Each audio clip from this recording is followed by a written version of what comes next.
Oh, yeah.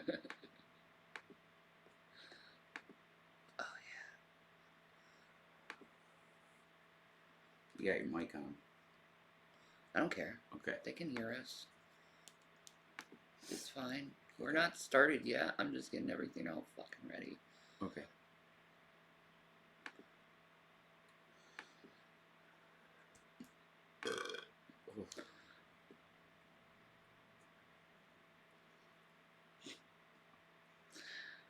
You think Chantel is gonna take this kindly? No. No. She's gonna rage? Yeah. Oh, cool. Okay.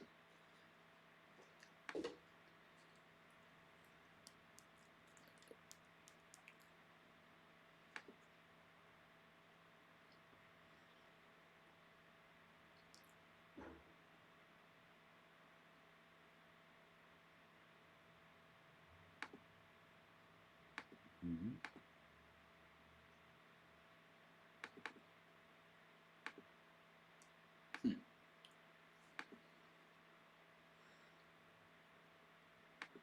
Ain't that fucking cool? Yeah, that's neat. That is neat. Straight up your own producer, dude. See, her reacts suck because she don't got OBS.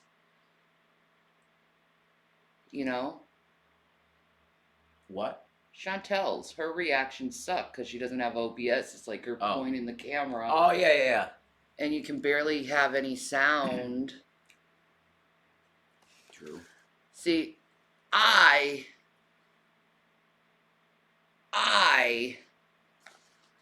know the program OBS, and I say I know it pretty well. Mm-hmm. You do. You know? Even with color correction and lighting and stuff. I'm pretty good at that shit. Yeah, you know what you're doing. Yeah.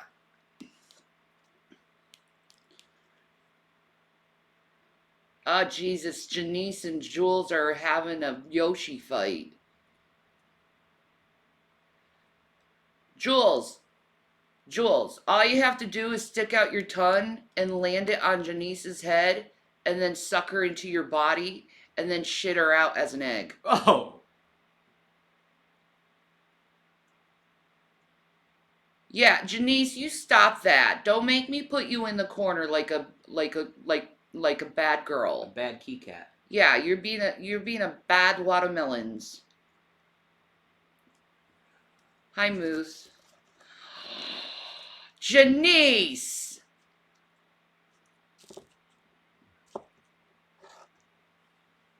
Well, that was a very graphic.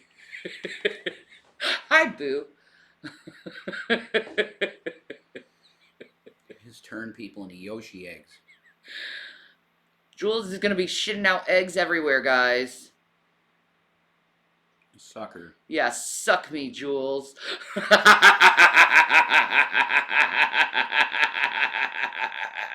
We should get the fucking, popcorn going with this fights going on between Jules and fucking Janice.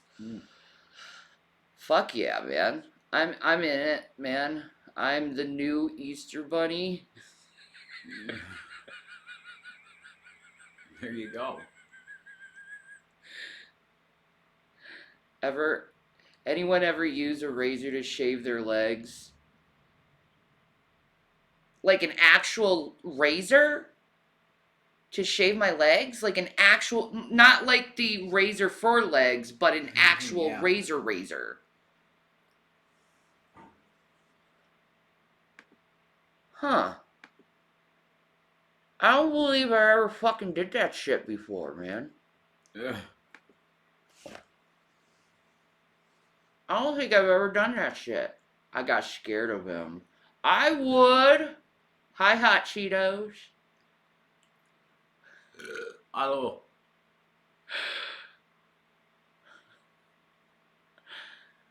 But I haven't shaved my legs in a long time. I really don't care anymore. You're putting Nair in Janice's shampoo? Oh my god, that happened in the military when we were going through separation. One of the girls put Nair in the girl's hair. That's wrong. Oh my god, the screaming. It was just this scream. In the middle of the night, she pulled out a whole chunk of her fucking hair. and she screamed. And we're still in the military, okay? We're just going in separation, so we're all in bunks together, okay? Right? And then the fucking petty officer came out, and we all jumped out of the bed in the middle of the night and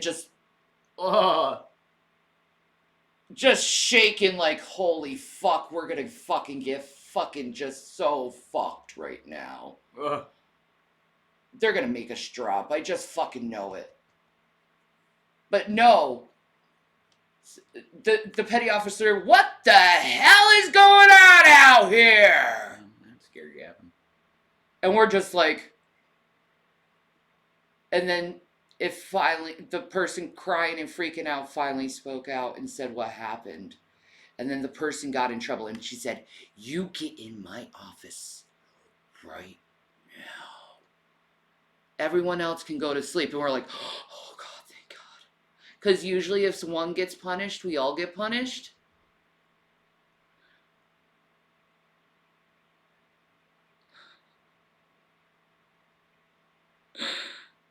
There's some wild shit that can happen in separation. All the girls were in the showers licking each other's cooches. What? Yeah. What? Yeah. Wow. Yeah, some hot fucking military shower scenes I've seen. Holy shit. And I remember the one time I was like sitting on the dryer because we were doing laundry. And then a bunch of the lesbians came over because they were getting kicked out for being gay, right? Mm-hmm. But they tried with me, and I'm just like, I'm 17. I've never been with a woman before. Come on, girl. Don't you want to suck these titties? And they were hanging their titties in my... It was awful. Holy shit. Yeah. What? Yeah! Wow. Well, Horny fucking lesbians getting kicked out of the military. Oh my God, dude. I didn't know what to do. I was 17.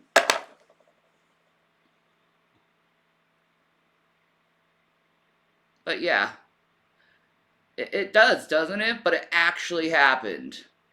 I didn't know what the fuck to do. I was freaking out being sexually harassed by all these horny ass lesbians. Being kicked out of the military. I was being kicked out because I'm fucking crazy. It's not gay if you...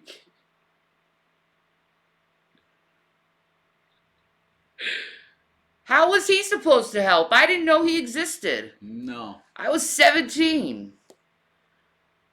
I missed all that crazy fun shit. I missed it. I got her older in life, so that stuff's over with. You missed the freaky... All of it. Yeah. All of it. You with Sam? They are just lesbians. They just in a mood. Yeah, that's probably it. But like, we got along. It was nuts. Wow. It was nuts. But I tell you, after that experience, I sure was like, what if I actually did it? You know? A shower full of orgasming lesbians. When they get caught by the petty officer, it's so fucking funny. You girls, you stop that right now! Hey! That's literally what they say. When they see them having sex. Well, they got kicked out because of it. They were having sex in the middle of the Got night. Kicked out. Yeah.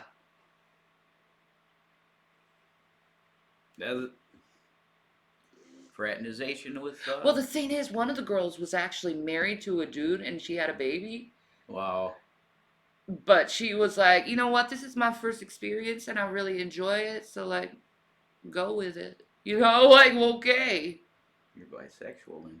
And then one night you hear them discussing, do I do you in the night? She's like, no, I got my period. Okay, but you can do me, right? Yeah. Like,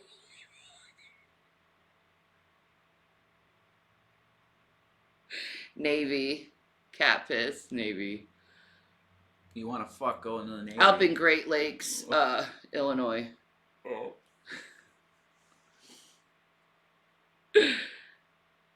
You never had a hoe phase? Oh, I did. Oh, I did. I've had like 2 hoe phases in my life. The first one when I was about 17, 18. And then I went like celibate. And then the second one was after my divorce with my first husband. And then after that, no more hoe for me. No hoeing. Nah. No hoe. Rev looks uncomfortable with the lady love talk. No, not at all. Not at all. I watched tons of lesbian porn when I was watching porn. Are you kidding me? No, I'm not uncomfortable at all. I said Navy. In the Navy.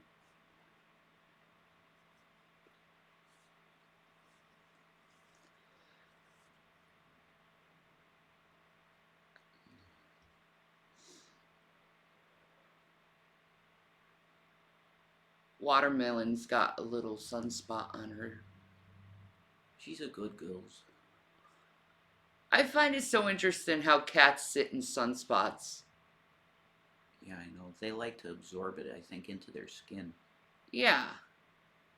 Because they feel healthy. It's like, vitamin D. Yeah.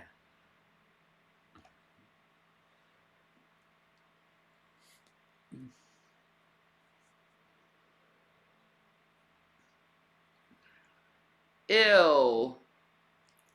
Jules, I'm sorry.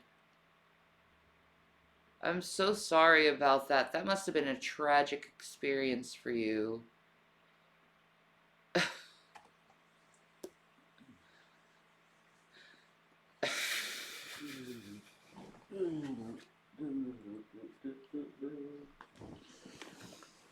Anyway. Hi, Iconic.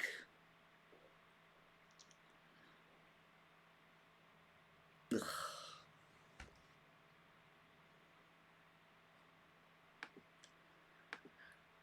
So anyway, since wieners are being talked in the audience right now for some reason,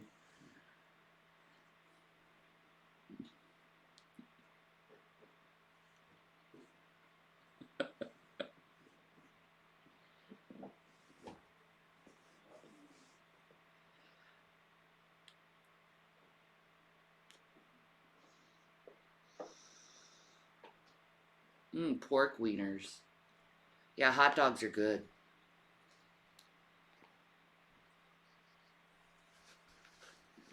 Oh, I know. I'm just doing this for Chantel because she didn't do it and everyone wanted to see it. So I'm doing this for my fellow Beezers in my audience who were looking forward to Chantel doing it. But you know what? I'm taking her motherfucking crown. I'm going to be the fucking queen. And there's nothing she can fucking do about that.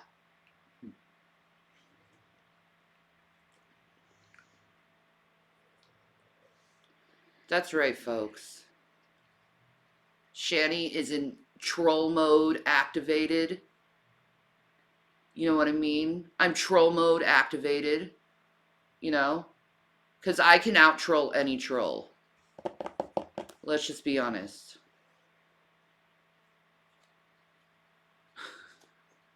All hail Queen Shani. Yes.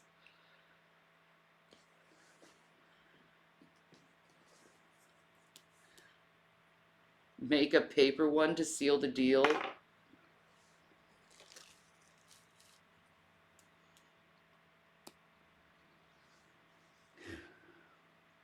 Fix your hijab. No, this is my crown, bitch. Fix your hijab. Bullshit. This is my fucking paper crown to take the fucking crown of the Lulz Queens. Okay? Put some effort in it? What are you talking about, kitty? Lulz Queens don't put effort in shit. They're just messy fucking bitches. God damn it. Don't you know what a Lulz Queen is? Actually, I could do this fucking proper. Honey, can I have my white bag? Let's do this fucking proper for Lulz Queen, okay? Okay? I didn't win the Lulz Cow 2 years in a row to not be called Lulz Queen, fuckers.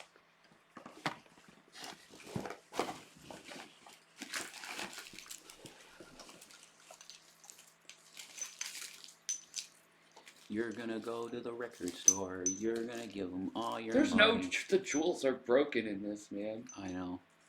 Cheap fucking made piece of shit.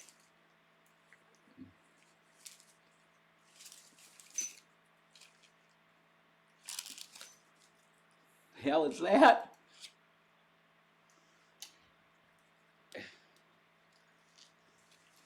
Radio plays what they want you to hear. Does it still work, the lights? No. Okay. Well then.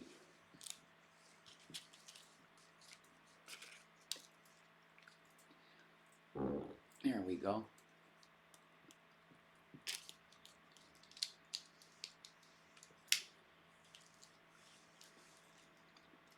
There!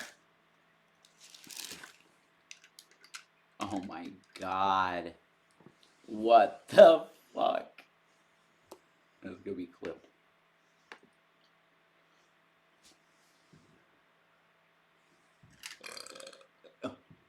Lulz Cow Queen. He's Official. He's climbing up. Yeah, he's just climbing up because he can't get back. He's already down. You know? Isn't this a nice fucking bag? Oh my god. I put my fucking latex on it. He did? Yes, this is my Sephora bag! See, you can tell it's Sephora. It's official Sephora. It's actually really nice. It's held up. That's been beat up. No, it's my Torrid bag. Oh, okay. This is Torrid. Baby.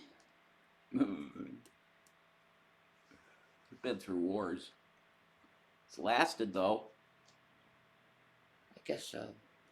This shit gives me a fucking headache. Holy fuck. Does it really? Alright. I guess that's a no. Where's your crown? King nothing. See, Watermelon's like, I want the crown. It's like, what? Do you want the crown, Watermelon?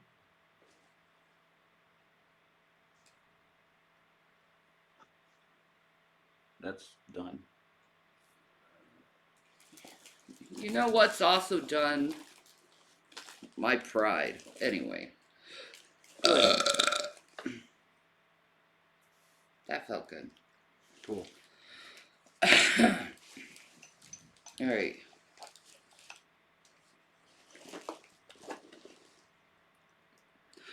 Ooh, I kept this. No. Oh, my artist brush. This is a $70 fucking brush. What the fuck was I thinking at that time? I was like, I'm all bougie. Away. We got money. Yeah, whatever. We got Que your crown. sera, sera. What will be, will be.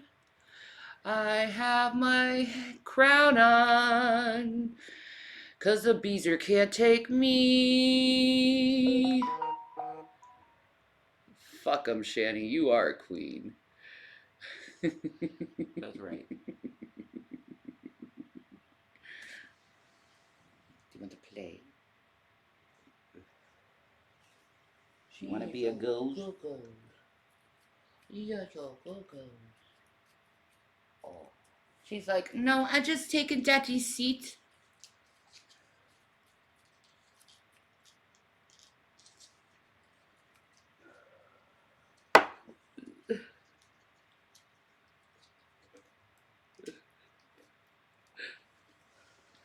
crown's broken, but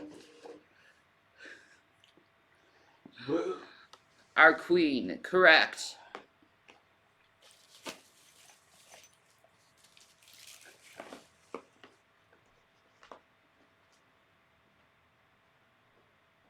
Yeah, she's part Maine Coon. She's got the feet for a Maine Coon, too. But she's a pretty ghost. She's a floof. Le floof. Le floof. Le floof.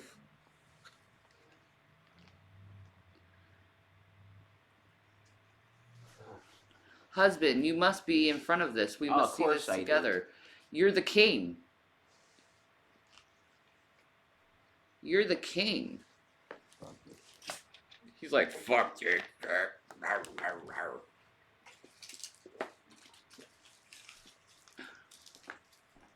Only being a mean asshole.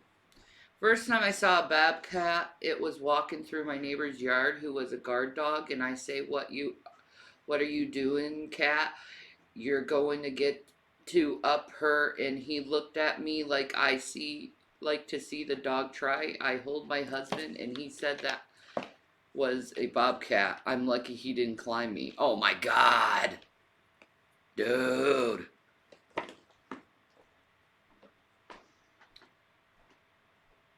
Yes, you're allowed to be in the fucking chat, drag.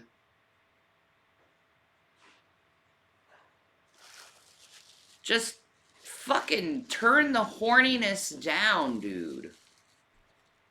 Shit.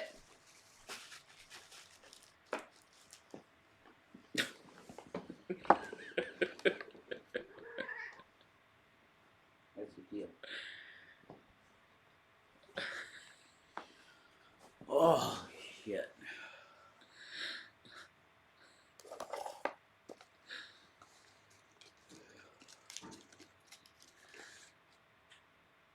Coming from the girl just talking about saying, Ain't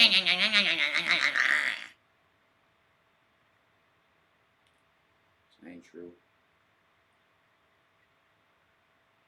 I was talking about being a queen, Caroline.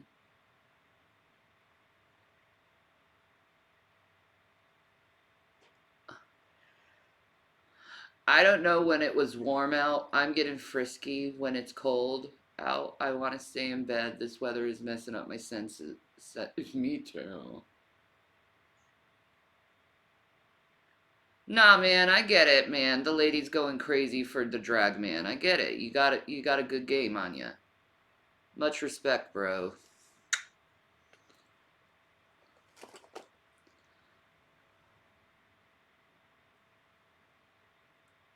Yeah, man. You time him out for saying whack shit. I don't give a fuck no more, man. I'm a hustler.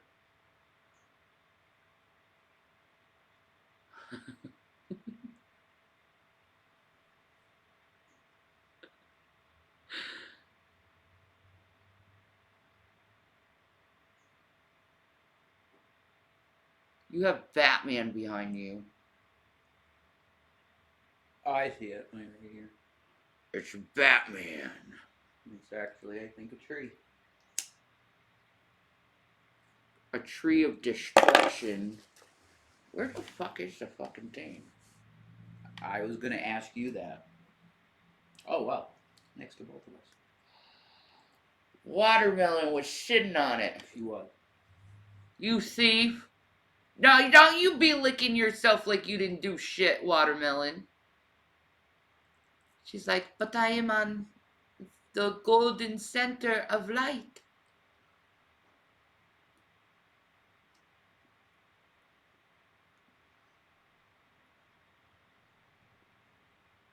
Jules is being bad. She did time him out for 15 seconds. Jules timed drag out for 50 fucking seconds. You don't mess with Yoshi mods. They're gonna...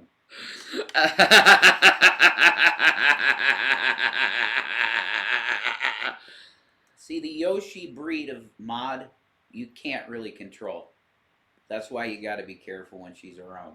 The Yoshi mods just pop people, dude. They do what they have to do, and if you're unlucky enough to get eaten and turned into an egg, you're done. It's over. I mean, Nothing you can do about it, Drag. you gotta wait. Hi, Cookie Lady. You gotta wait to hatch. You know. Yeah. The Yoshi army's brutal, man. They don't play games. Nah. Chop your head off with a $1 bill. I mean, that's just the way it goes. There is a Yoshi egg that she wants me to have, but I had to reject her. Ah. Tragic. I'm still crying laughing at timing out someone for 500,000 seconds. 14 hours. That's hilarious.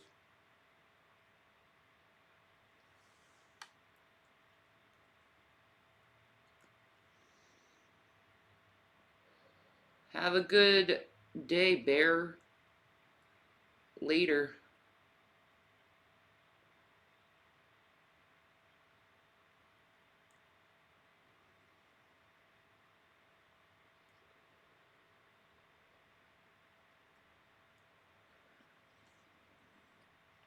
Shanny, I'm cold after going out to feed chickens and piggies, warm my toesies up, and snuggle me with some hot chocolate. Oh, oh. I wish I had hot cocoa.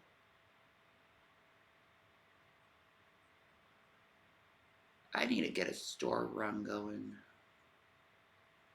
Probably a good idea. Get some nice hot cocoa. Mm-hmm. What else? You want coffee? The instant? Yeah. That'd be good. Mm-hmm. That'd be good. I'm pretty used to instant coffee now. Yeah. Instant espresso. Instant espresso. The Basilico. Yeah. The Cafe Bucelo, yeah. Stuff's really good, actually. Hot cocoa in your coffee. Oh yeah, that's bomb. Cafe Mocha. 6 p.m. but dark. Yeah. Winter. Winter. I don't like winter. No. No, I'm with you. I'd like to skip one. I put dark chocolate in my coffee sometimes. Maybe the quiet. Consider this. Put some extra virgin coconut oil in your coffee. I'm not kidding. It's so good. It's so good. And it's good for you. The coconut oil.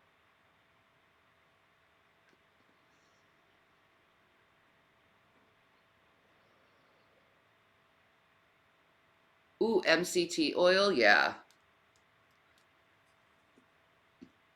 In Colorado, I had like this big container. You probably saw it, of the CBD honey. Oh, Yeah. oh, that was so nice. I wish I had some more CBD honey. Remember the one night we were just watching Doctor Who and sipping on CBD tea? Oh, That was nice. that was. It's so relaxing. It's good stuff. But I was relaxed last night. You know, I actually feel better in my cough. Do you? Yeah, a lot. We got like a little, one of those little packages of NyQuil. Mm-hmm. And we also were like really like uneasy in our stomachs. So, Nauseous. yeah, so we got Dramamine. Yeah. And I have to tell you that NyQuil Dramamine was very, very nice and relaxing. It's a good combo. Yeah. It gives you like a really good night's sleep. It does. And then you feel light on your feet when you wake up. Yeah, like, ooh, and relax. It's nice. Pretty good. It's really nice. So,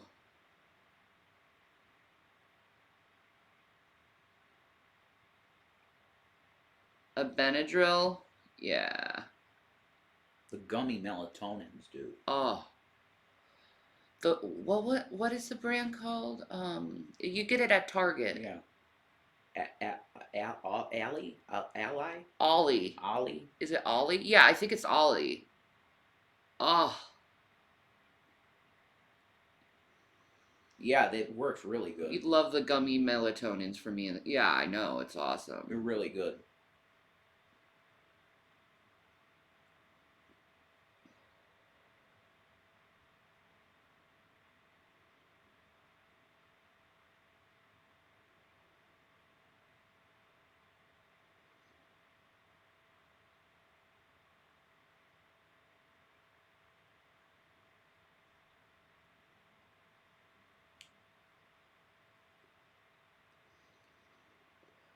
Watermelon. Is everyone ready to watch a Canadian horror story? I've never seen it.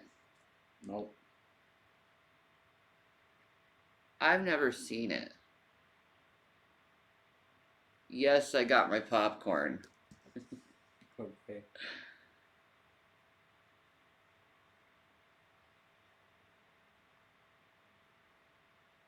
Oh, whoa. That's Freaky Mountain Mama.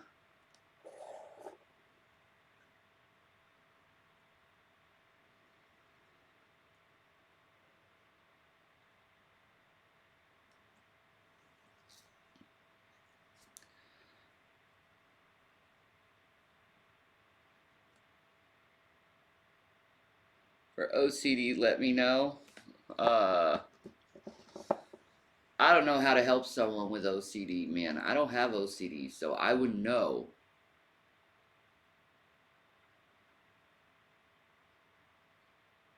I wish I could help you. Hi, Watermelon. She's being a goose. She is. She's being floofed. Yeah, she's being a floofball.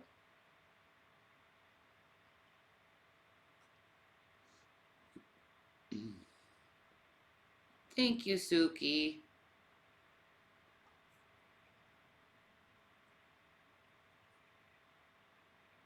Oh, that ain't a starving, neglected, abused cat. No, it isn't, Suki Ann.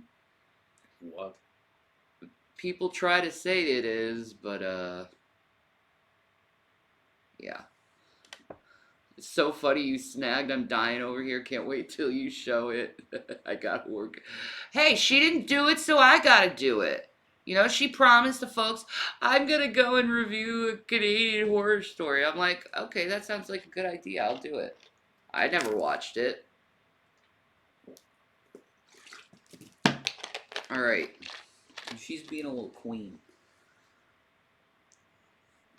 Let's get this started. Okay.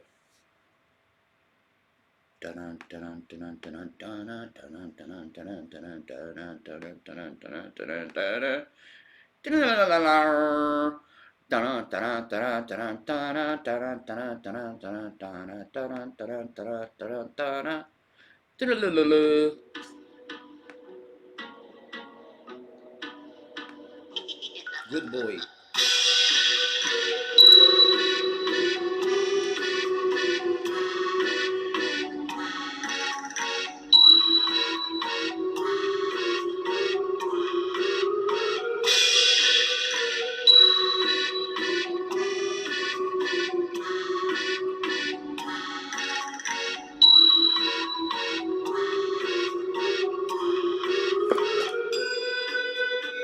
Milan as BB. That's his name, Milan.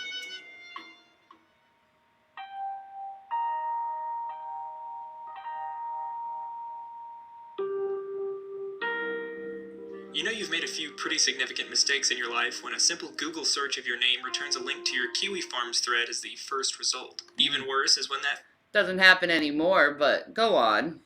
Mm-mm.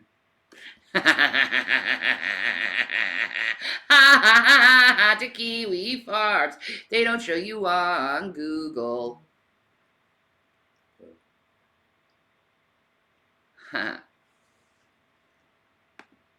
thread is in excess of 1,400 pages and growing steadily, each post dedicated solely to documenting, discussing, and speculating upon every single move you make in your public life on the internet. Worse still, when someone decides to check YouTube to see what you're all about, a search of your channel yields results of videos about you instead of by you. These are the telltale signs that you are not an entertainer, but the entertainment. The vast majority of views and therefore revenue produced by your presence going directly into the pocket of the people talking about you while you struggle to get by, and every attempt you make to silence them and put the money back in your own pocket only helps them to grow richer. This is the position that that the Foodie sounds Beauty has familiar. found herself in, her seemingly only recourse to leave the internet and find a real job. However, that simply isn't possible. By their nature alone, the chance of any e-celebrity actually leaving the limelight and returning to the workforce is very low, but she, being the subject of this... Well, gee, I wonder why it's so hard to get a job when you're in the limelight. A normal fucking job. It is hard. It's because there's so many bad things out there about you. Yeah. Most of which are embellishments and not true. Yep. But, yeah, good luck. Good luck. Good luck. Good luck. Do a barrel roll. Do a barrel roll. With it.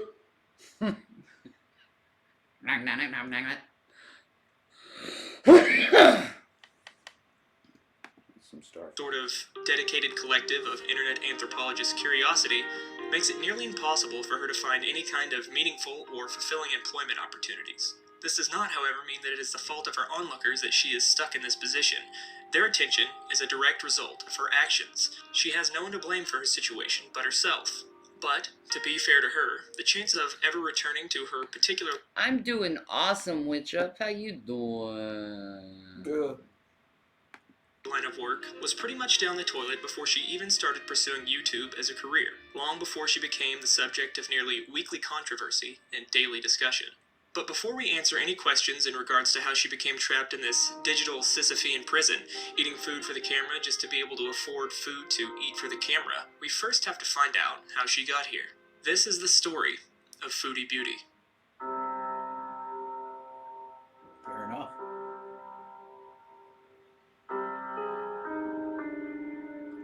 Humble Born beginnings. Chantal Marie Campbell? Olive in 1984, the Foodie Beauty is a 35-year-old Canadian mukbang YouTuber. According to her YouTube About Me section, her channel is about, quote, an unapologetic fat girl who loves food, fashion, and vlogging. This is not a weight loss channel. Welcome. Anyone with even a passing familiarity with Chantal knows that this is far from an accurate description.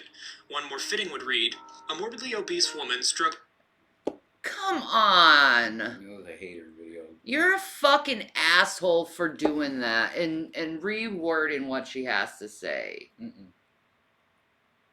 Yeah, that's not a move you want to do. Nah, that's fucked up, dude. Don't agree with that. Don't agree with that. No, no, no. No, no, no. That's your opinion on her. Mm-hmm. That's not a fact. Fuck, dude. You already fucked the fucking documentary up by saying shit like that, you stupid dumbass Toad.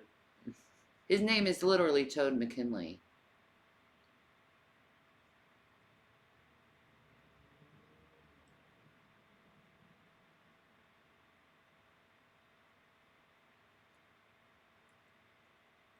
That is a no-no in docs, man. Yeah, that's biased.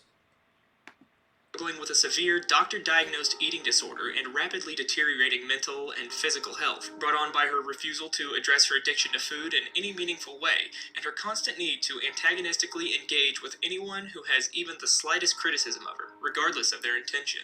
If you were to try and gauge the kind of person Chantal is by clicking on one of her videos at random, if you were to try and judge this book by its cover, you'd be inclined to think that she was just your typical basic female with a rather obvious addiction to food, who shares just a little too much. Most of her stories are boring, albeit disgusting. She seems like a bit of a dork, her friends Boring are but all disgusting. nerds. But if we peel back the layers just a little bit, Stop. Jesus. God. See, this is why I hate listening to hater videos, because it's just, they pile on them, and it's just, there's no defense, and it's just constantly beating the shit out of someone. Yeah. You know what? I don't dig that. No. Neither don't. do It I. makes me feel. But see, this is actually a good thing because we're against this type of doing this to other people. Yeah, we are. So we can show why this person is in error. That's true. It'll turn out to be positive for her. Yeah. Because when you pick apart a person like this, it quickly becomes, come on, why would you even mention that? Yeah. Or come on, why would you even talk about someone you don't even know like that? Yeah. But did you ever consider that maybe she's the way she is and so reactive and defensive is because you dogpile her like this? I think so. But has she always been like that, you know? Yeah. Has she always been very reactionary? And if she's BPD, yeah, right? Yeah. Undiagnosed BPD? Undiagnosed BPD, she would be Very reactionary. very, yeah, just you wouldn't like her. Yeah. You know, it's just like she doesn't understand. She's not aware enough of her emotions or behaviors that she can't, like, when you go through dialectic behavior therapy, it's called dialectic for a reason because you literally have to separate yourself from yourself and evaluate your own self, Your own behaviors? and your own behaviors, your own emotions, your own moods to control behavior that bothers others. It's That's difficult though, because that you have to be objective in yourself. mm-hmm. Like outside yourself, objectively looking at what you're doing. Yeah, that's why they do it in a group setting so they can be like, "Oh, I get it. This behavior is like this." So, See, yeah. I don't think I need that because I think I'm self-aware already. That as soon as I've done something that's shitty, I know it. Yeah. Like I am self-aware of that. But you're not self-aware enough not do it in to the not first do it place. in the first place. Right. That's the thing. When you feel you're about to do something wrong or yell or anything. Yeah, they even teach you how to look at the physiological responses you have. Are you breathing heavily? Right. Do you feel like there's something in your gut? Yeah. You know, are you feeling like this rush of energy coming at you? That's interesting stuff. Yeah. That's really interesting to me. But with the therapy, it really does like change how you think about reacting and stuff. You pre-react Yes. by the cues of the way you're feeling. Yes. Wow, that's brilliant shit. I'm gonna use that when I feel myself getting agitated with anything, with this or you or I'm just going to like walk up and just take a breath. Yeah. I'm gonna try and start doing that like all the time. Okay. All right. Yeah. Why do you feel this way? Yeah. Wait a minute. Why are you feeling that way? Yeah, exactly. Why do you feel attacked? Because that's usually with me what it is. Mm-hmm. Like I feel attacked, then the anger comes in, or like, well, what the fuck are you talking about? You know? Counting back to 10 aggravates me, but it does seem to calm the mind. That does Yeah, work. she has schizoaffective disorder. Yeah, that works with me. Yeah. The longest a panic attack normally goes at most is 10 minutes. Yeah. God, that feels like an hour though. Oh my if you're in a god. panic attack. Yeah, it feels like forever. And you just can't stop your mind. The internal dialogue doesn't stop Yeah. in a panic attack. I try to flip perspectives. I have OCD and thought spirals, so if I try to see the other side of the box, sometimes it helps. Okay. That makes That sense. sounds like a good thing. Yeah, Changing of the mind. That's good. that could stop your spiraling. Yeah. Because you get to the end first and you're like, okay, I'm done. Oh, bless your heart, Mountain Mama.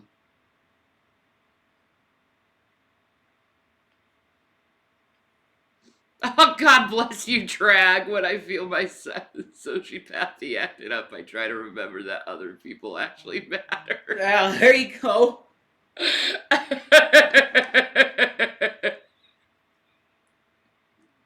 There you go. God bless you. It's good that you recognize it. Definitely. That's a good thing. My feelings matter. I get better every single day. Don't say it, but just, yeah. Ah!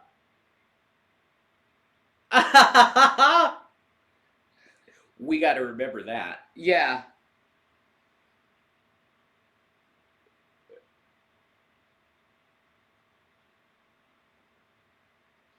Oh my god, that's funny.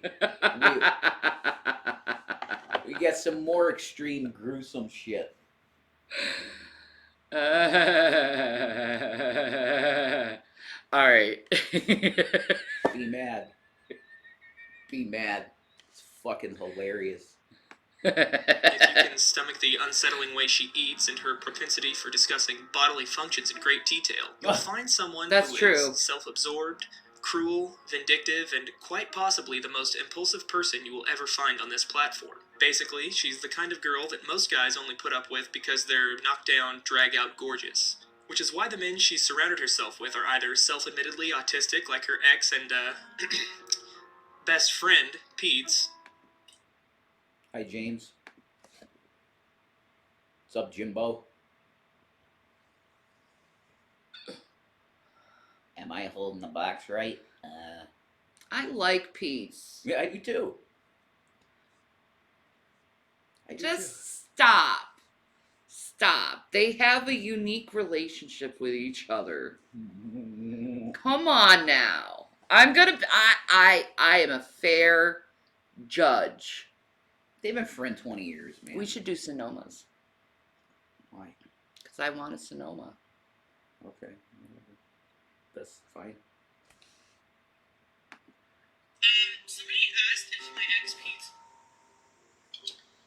was autistic or had Asperger's, and you know what? He did tell me once that he thought he might be on the spectrum.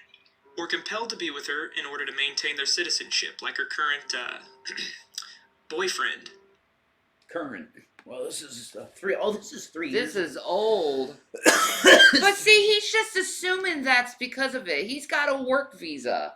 He works in Canada. Can we update the people on what Chantal says about BB now? My God. She's racist. She's so...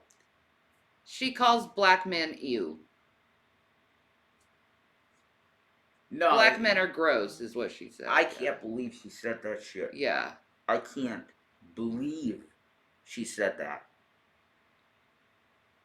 Because I got smacked right in the face. It's like, because I've always defended her and saying she's not a racist. There's no way she's a racist. She was with this man for, she said 7 years she was with BB. And she just straight up says, I don't even want to say it, because it's so offensive. Yeah, I know. How does she keep her channel? I don't know. Could you imagine if me or you said what she said? Yeah, I know. Like, what did Charlie Gold say about that? Holy shit. I see your point, Drag. Having sex with someone from a race you don't like doesn't absolve you from racism. Yeah, you know, Drag. Right. I didn't think that was possible, but I see it now. Yeah, I see it with myself, too. That white superiority shit. And, you know, What do I you see mean? that with myself. Because I've How's that? evaluated myself. Okay, but how do you do Like, that? I don't. because it's systematic racism. It's not our fault, per se. It's just how our culture was. So because of systematic racism, like, white people have this internal racism in them that they don't even realize. And that's why you're having a bunch of other races try to educate us on it. So they feel like they can be in a system where they feel like they're not being made fun of.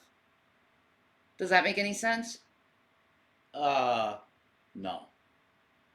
I can tell you for a fact, okay, that I have never felt in myself that I am superior to anybody like BB. Oh, or I anybody know else. you're taking it like that, but that's not what systematic racism No, is. I know that. Just because I'm white, I have more opportunity than blacks, and that's And it's true through that's true. especially in the healthcare system and in the prison jail system. Yes, That's undeniable. There's no doubt that statistically speaking, I am more privileged than a person like BB because of his skin color. Yep. That's true. I Yep. acknowledge that.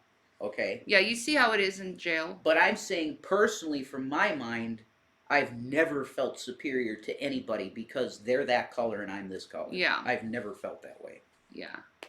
We're just people.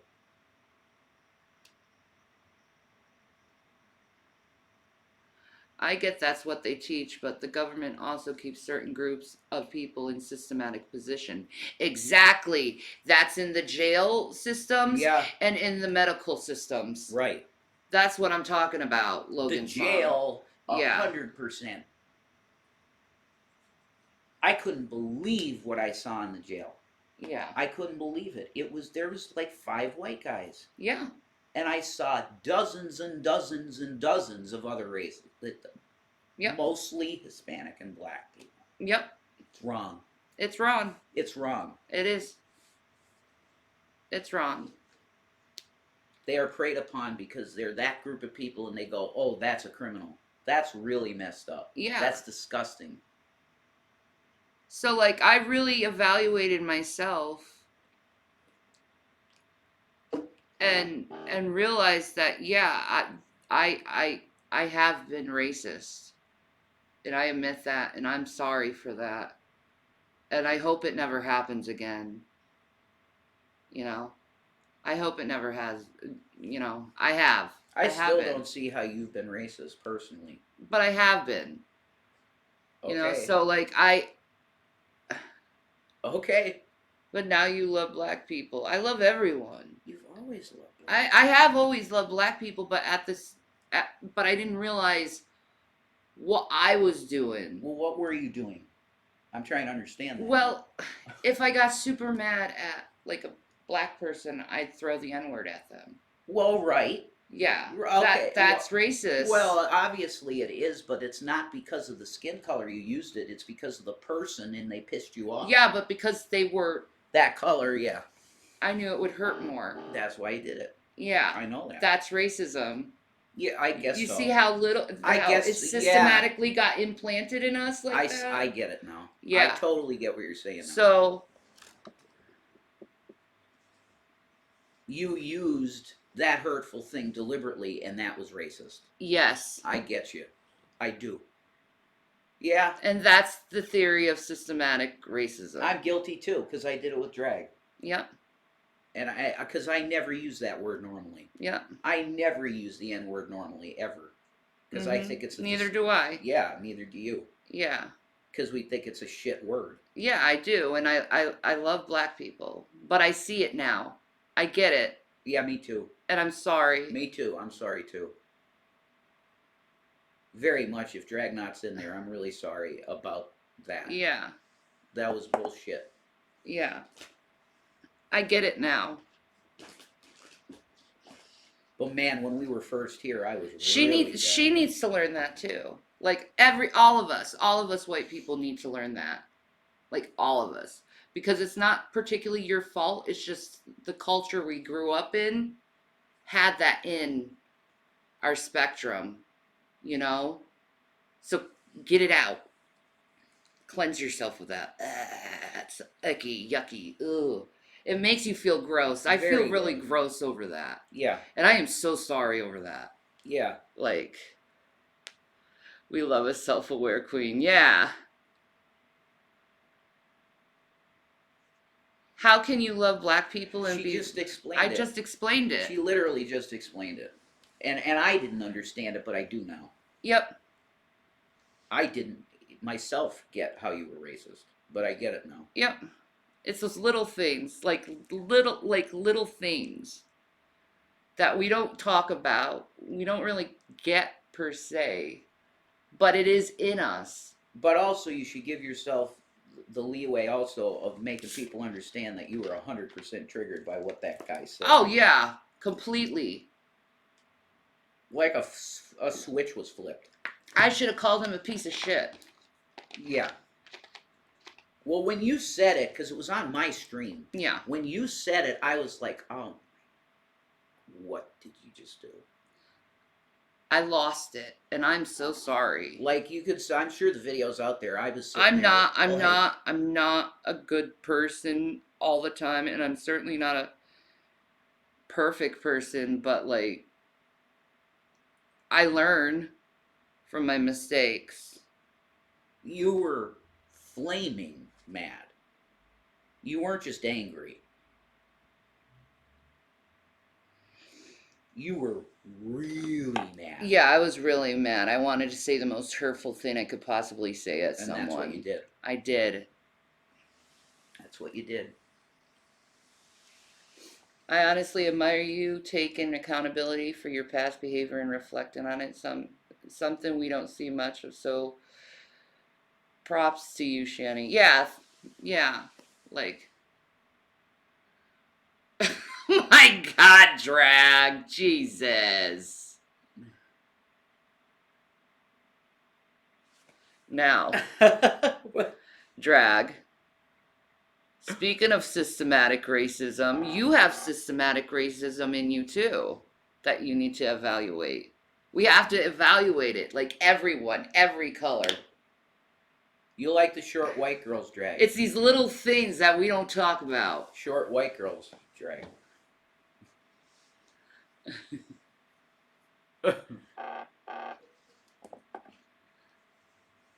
No, I think we should give reparations out. Fuck it. Why not? See, he admits he has internal biases out of the ass. Yeah, we all do. Everybody does. Yeah. What if we try to fucking fix that though? When you start treating people with your bias and thinking it's okay, you got a problem. If there's a bias, then you realize that shit and adjust. Exactly, Mountain Mama. Big titted goth girls. Well, that's. I mean, there you go. So does he. My focus is on the thighs and butt, but yeah, that's pretty much the same thing I like. Big titty, tiny goth girls. Yeah. Here you go.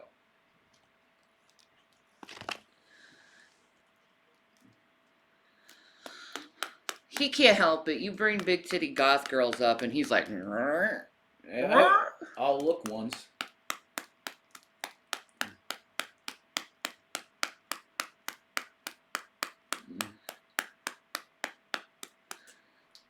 all I have to say is this one, Lena the Plug. Yeah, that's it. Yeah, she's, That's it, dude. and her sex videos are really good. Yeah, I know. I'm not even, She's- let's just yeah. shut up, Shannon. Yeah. Anyway. See? There's squirting action in her videos, man. Like powerful squirting. Lena Oh, is she knows attempted. what she's doing. Lena is a tempting vixen for all the fucking sexes. Every sex out there, an alien would want her. I know. Just her butt, dude. Because she's like short and squatty and like, whoa. But see, I'm like the tall version of that. Yeah, you're the 5'10" version of her. Yeah. Exactly. That's true. But she looks like a jiggly girl. She does. Okay, we're turning on the. Let's put Chantel on. The fucking chat's being turned on. All right, we're done. Here, I'm going to fucking like dick switch ya. Okay. No longer turned on anymore. BB. If you really take a dive into Chantal's content, you'll find that she has led a rather troubling life. She was born to a teen mother and her parents split very early on. They traveled around quite a bit until her mother finally married her stepfather. Her stepfather was the primary father figure in her life, as she's mentioned on several occasions that she has abandonment issues from her biological father not sticking around. They are so estranged, in fact, that he has 2 children who she has never even met. Holy I have shit. 2 brothers. My dad has with another woman, and I've Really? never met them. Wow, That's so sad. that is sad.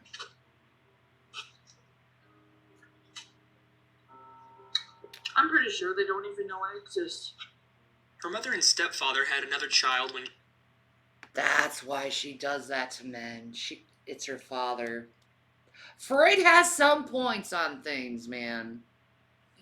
I'm just saying. Her father abandoned her so she doesn't feel like she can keep connections with people. But Freud went too far. Like Uh-huh. he's like saying all males have fantasies about their fucking mothers and stuff, and it's disgusting. Yeah. That's insane. This is sad how her sister is like towards Chantel. It's Yeah. so sad how disconnected she is from her family. It is sad. Like they picking on her and they're treating her like shit, but it's like just examine how they treat her like she doesn't exist. Yeah. That was me. You're deleted.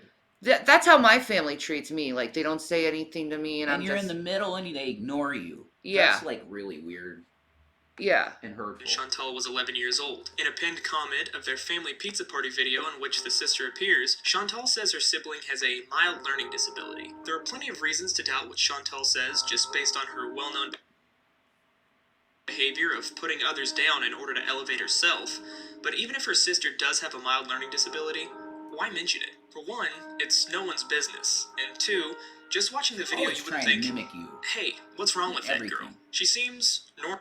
She seems like most of the people that Chantal forces to be in her videos, uncomfortable and awkward because they don't want to be filmed. Because normal people don't broadcast their entire lives to the internet. According to a former friend of Chantal's named Kathy, Chantal was rather cruel to her young sister during their childhood, claiming, quote, her sister is a sweet girl, wouldn't hurt a fly. She grew up with Chantal telling her she was ugly and dumb. We would be eating and watching movies, and this poor kid would sit at a chair by the doorway, where she couldn't even see the screen because Chantal wouldn't let her sit beside us on the couch. This sort of degrading behavior towards others is very typical for Chantal. So even though there is Well, there you go. That's the attitude toward her sister. Like, I don't fucking care. I'm just gonna eat as fast as I can and fucking leave. Oh. That's messed up. Yeah, apparently she was in like the meme girls clique in high school. Who said that? You know?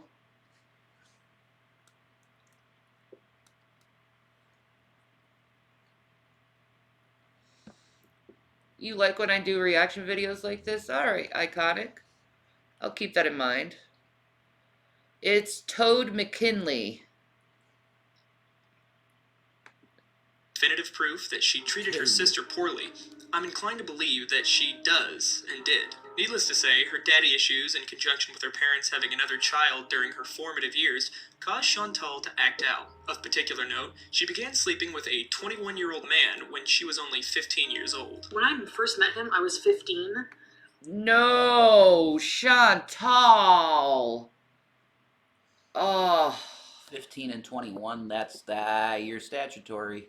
Oh, no. Statutory.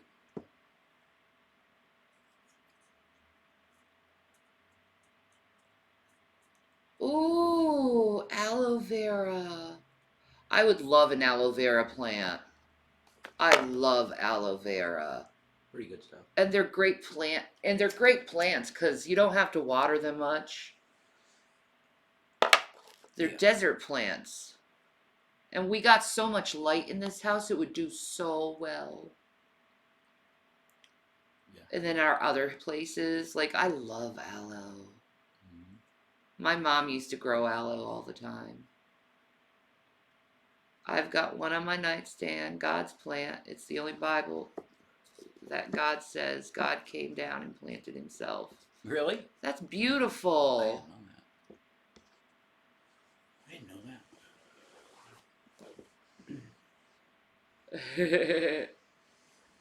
Yeah. I'm sorry, Ride 'em Cowboy. You said Shanny. Hi, Ride 'em Cowboy. It might be the color that I just can't see over it for some reason.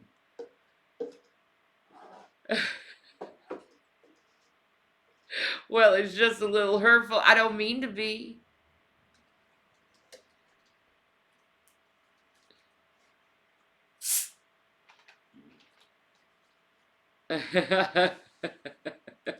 I'll pay for highlighted then. Okay. When you come in, just do Shanny with a highlighted. Channel points. I'll try to be more aware.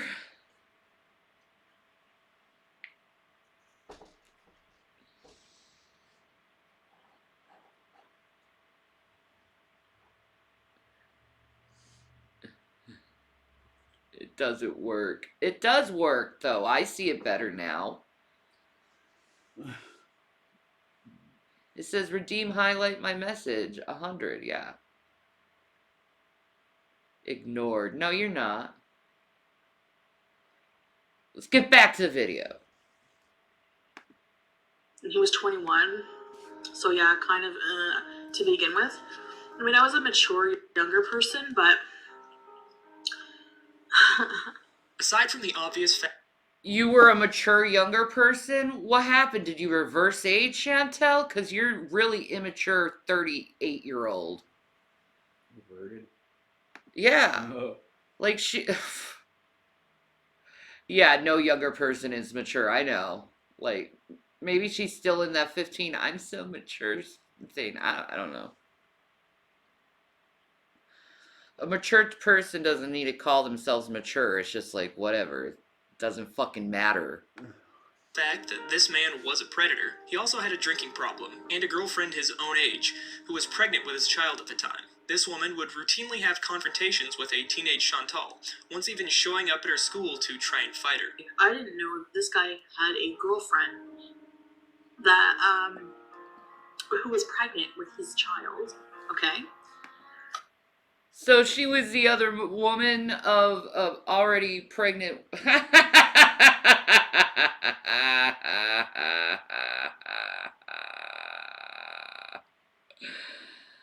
Oh man. Man.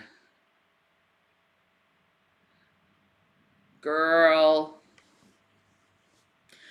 You'll be a woman soon.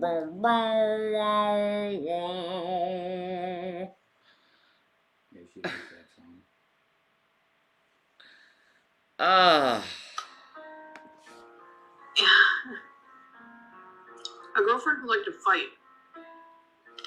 A pregnant girlfriend who likes to fight. And she was older. She was in her mid-20s.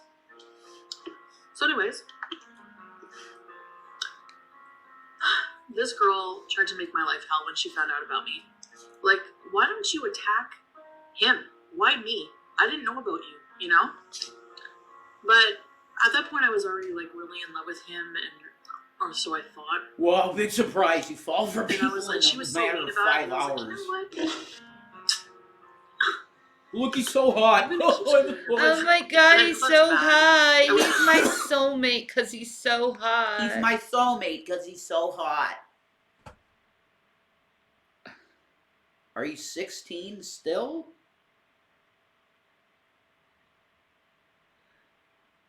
Because I don't know about you, honey, but like a girl for me could be really hot, right? And I'll go, okay, you're hot, right? Yeah. She talks 10 or 20 minutes, and it's either, okay, I like that personality too, or no. Yeah. The personality is before the looks. It is. Same with me. The looks might make you look, Yeah. but then 10 or 20 minutes later, you're probably, in a lot of cases, you're going to go, no. Yeah. Me and you, though, was insta-connect. Yeah, because we believe the same things, we're into the same shit. We just sync up. Yeah. Remember when we used to do shows together? It was completely platonic. We were platonic at that time, right? Yeah. And we'd do shows together, and, like, people, like, a lot of people liked watching us. Yeah, Because we just fucking, like, clicked, like, radio hosts together. exactly. That's why Greg wanted you to do his show. Yeah. You know, you're very good like that. You're like Robin Quivers. That's You know? true. You're fast and smart. You have to be in this business. Yeah. You can't be slow. You gotta be fast. It's not like, Never do that now, but when you're young and dumb, right? So we kept on, keeping on, and she showed up at my school, tried to beat me up. She would see me on the street, she would freak out on me. The tension in Chantal's household was understandably high during this time. She had been seeing several child psychologists due to a plethora of behavioral issues with little effect. According to her, she didn't think she needed any kind of treatment. She was just a spoiled brat, which, to her credit, is partially true. To this day, she displays the traits of a petulant child. I think I just had like spoiled brat syndrome. I was a trouble teen. Whether she thought she needed them or not, her opinion didn't stop doctors from prescribing her antidepressants. well, you're a troubled adult too, Chantel. Like, see, there's nothing, like, this is why I talk about the stigma on mental illness. She has that stigma where there's nothing wrong with me, I'm fine, I'm fine, I'm fine, when you have a whole plethora of people being like, seek help. You're not fine. If a bunch of people are coming around you and telling you you need help, you probably need help. Probably. You have issue.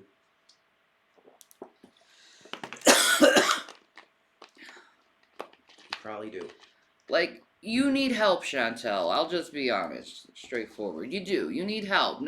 I'm not trying to criticize you or say that in a bad way or anything. It's just, you do impulsive, rash actions that put you in danger and others in danger around you, while having other behaviors that harm you too.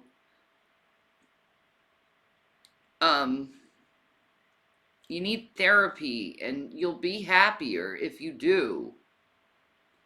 I know it can be exhausting. I know you don't want to talk about these internal feelings of yours and shit. But it does work. It does help.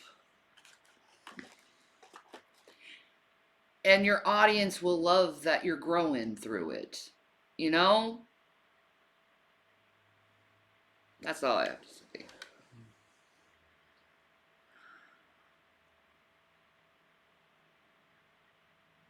She definitely exhibits a lot of behavior of a borderline. An undiagnosed borderline, yeah. It's borderline personality disorder.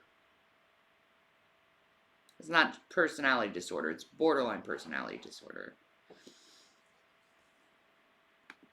At the time. It also doesn't stop Chantal from using her mental health issues as a scapegoat for her abhorrent behavior, while simultaneously refusing to follow through with any kind of therapy, which she has sought out and quit countless times in what many believe is an abuse of Canada's free healthcare system. One night, she got into an argument with her mother. She wanted to go stay the night with her boyfriend, the 21-year-old predator. Obviously, her mother refused. Chantal, angry about not getting her way, decided to fake a suicide attempt. I emptied out half my bottle of, I think it was Zoloft I was on, antidepressants or something. Didn't work. So,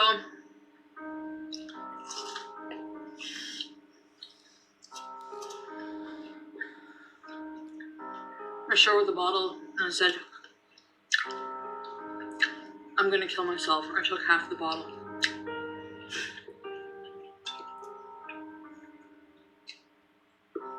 And I hadn't. I really didn't.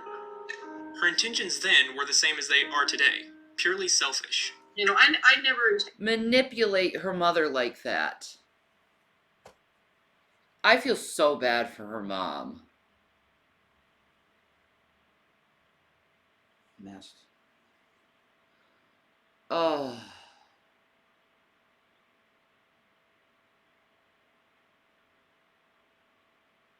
Bunch of fried shit.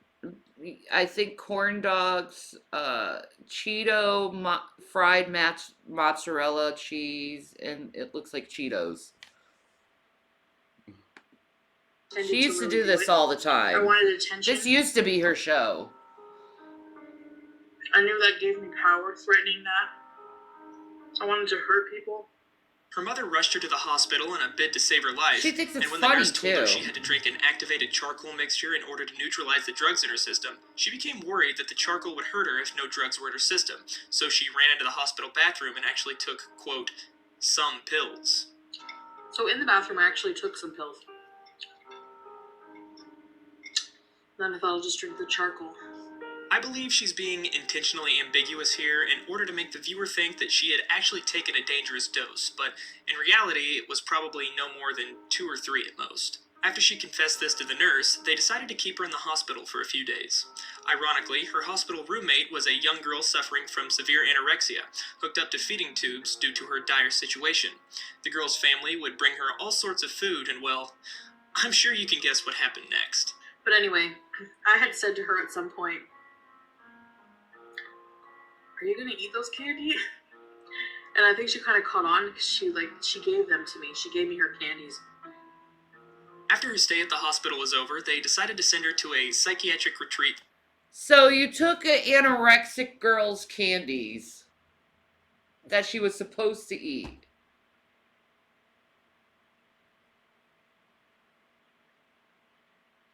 Well, thank you. What? What a fucking fat pig. Oh my god, dude. Like, that is so fucked up that she took candy from an anorexic girl when she was supposed to eat it.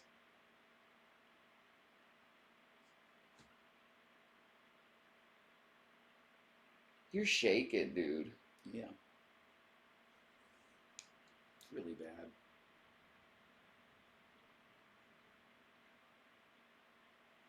I just can't believe it. I can't believe that.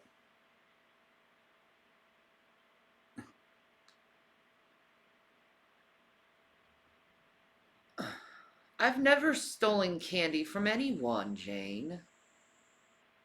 Get off my channel, you stupid fucking idiot. Fuck.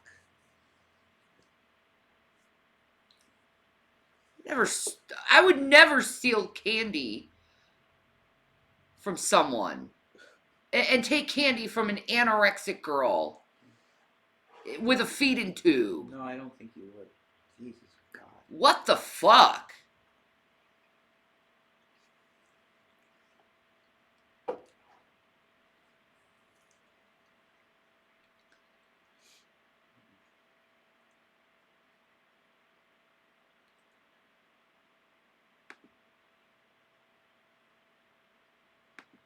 For use. Can She you couldn't put stand it those there as the subtitles other on the patients were bottom? actually mentally ill, as opposed to being a spoiled brat who Reset. There we go. Thank you. There you go. It's threw a little temper tantrum like she did. I did not belong there, guys. I had to do my schoolwork there.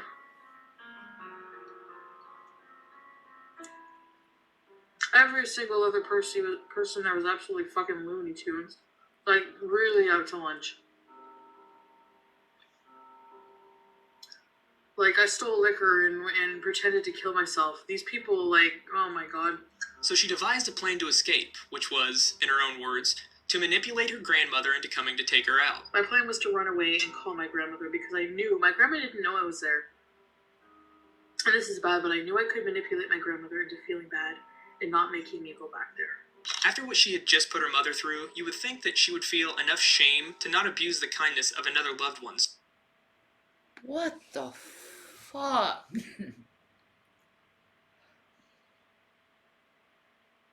Oh my god. Chantel, because you want to manipulate people to get what you want, that's why you need therapy. You even try to do it with Nader by giving him money and saying, please, fake love me. Like,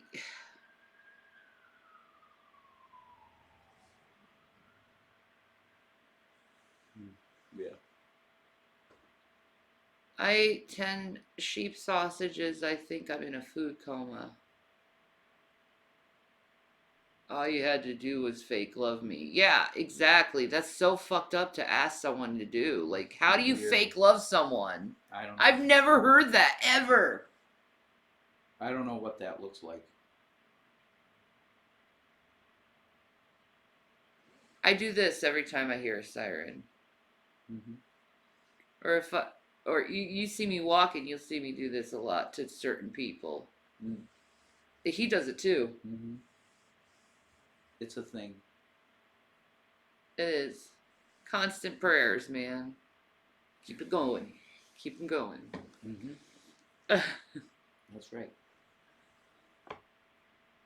Good. So soon, but she will always use whatever resources she has at hand to try and get her way, regardless of the impact on others. In any case, it My husband X's out cats that walk in his path. We're quite superstitious in her family. Oh, okay. Are you blessing the chat? Amen. I'll Mhm. bless the chat, Bless man. the chat. Hell yeah. Y'all blessings today, man. Praise Jesus. Amen.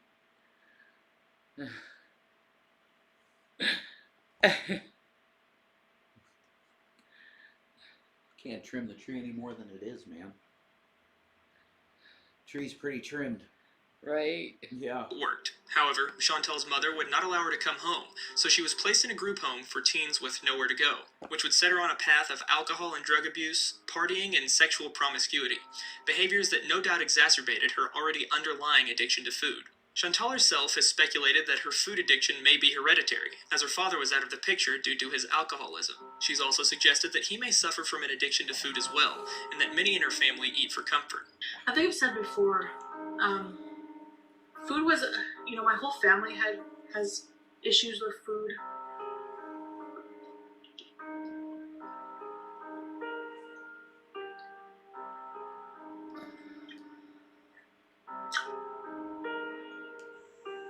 And food was used as comfort, and See, she's listening to the comments and it's already getting to her head. Like, I could show you how she fucking just. It made her worse. The comments and the attention, it made her worse. Yeah, you lost 40 pounds though, Drag. Good job, man.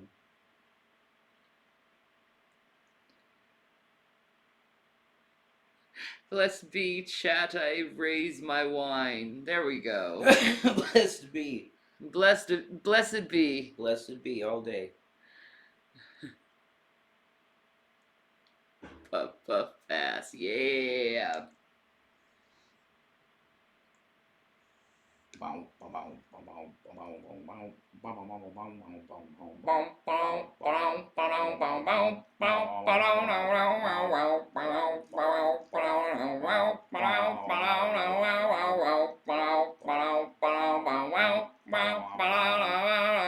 Hey, dumbass. Shut up. Beavis. Theme song? That could be our theme song. Oh my god. It's fucking so brain breaking monotonous. I love it. I know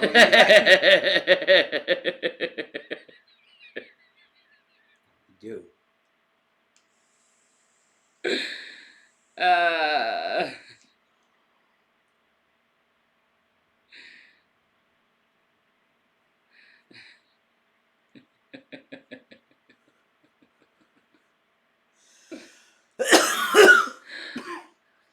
I will always love Beavis and Butthead.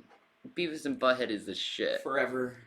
When he found out I loved Beavis and Butthead, he was like the angel choir, like, Mm-hmm. oh. It's like she's the right one. She's the one. I've loved Beavis and Butthead my whole life. Yeah, bro. You watched Idiocracy last night? Nice. That's a great movie. That's a great one. Awesome movie.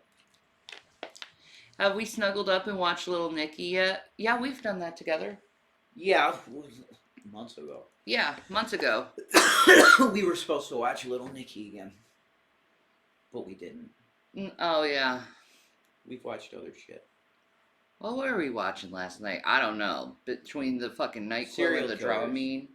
Oh, okay. Bundy. Oh yeah, we were looking Dahmer. up the interviews. The interviews. The Bundy interview. Drag what I was talking about. I need to let Ted Bundy speak for me, okay? But we'll do that after this. Okay.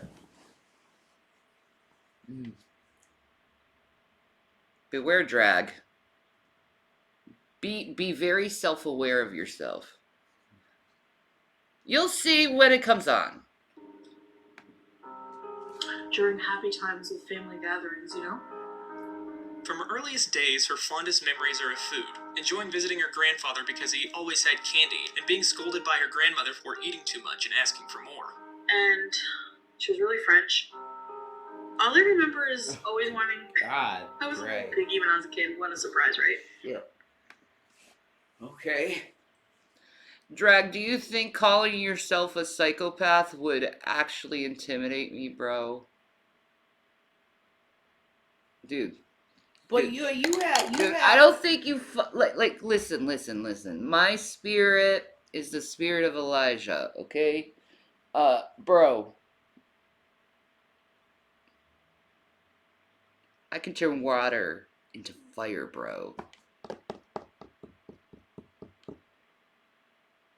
You think a psychopath's gonna fucking intimidate me? I don't think so, man. I got God. And legions of angels, bro. Don't mess with the queen. Literally sitting here playing World of Warcraft watching you guys. Fine. Good. Good. Farm that shit. Yeah, you kick that ass. Grinding and farming. Exactly. Get that energy out onto Warcraft. That's positive, sociopathic, psychopathic energy being released. What the flip?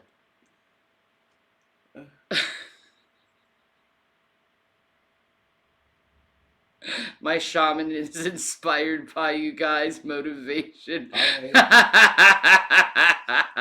I'm down with that. You farm it and you grind it. Who Right. doesn't like grinding? Drag? Right. You gotta love grinding. Nipple I would play? go to her house. She would babysit No, me, we're not talking about nipple play. And she yelled at me because I asked her for another pudding. I kept asking her for snacks, and she got mad and I kept asking her for snacks, and I was being a real pig and fucking eating her whole house out, and she Oh. was getting mad at me. PS5 sucks. No. Lord of Honeybees? I do not. Ugh. It's a fucking Sunday, bro. Who has a doctor appointment on a fucking Sunday? How long have you been in your basement?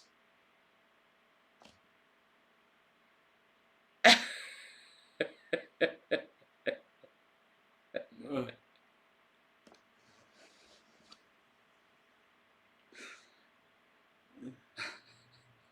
Sorry. I'm sorry. I could be such a troll sometimes, I swear to fucking God. Why not?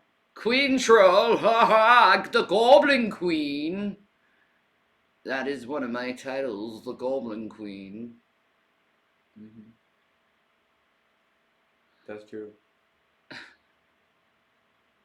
It actually came from Drag. He called me the Queen of Goblins, and I was like, you know what? I'm fucking taking that shit. That is drag. Yup.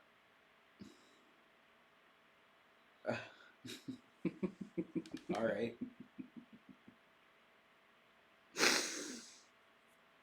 Shanny woke up feisty today. Yeah, I actually got sleep. That was great. Didn't wake up to pee at all.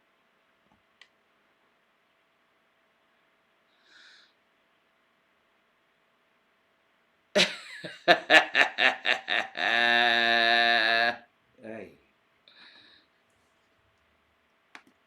She's like, Tabernac, you just had a snack. Why you sad? Chantal tells many stories of her time at the group home, all of them full of debauchery, the last place any parent should send their young daughter. She's shown the home in one of her vlogs, and quite frankly, it looks like a crack house. I think it speaks volumes about how You bad. can't say that looks like a crack house. Come on. It's in a nice neighborhood, dude. It's just an older house. Yeah. That's reaching, dude. That's fucking reaching, bro. Shani and I have our own meds.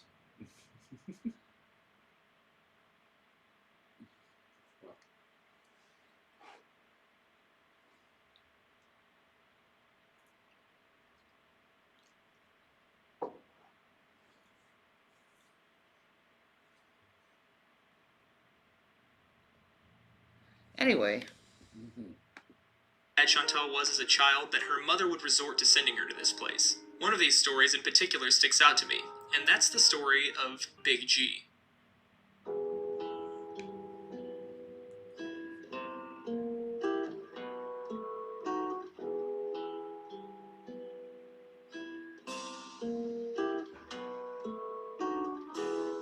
Big G was a man who Chantal led on one summer in exchange for drugs and a place to party. She's unsure whether he had some sort of disability or not, but in my experience, if you have to ask yourself that question, then the answer is probably yes. I led him on. I was nice to him. I made him think that we might have something. I used to ask him to get me weed, marijuana, and in return for him buying me some weed, a prostitute. Think about it. I led him on. So this dude thought they were in love. What a fucking... I remember these stories, some of them. Like, I Deliberately leading guys on and shit to get what she wants. could never do that shit.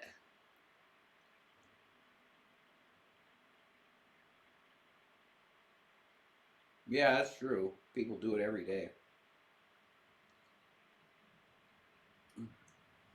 So I was really thinking what to say to you to encourage you when you were so scared of attending your doctor's appointment, but I'll remind that you have the spirit of Elijah next time. Yeah. Thank you. There you go. That'll work. That'll be like, ah, fuck, I have to go.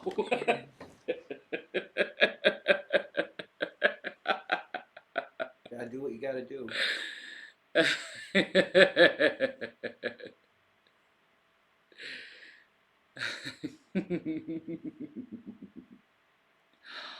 Oh, a spa day between the two of us. Oh, I don't need that, but I would love you to get that. No, I would love for you to get it too. We both relax together. It'll be romantic. We get a massage together and be like, and we'll look in each other's eyes while getting a massage, and Yeah. be like, Oh. Rev's eyes will be curled back in his head. No, like that. And Yeah, back. crossed.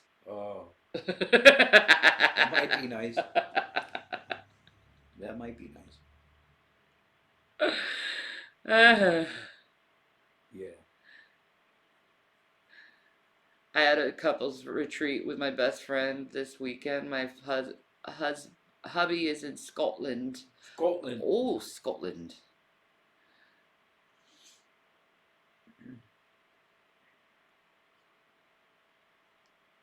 Second Corinthians. You have to get... You have to get sexy Strandhilga lady for Shani and sexy guy pal for Rev. Ah, Strandhands. Ah. Baby. Ah.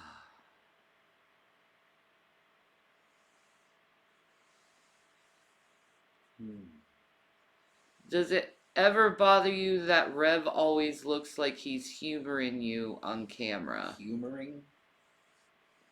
What? What? Humoring her? What do you mean by that exactly, Orman? Let's talk about this shit. You're delusional. I don't know what the fuck you're trying to allude to, man. Thanks for smoking Pall Malls. Thank you, Jules.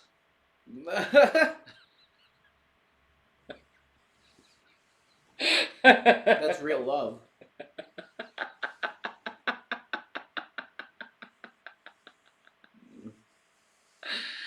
Canadian Booty Bacon? Oh my god, I love that name. What have you eaten today? Nothing.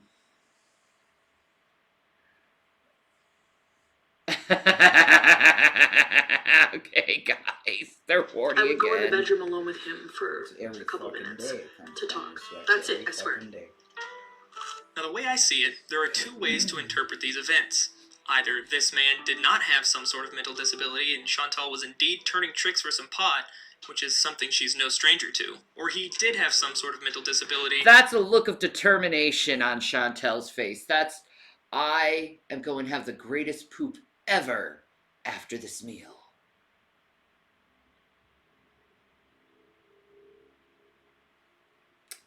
Yep, that's what she's thinking. Mm-hmm. Probably Yep, she's gonna have the greatest poo ever. shite.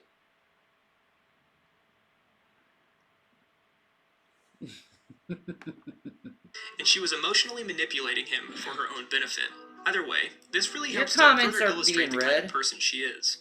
Chantal continued to exploit Okay, this is what Candle Orman said. When you say something, he quivers. He just did that for the camera. Yeah. Sings praises, looks for affirmation, then barks out loud like a seal. I'm surprised he wasn't clapping and balancing a ball on his nose. It's so weird. You feel better you said that, dude? Clapping seal.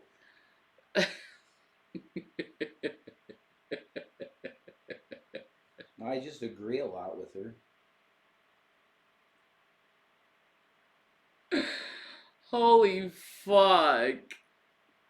You guys analyze way too much. That must drive your fucking mind crazy when you're like analyzing someone in such a deep and stupid level.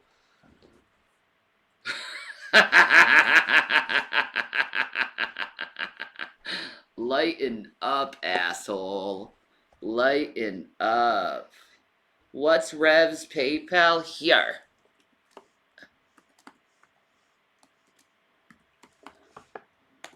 Boop. Wait. Boop. There you go. I'm studying forensic psychology. I have to analyze. Ooh. Maybe you should go with someone who, you know, actually is doing something wrong and breaking the law, and maybe you'd be a better forensic psychologist than studying a woman literally reviewing a fucking a fat woman reviewing another fucking fat woman, dude. Like, I think that might be better educational for you if you're studying forensic psychology, or actually fucking go and watch a fucking video where it's actually on forensic psychology and not me fucktarded doing some fucktarded shit. Are you both born again Christians? Absolutely. Yeah. I've been born again since September 2004. I'm born again. Met Jesus. Jesus is king. Or his angel.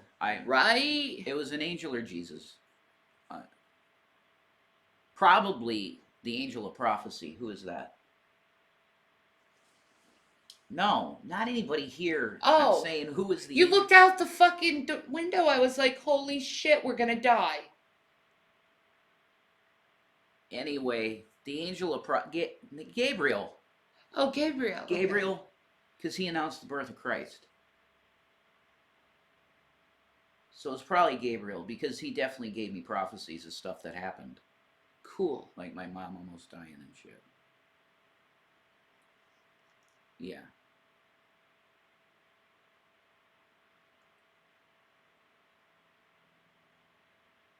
I felt arms though, man. So I think it was Jesus. See, whoa.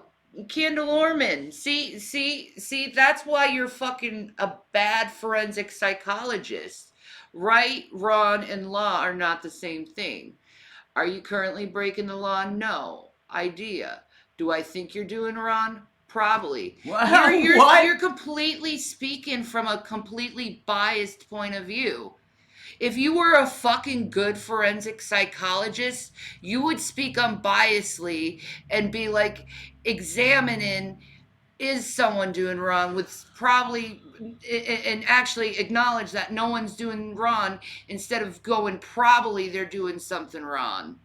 You would think in a total unbiased manner if you're actually a good fucking forensic psychologist. Get the hell out of here. You're corrupt as hell, dude. If you're gonna think in a biased fucking manner when you're fucking a forensic psychologist, dude, you're fucking corrupt. Get your fucking thinking together. Think with unbiased. Think like a judge. You're fucking dumb if you think with a biased point of view. Yeah! Biased against you? Absolutely. I'm not a judge. No. But you said you were studying forensic psychology. So if you're actually a good forensic psychologist, you would think in a completely unbiased manner instead of putting fucking bias on shit. You saying I'm probably doing something wrong is you putting bias on something, stupid motherfucker.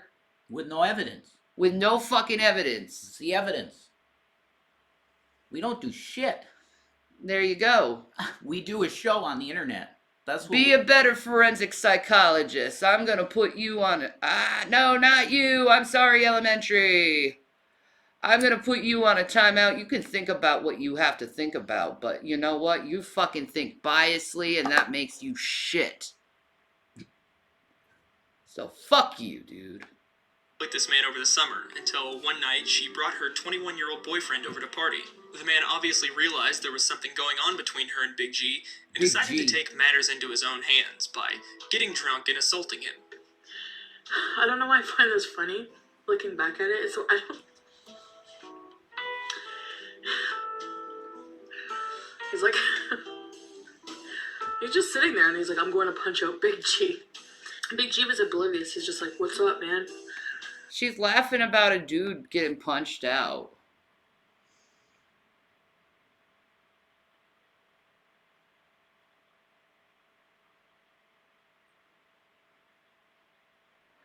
Rev, do you have a purpose? If so, can you share it, please?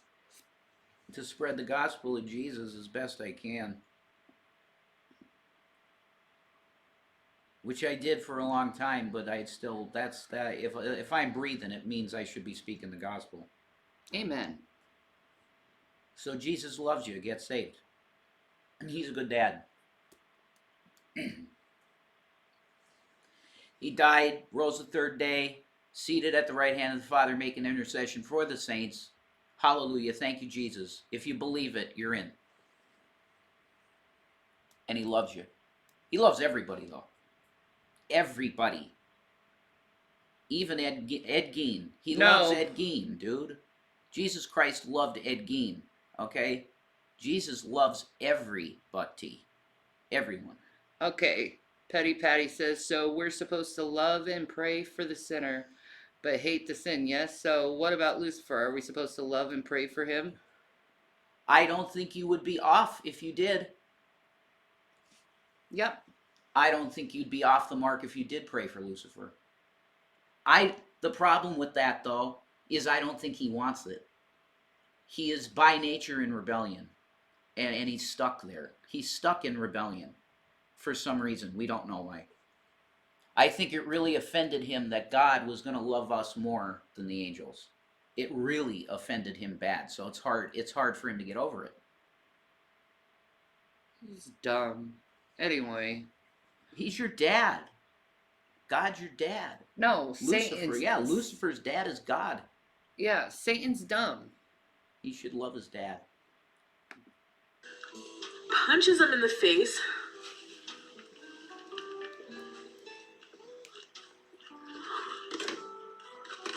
My friend's boyfriend was able to split them up. Chantal felt horrible for Big G and decided to give him the only thing she could in consolation, not only for the assault, but having sex with the boyfriend in his bathroom during the party. And what might that be? What might a young girl who had nothing, living in a group home, turning tricks for drugs, have to give as consolation? Pity sex. Oh! So I had pity sex with Big G. I said it. For the first time, I've said it. Was it good? No.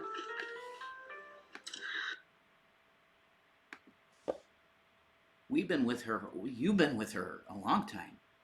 Yeah, it's been a long time. Like the beginning with her? You Yeah, were yeah. close to the beginning. Yeah. Holy fuck. I never put into perspective these fucking videos before. She did some stuff, man.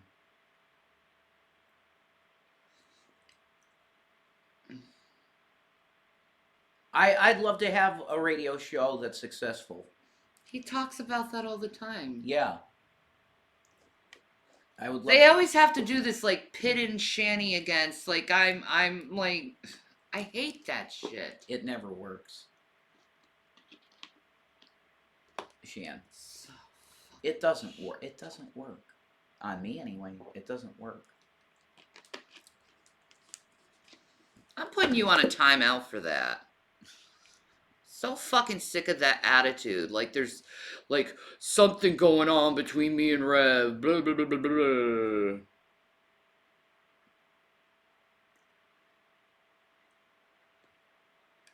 Ugh. I don't even know if you can call it sex because I don't even know if his penis went inside because it was very small. Of course, she has to make a snide comment about the size of his manhood. It's something she does quite frequently. Keep in mind that Chantal isn't private about these videos. Everyone in her personal life knows about them and potentially watches them. So even when she does change the names to protect their anonymity, which she didn't in this case, the people who know her will know who she's talking about. It's one thing to blast your own deep, dark secrets all over the internet, but it's another to tell deeply personal stories about someone who never wanted it and didn't have any choice. But that doesn't occur to Chantal. If she will exploit her family's love for her own personal gain, she certainly has no qualms about exploiting anyone if it means a few more subs or a few more views on YouTube. This habit becomes exceptionally ironic as we further journey on and see Chantal complain incessantly about other people discussing her life and the stories she has made public for others to view. Chantal's former friend Kathy has made the claim that she never had a boyfriend in high school, and again, while her claims offer no real hard evidence, I'm inclined to believe her based on Chantal's own words. As I mentioned, the 21-year-old she lost her virginity to had a pregnant girlfriend at the time, so while she may try to call him a boyfriend to make herself feel better about being used by an alcoholic predator, even she has slipped up and admitted she was nothing more than a side piece. So he was like, you have to stop this. He like talked to her. He's like, you have to stop this. You know, you're acting irrationally. You're going to get in trouble. We have a kid. Let's just all get along. Okay. See, this is what I'm saying. We still pray for those that don't necessarily want them, but definitely need them, right? But so many straight up say no. Mm-hmm. But what if we pray for him? What were to happen then? I say you pray for anyone. You know? Jesus says the greatest in heaven is the least. And he also says that we are to pray for our enemies. And if our enemies are inspired by Satan, you're essentially praying for Satan. No. You're not. If you're praying for them, you're praying for their forgiveness, for their repentance, Mm-hmm. for them to turn away from the bad behavior, Mm-hmm. you know.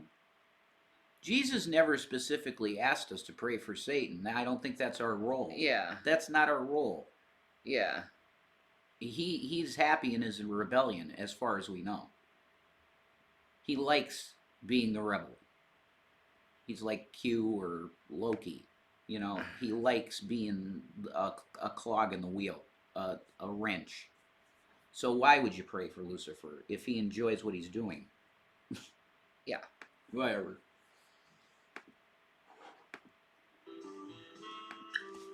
So basically, he's saying to her, "Let me have a buddy." Like, really? There was also a 38-year-old French man who she would routinely hook up with, but never really dated. Again, she was underage at the time of this relationship. I was 16 or 17. So this is kind of wrong. I thought he was very good looking for his age. He looked to be in his maybe 40s, late 30s, 40s. Turns out he was 38. She also had someone called her country lover who I assume was also well over a decade her senior. This was a one-time hookup as well. She tells a story about the worst hookup she's ever had, where she went to a bar underage and ended up going home with a man who was missing a bunch of fingers. They never had sex, but the night ended in a spectacular fashion. Takes off my bra. You would think after a guy takes off your bra, he's gonna start doing things to you, but no. He put on my bra. He put my bra on. And he kept it on. I went to the bathroom. Oh my god, I had to go to the bathroom. Like, I had the shit, okay, beer galore. And I was Beer like, shits. Beer shits. Oh. How romantic. Whew. Taco Bell beer shits.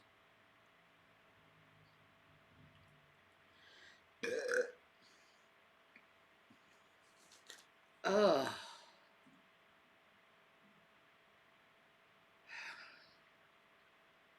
Yeah, Petty Patty, that's a perspective. Definitely.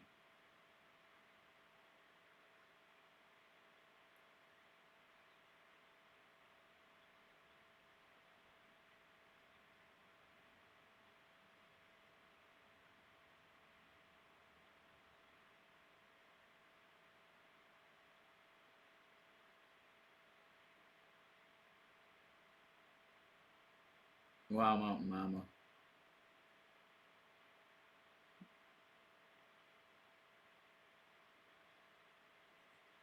Yeah. Ugh. It's a big one, dude.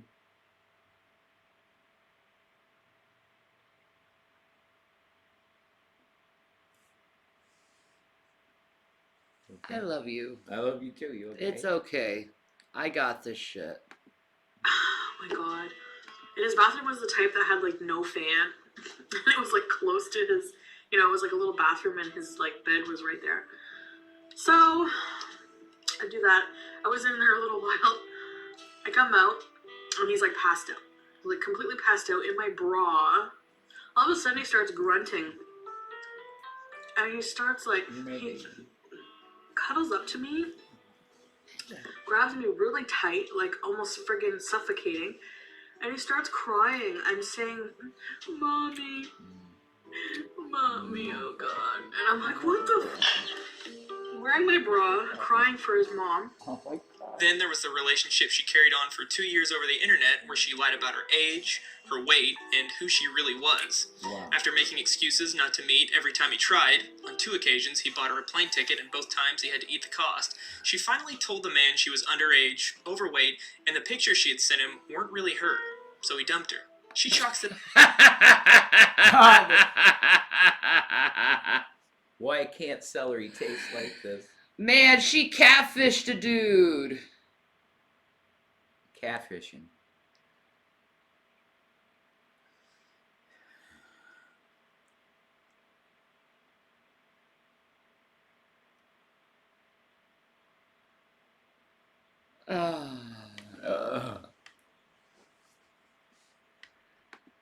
this up to him not wanting to be with a fat chick. So I was like, really? You're not even gonna at least wait to see what I look like? It's just like, she's fat, never mind. You know? Which, For all I know, he could have been overweight. He could have been ugly. Like, who knows, you know? Like, I'm not shallow like that. um, you know? But whatever. As if it doesn't even register with her that she had lied to this man for 2 years, making him think she was an adult woman. There is no sympathy for how he must have felt, probably worried that this made him some kind of unintentional predator. Yeah, exactly. She doesn't realize it probably had nothing to do with your weight, honey. It probably had to do with the lie. She doesn't get that. She, like, Yeah, this woman's a liar. I'm done. That's pretty much it. people don't like being lied to. They really don't. No. You know how I got my boys to stop lying? Is I told my boys, lies are basically telling someone that they're stupid and you can try to fool them. Pretty good. And they realized how stupid they are if they lied, and they stopped lying. That's pretty good.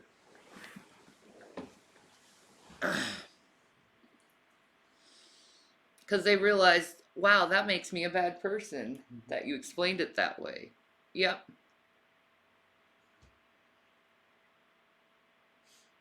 People don't like being lied to. It's simple like that. And she just thinks she can lie and manipulate to get what she wants. And it doesn't work that way. It doesn't work that way. Unchecked BPD is like that, though. It can be. Mm-hmm.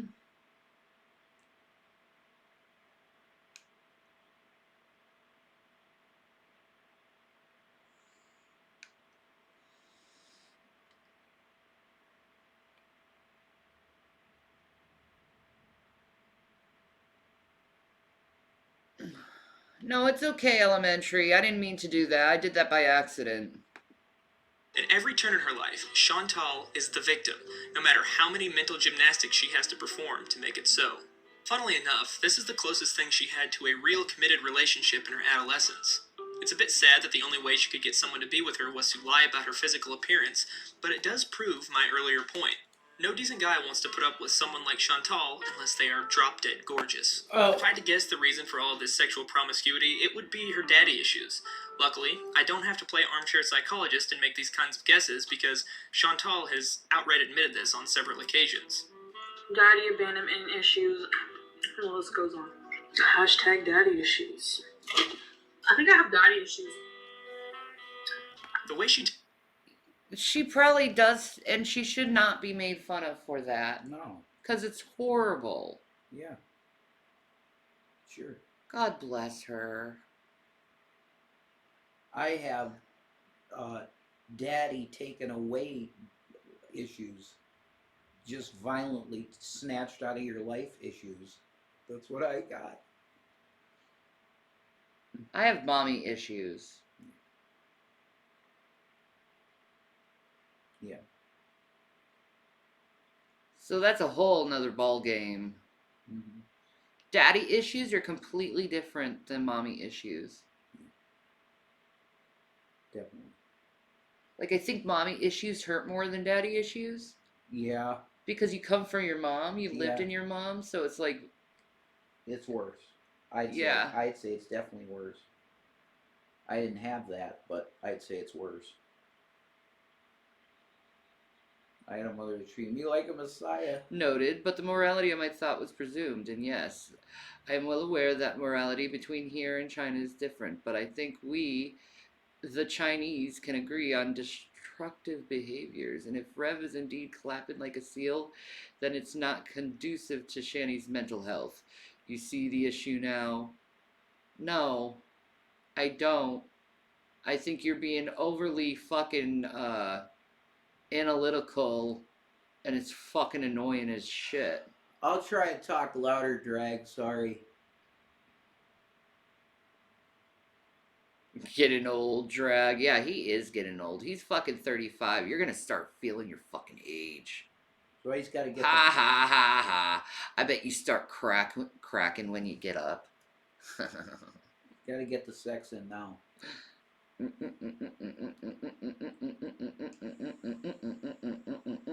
He gonna get burnt out by that shit. I don't know.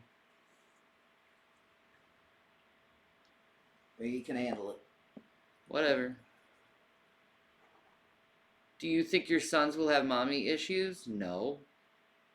Not at all. My sons adore me. So no. Tells these stories, it seems she was consistently sleeping with both the 38-year-old Frenchman and the 21-year-old alcoholic until the end of high school. Feeling very single and very alone, she began using IRC, or Internet Relay Chat, to find hookups, until she began dating her first, in real life, bona fide boyfriend, James, better known as Pete's to foodie beauty Pete. enthusiasts. She and Pete's were Stop originally annoying just me. friends. Eventually, they became roommates, which led to them falling in love and dating. Chantal has mentioned before that she's been with BB for around 7 years, and that she and Pete's were together. I think she fucks any penis she can get. That's what I think.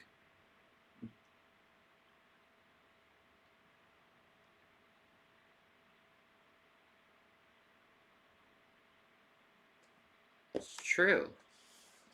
I mean, that's essentially what Tinder is fucking any penis you can get. Whatever you look at and go, yeah, okay. Yeah. That's Tinder. Ugh. That's it.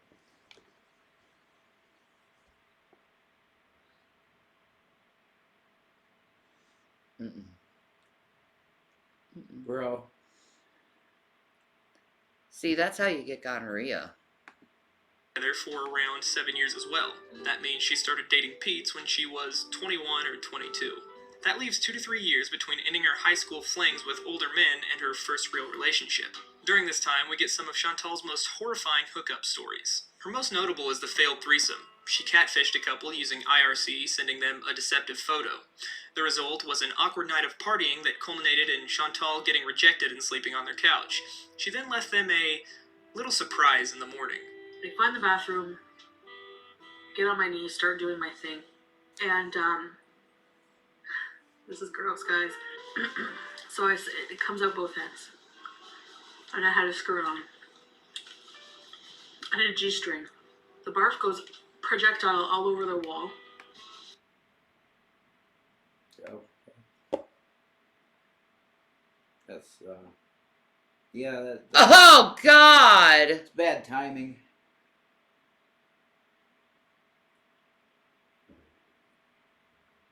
Thank you, Ted. Honestly, I think you're way more in shape and way better than this lady. Thank you. I am. I've never barfed in the middle of fucking someone. Like, you telling me she couldn't have the time to be like, okay, get off me. Yeah, I got a puke. Like, she couldn't do that and be like, get off me?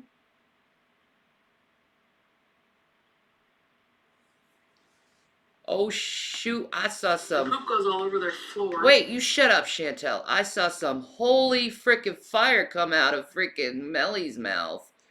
The Bible is quite clear that Satan is beyond redemption. His end has already been written, and his fate is sealed. Satan and all of the other angels had an opportunity to choose whether to serve God or whether to rebel.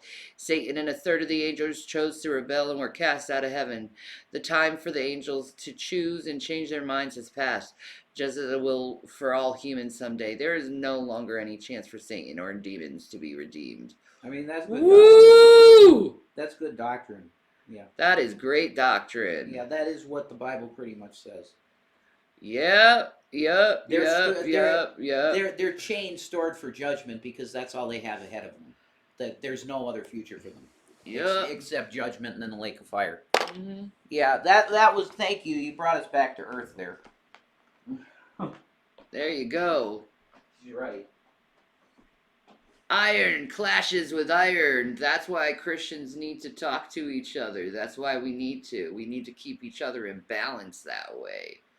Woo! And a wise man will take a brother's or sister's rebuke. Woo!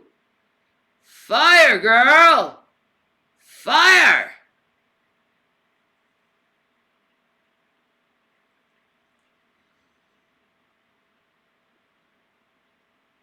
She just took the devil's strongholds and fucking nuclear fucking fired on them, man. Woo, Melly! Major respect points there, man. Woo! That was awesome.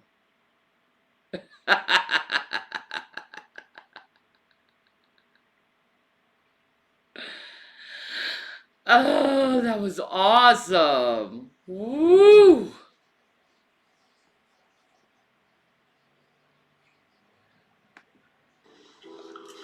No towels, no paper towel anywhere in the bathroom, no toilet paper. I didn't know what to do. I took my G-string off, cleaned up with some socks and some clothes I had in my bag. You know, I think I had a sweater or something in there. What happened after?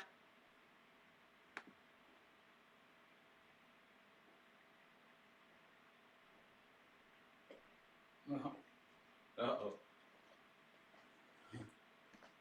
She cleaned her poo and puke up with her clothes. Wow. Did she put her clothes back in her bag? Did she shit on him? Yeah. She shit on him? Yeah. She had a G-string on, apparently. So he was fucking her in the G-string and she shit on him and puked. Yeah. Wow. That's rough. Damn. That will fuck you up sexually for life, bro. It'd be It- like... It'd be like a fountain of diarrhea under you if I fuck you. But I thought he was up in her shit fucking her. Oh my god, this is so gross. I didn't hear the story, sorry. After when I went home, I never heard from them again. I never heard from him again. Yeah, I'm I don't assuming they expect found you my mess to. And just were like, screw this chick. I'm not messaging her anymore. She also partook in another threesome while high on ecstasy, where the woman didn't seem to have the best hygiene, but that didn't stop our hungry girl. I was like, really? Do I have to? Do I have to go in there? I didn't hear the fucking story. And I did. And it was Oh, she horrible. was in the bathroom. Oh, okay.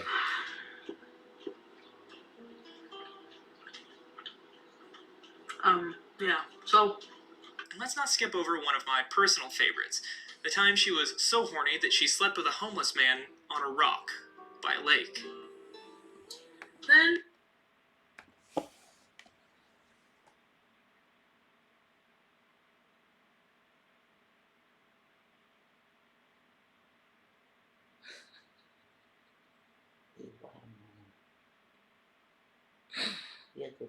Oh.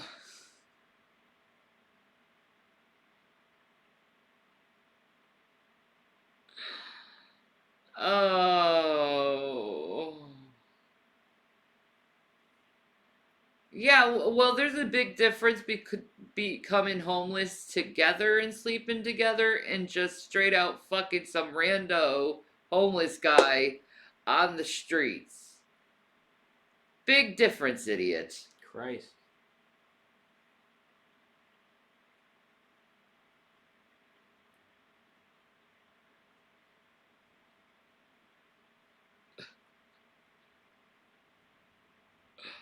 Holy shit, dude.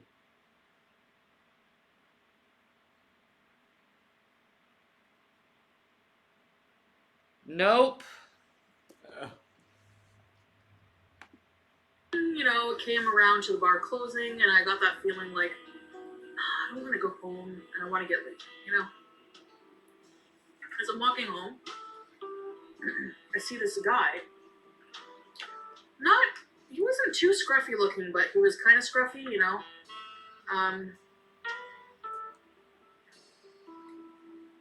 He was carrying like a shopping bag, and it had like DVDs in it, probably to pawn them.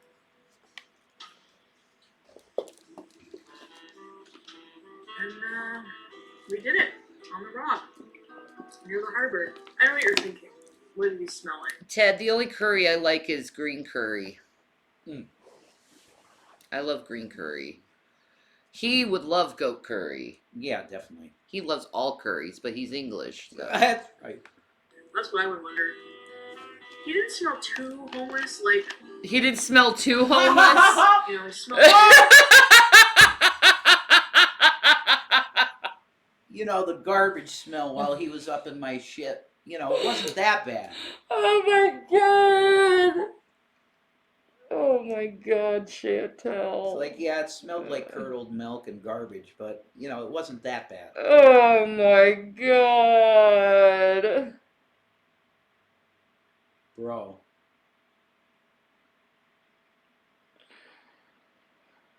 Oh.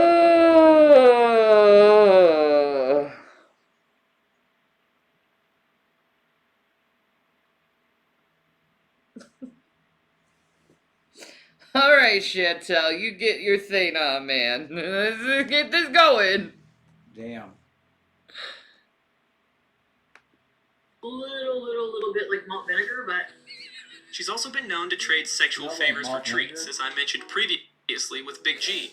But on another occasion, she let a man touch her breasts for a few burgers. I got desperate and called one of my lovers. This is like low-key prostitution, but I offered him foreplay if he would come over and bring me a couple of Whoppers. I think it was Whopper Wednesday. He got there, and I was so mad. It gets worse. I was so mad and pissy that he forgot the zesty sauce for my onion rings that I only let him squeeze my boobs. On another, she Prostitute for Whoppers. And she gets so mad over. The zesty sauce.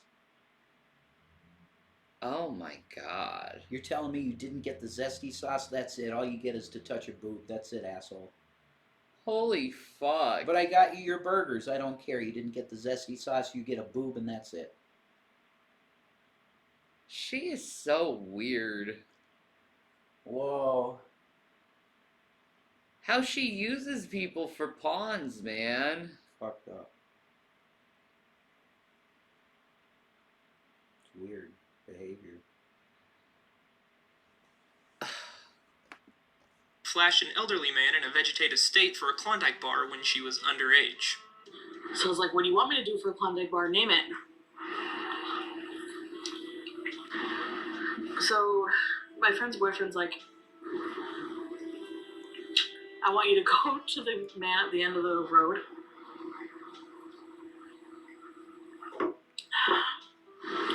And I want you to lift your shirt up and flash him and shove your tits in his face. So, of course, I did it. I'm not proud, but I did it. It was during this time that she also began experimenting with heavier drugs. As mentioned in her unclean threesome story, she took ecstasy. She's also tried mushrooms and LSD. That day, I was so excited. She made shroom popsicles. She had LSD, ton of weed. Oh, that goes without saying. But after all was said and done and she'd had her fill of fun, she decided to settle down with good old reliable Pete's.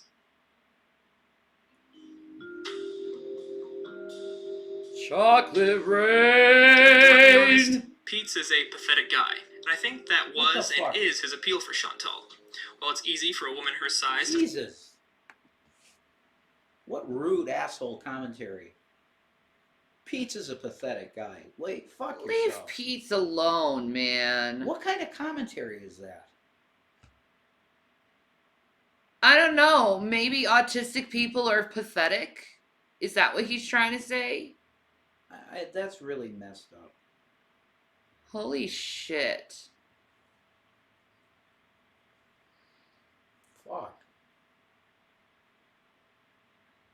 That's not right. I remember that video. The chicken? Yeah.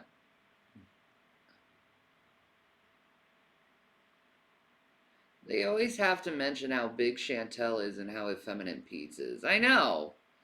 Like, you can't come up with any other commentary than that, dude. Ugh.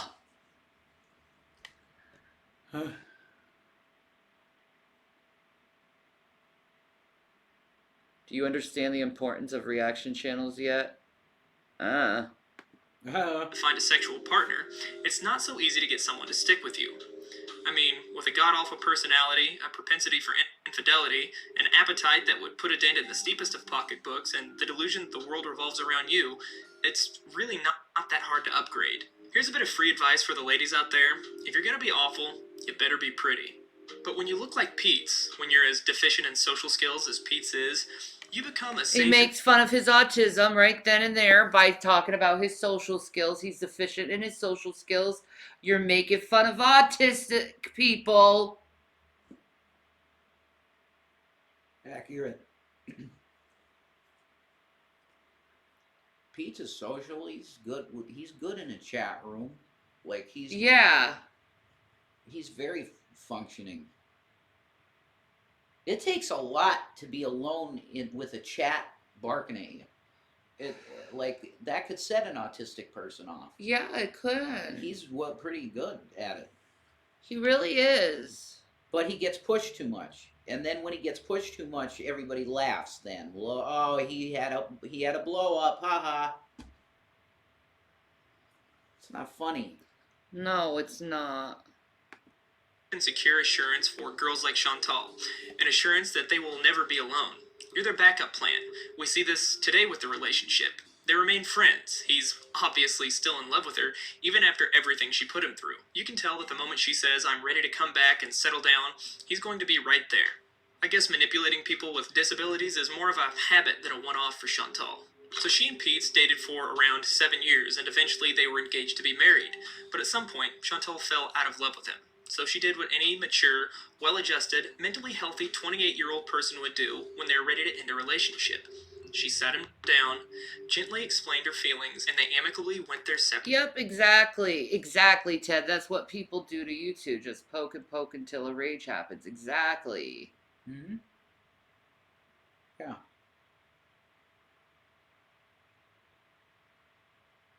Pete isn't good socially. That's just the truth. Autism is a spectrum, and some people are better in certain aspects than others. Exactly.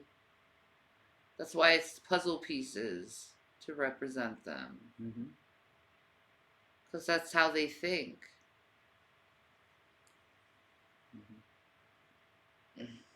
I am very defensive of Pete's because it's like I'm pretty sure that's how Zachary's gonna be like when he's older.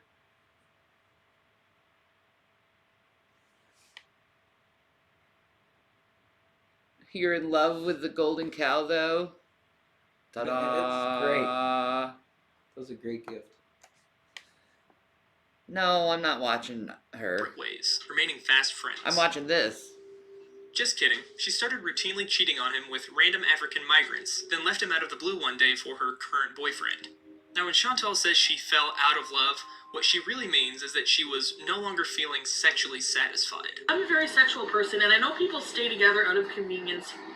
They don't want to ruin a family. But I need good sex in my life, and I need passion, and I need attention. And I wasn't getting all those things anymore. Oh, this I don't was expect during the maturity out 7 of Chantal years of today, ick so it's a with bit a absurd black of me to man. expect it from her when Yeah. she was 28. But Are this you really kidding got me, dude? Yep. You're with somebody 7 years and you can say something so disgusting against all black men, That's right. black guys. Yep. That's so wow. There's no words for how bad that is, man. That's really, really bad. goes to show how much of an insecure child she is at heart. She wasn't feeling sexually satisfied. She didn't think she wanted to be with Pete anymore. So instead of voicing her feelings, either trying to work through her issues or separating, she stayed with him and went behind his back with God knows how many. I wasn't being sexually satisfied with Chris. Mhm. But I stayed with him. Mm-hmm. I didn't leave him. He cheated on me. Mm-hmm. So I'm wondering if I was sexually satisfying him. We just weren't meant to be. Well, you were together 7 years. It's nearly 7 years. Yeah. But something fell apart. You lost a wheel in the relationship somewhere, Yeah, and it went off the rails. I know. That's But what I happened. loved him so I know you much. did. You remained dedicated 100% Oh well. the whole time because you're loyal. Oh well. I'm with you now. Yeah. And we very much are in love. Yeah. And we're happy and I feel secure. Good. You do? Yeah. Wow, that's great. Good. Yeah. I'm very glad to hear that. You've been open with me. Yes. Yes. But that means a lot to hear you say It means a lot that you've been open with me over everything. Yeah, I have. I'm not the type to hide shit.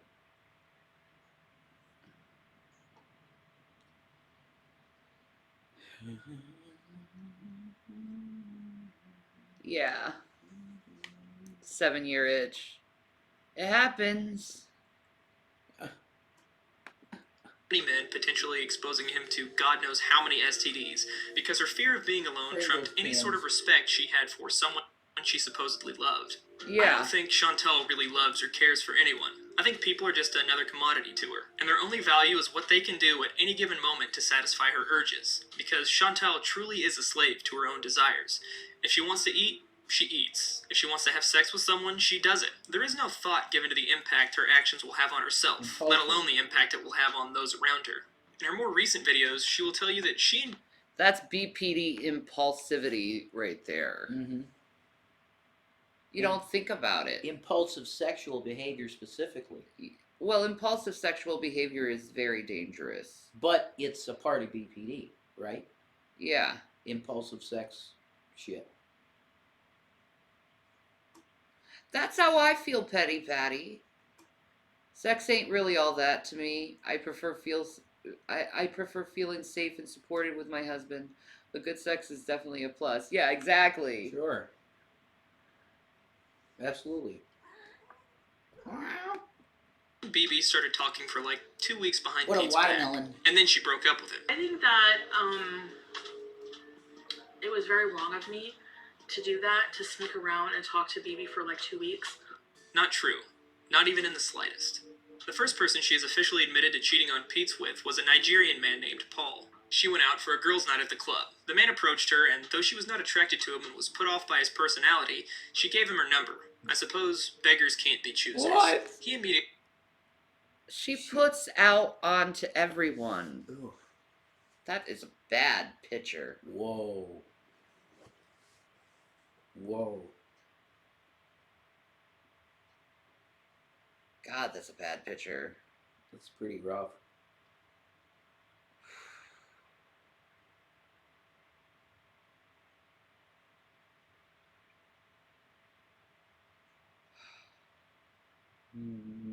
He can get it on. He's got the dawn. La la la la la la lee. No. immediately became very possessive, texting her all hours of the night and getting angry if she wanted to hang out with friends instead of him. Even with all these red flags, she decided to take the step and start cheating on Pete's with him. The cognitive dissonance she displays when recounting this story is truly amazing. Gone. One night, she brought him over to a friend's apartment, unable to bring him back to her own because, her boyfriend lived there. Throughout the night, they were all chatting and drinking. Chantal got hammered drunk and decided to go outside for a smoke and a bit of fresh air. After a few minutes, Paul came out and informed her that he had just slept with her friend, slapping her across the face when she became upset. And What? he's like, I fucked your friend.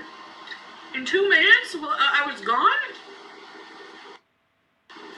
I'm like, that sneaky, frigging, slutty bitch. So I start yelling at him. He's like, listen to me, listen to me. He grabs me, smacks me across the face, and I just like, no man has ever smacked me. I was so stunned. I can understand in the moment being upset about your friend sleeping with a guy you were interested in, but this story is over 7 years old and she's still visibly upset about it, as if she never stopped to think, hey, I was cheating on my boyfriend during this time, and this guy was a scumbag who physically and mentally... What the fuck is wrong with her? I don't know. Reckless. Hi, Alexandra. No, I'm not gonna go to Foodie Beauty's chat. I'm watching something. Let her be live. Fuck. Doing other things.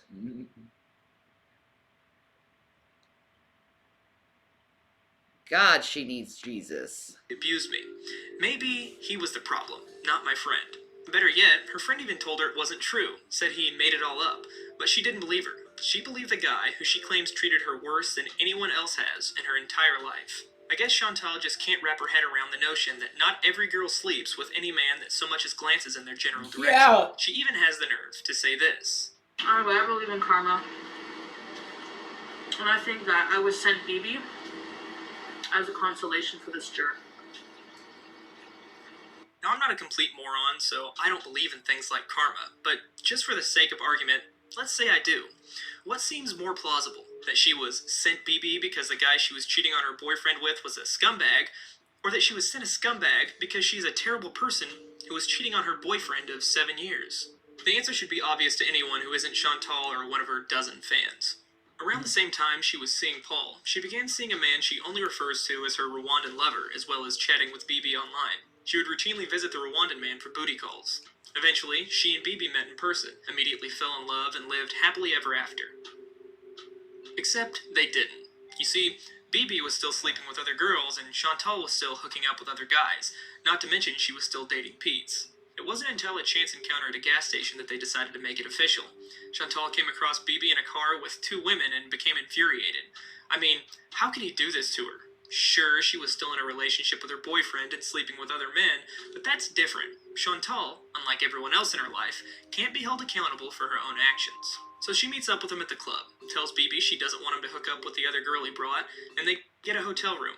Because again, they couldn't go back to her place because Chantal was in a relationship and living with Pete, who I'm sure was at home watching X-Men in his whitey tighties, oblivious to the fact that the woman he thought he was going to spend the rest of his life with was sleeping with any man desperate enough to give her the time of day. I remember we're in the hotel, it's dark. We start making out and stuff. And she's with Pete. How could you do that to that nice man?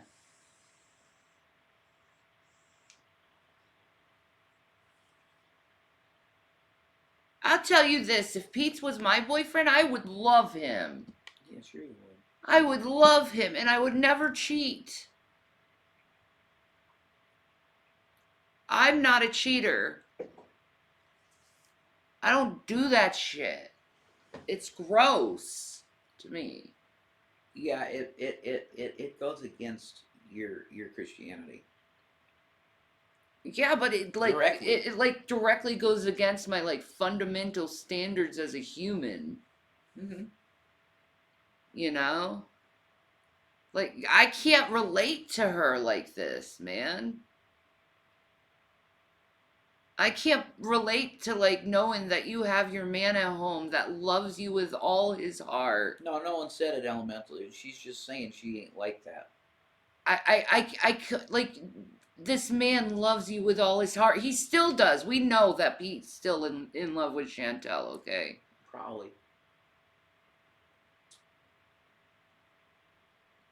And she just does that. Like it's so gross. She couldn't talk to Pete about what she desired or anything like that. Mm-hmm.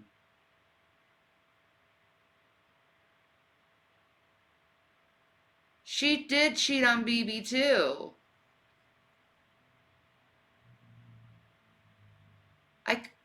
I can't, like, I don't.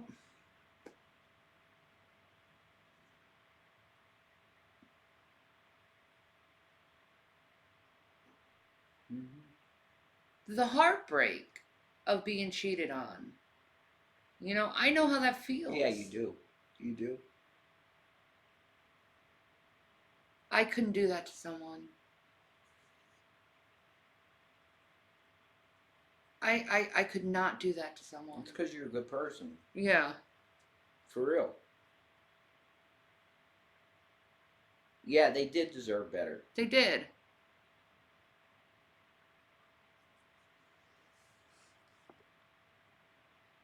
Yeah, she cheated on BB too, right? Mm-hmm. Yeah, she's cheating on BB. But he was cheating on her too. Mm-hmm. God. People cheat, get over it. No. I'm not going to have someone invalidate how I feel because people cheat. And it's like, get over it. Fuck you. It bothers me. How about you get over that it bothers people when they cheat, cheater? You know, and things are getting heated. And he's like, take off all of your clothes, like your socks, everything. And I was like, no. At the time, I was still, you know, I hadn't been with anybody since Pete's, like, you know, and the Rwanda guy, but that was a really good night. So,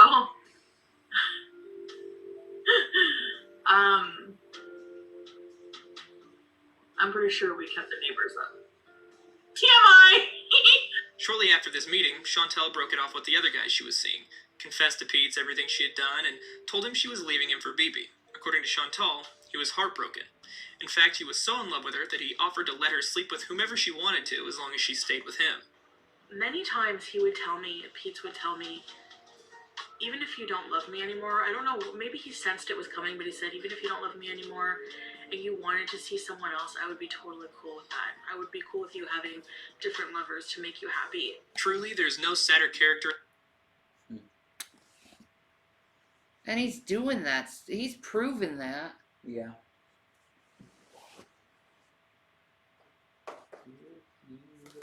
Like, he's really devoted to her.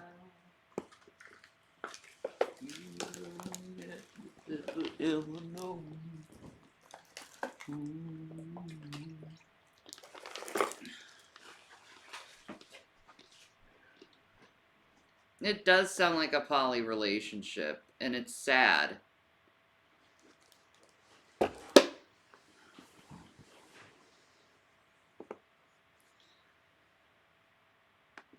In this story than Pete's.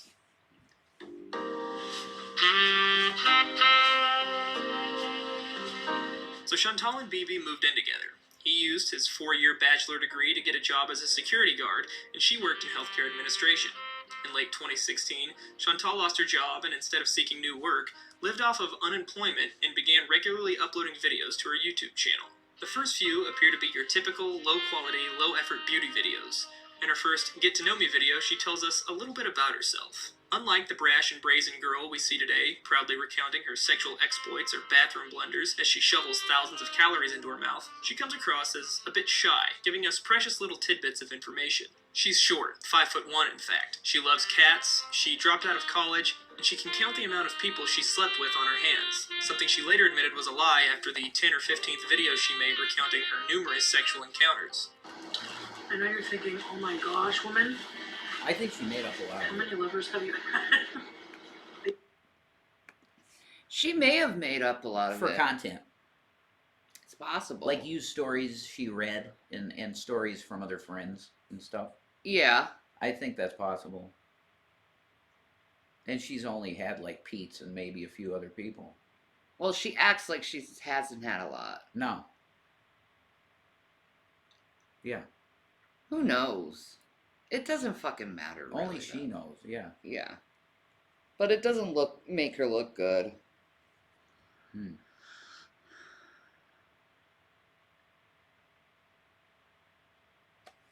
Stop promoting her. I'll promote her the way I want to. Fuck.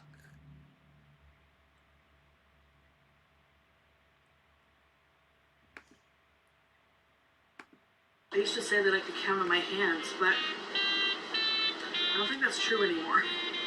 Fucking It was a few years spamming my ago. chat with that If you were with her shit. channel today, you would see that not long after this Get to Know Me video, she switched from makeup tutorials to mukbangs and the occasional vlog. However, this is not a true representation of her channel's history. Chantal is well known for deleting videos, typically in an attempt to mitigate the repercussions of her impulsive nature. The most common reason for her to delete a video is the backlash she receives after lashing out at those she deems haters, which is a blanket term that covers everyone from people who are genuinely worried about her health due to her constant binge eating on camera and her numerous health problems, to trolls who genuinely just want to get a reaction out of her, That's and true. everyone in between. Recently, however, she's taken things further than she ever has before, by mass deleting almost 6 million views worth of videos. These videos were all diet and fitness related and showed the true nature. That's actually cute makeup choice for her, actually, the purple.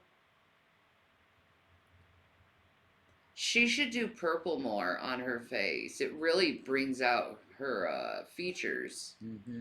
You agree? Yeah, true. It's a good color. Chantel, use purple. Mm-hmm. It looks good on you. Yeah, it does. Kind of an Ursula looking deal. But it's nice. Well, she doesn't look like Ursula, but it's like it looks good. Yeah. It's a good color for her. Mm-hmm. No, I'm just watching this right now. I usually do true crime though, Chicana. But I'm a variety channel, so you never know what you're gonna get with me. Mm-hmm.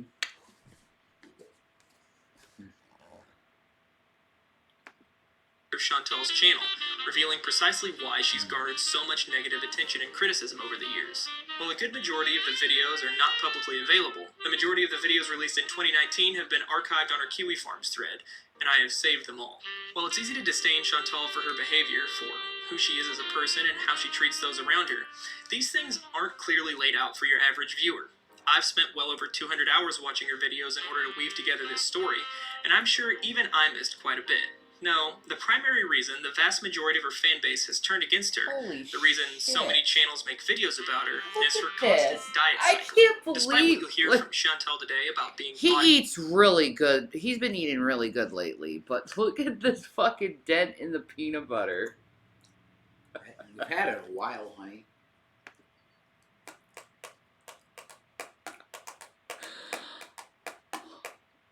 Oh man. Protein. You get a little hungry and it's just it's protein. I'm like Winnie the Pooh with honey, You really are. except it's peanut butter. Jason loves his peanut butter. Like, it's a staple. It's like, did you get the peanut butter? Yes. Mm-hmm. Like, the house at all times needs peanut butter for Jason. Kind of. Yeah. It's a good thing to have.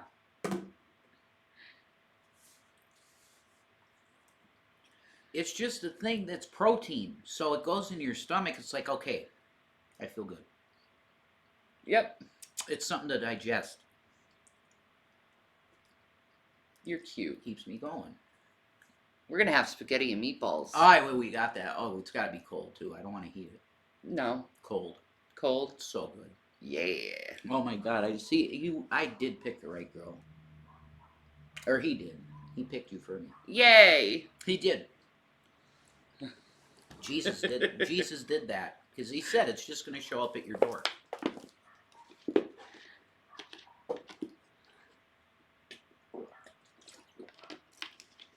Mm.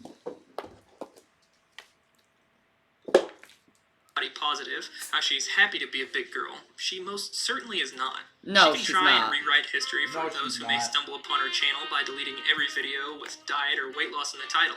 But like any endeavor she undergoes, Calzones she's are too lazy to delicious, follow aren't they, through on Ryan? thoroughly. Because even though the videos that are explicitly Spicy diet-related based calzone, on huh? the title have been deleted, there are plenty of videos where she references her endless weight-related trials and tribulations. Even in her earliest videos, she lamented the Jesus. size of her body. What is the least favorite thing about yourself?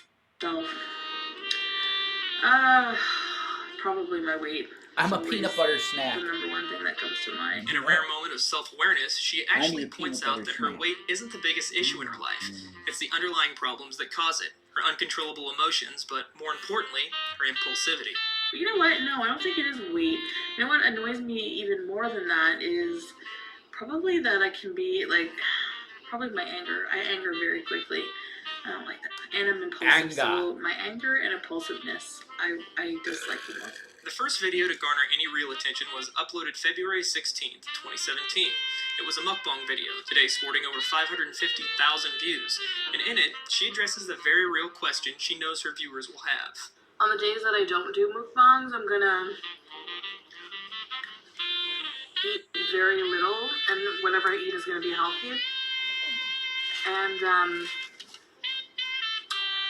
gonna be starting a workout routine This video blowing up was probably the worst thing that ever happened to I don't Chantal. need jelly, You don't have to Denise. be a psychologist to know that no one with binge eating disorder is going to be able to simultaneously peanuts. perform mukbangs and overcome their disorder. She's essentially become incentivized monetarily to continue her addiction. Chantal recognized this on some level, and 2 weeks later says her days of mukbanging are coming to an end as she plans to get weight loss surgery. So bear with me because my mukbangs are coming to an end. I'm really sorry. I'm not going to be mukbanging the way I do because I'm going for the weight loss surgery, right? So I have to prepare for that, and I have to come up with a plan. And That's not a lot. that's all that's coming. That's coming for sure. However, 2 days later, she decides she's still going to be doing mukbangs, just less junky ones, reserving her junk food mukbangs for occasional treats. I'm going to be doing less of these junky mukbangs. Are going to be reserved for treats only. If I'm going to be going for weight loss surgery, I have to start thinking. I'm gonna be going for weight loss surgery. Mm. It never happened, Chantel. No. It's like 4 or 5 years ago. Her health could never really be good enough to do it. Mm, They were trying to get her there, yeah. but they couldn't. She couldn't get cleared for it, really. She just loves the foods. Or she just forgot. That's how I understand it. The doctor said, no, you can't yet. Or maybe she just dropped it. I don't know. I don't know. I can't remember, really. You know, that way I'm preparing mentally. It's not a magic pill. I can't just, boom, I have surgery. But I pigged out the 6 months prior to getting it. I can't do that, you know? So This obviously is not feasible and did not work.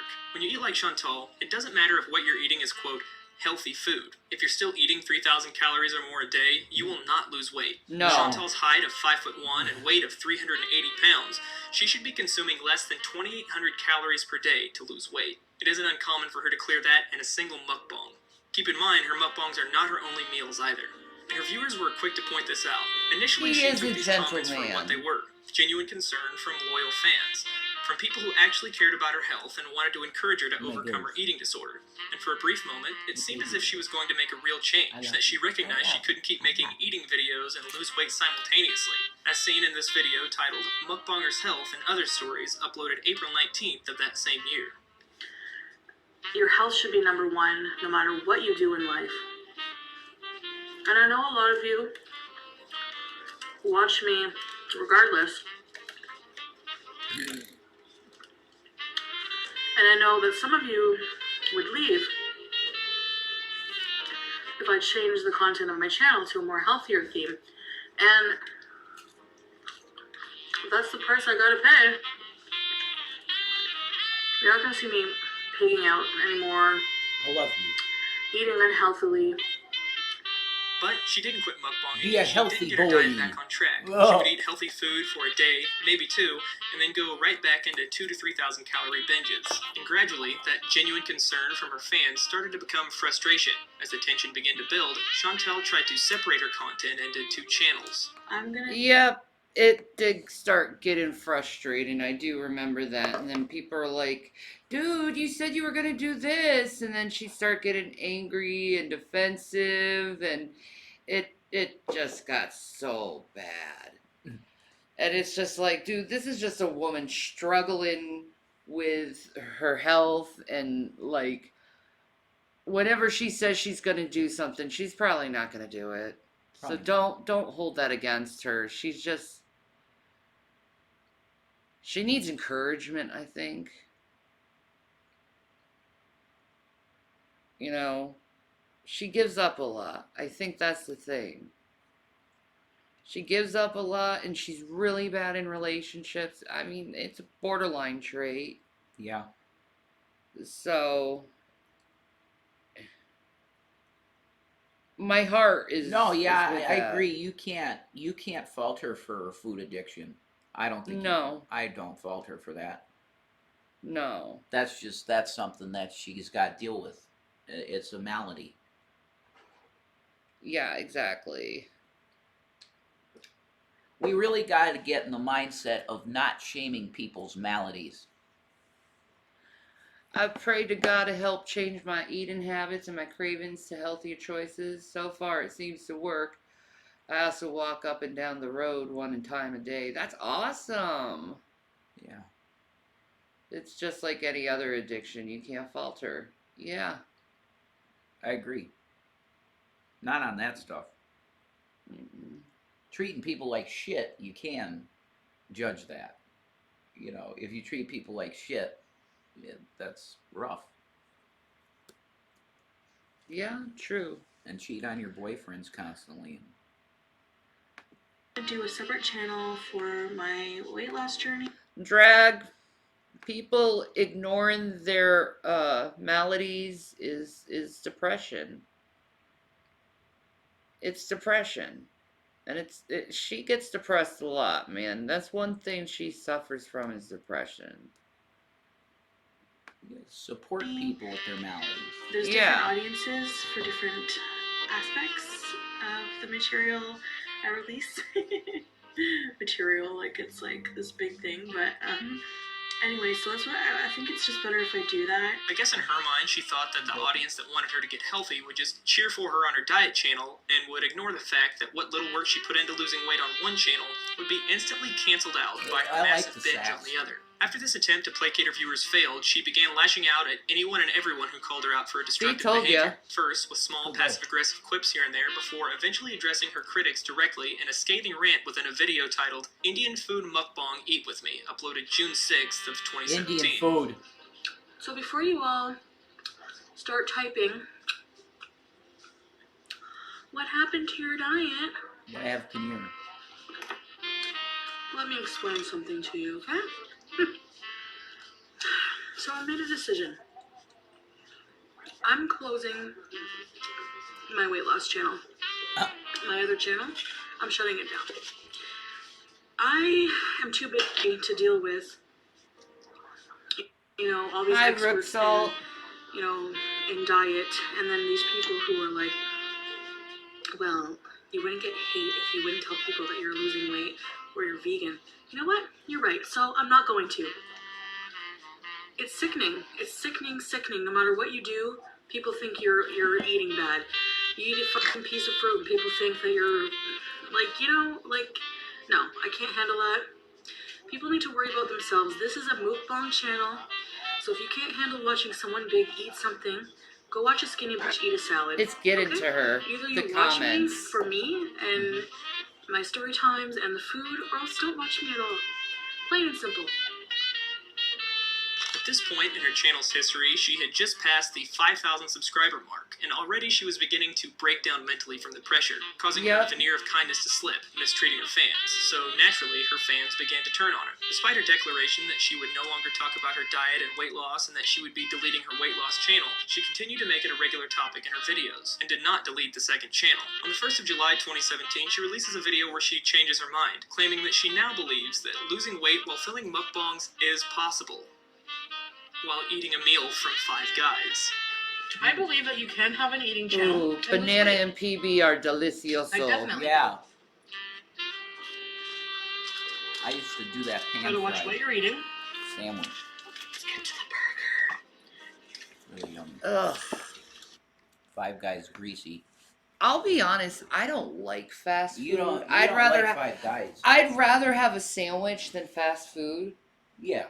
to tell you the truth. Yeah. I agree. That feeling it makes your stomach and it's like, ugh. Very heavy. Yeah, Very heavy. exactly. Make it vomitous. Ugh. Gross. 2 weeks later, she uploads an absolutely manic video where she tells her viewers that they need to quit worrying about what she eats, because she knows what she's doing. And if Hi, they were to Ted. only watch her diet channel, they would know that when she's not filming these unhealthy mukbangs, she eats healthy and exercises. Here's the thing, okay? You only see me eat one meal. You don't see what I do the rest of the day. If you want to see what I do the rest of the day and things that I do eat, go to my other channel, Chantal Marie. It's always in the description. You'll see that I go to the gym. You'll see that I'm losing weight. I know what I'm doing. You come here for food, you come here for story. You don't come here to criticize. Like I said, it's like if you're watching. Chantel, shut the fuck up about that. Oh my god.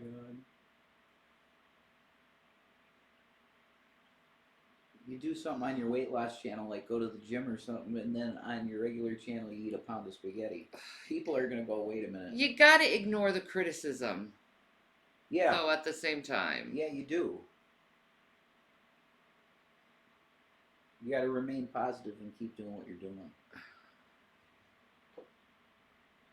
You got to. Mm-hmm. Or you embrace the hate completely and become part of it. You can do that too. Yeah, exactly, Ted. $20 for a burger and fries. Yeah, exactly. Yeah, that's nuts. Like what? It's crazy. Whatever. This world's messed up. Yeah. Five Guys is expensive for no reason. I can make a better burger at home. Yeah, anyone can. Yeah.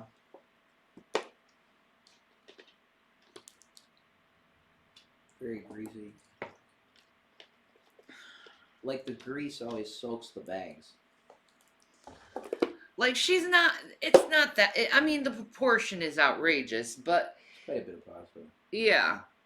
But it's not the worst meal she could eat, and she's No. just bitching and complaining. It's like, dude, who cares what they say about your weight? Just do your own thing and show everyone that you're fucking awesome. Mm.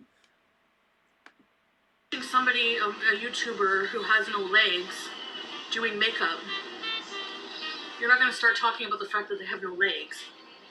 The title of this video is Loads of Spaghetti, and what an apt name it is. Chantel will often tell those who criticize her that what they are doing is basically the same as criticizing someone with a real physical disability. In this example, someone with no legs. I can only imagine how incredibly insulting this must be to anyone with an actual disability, as if her lack of willpower and compulsive need to eat are even remotely the same as being physically disabled.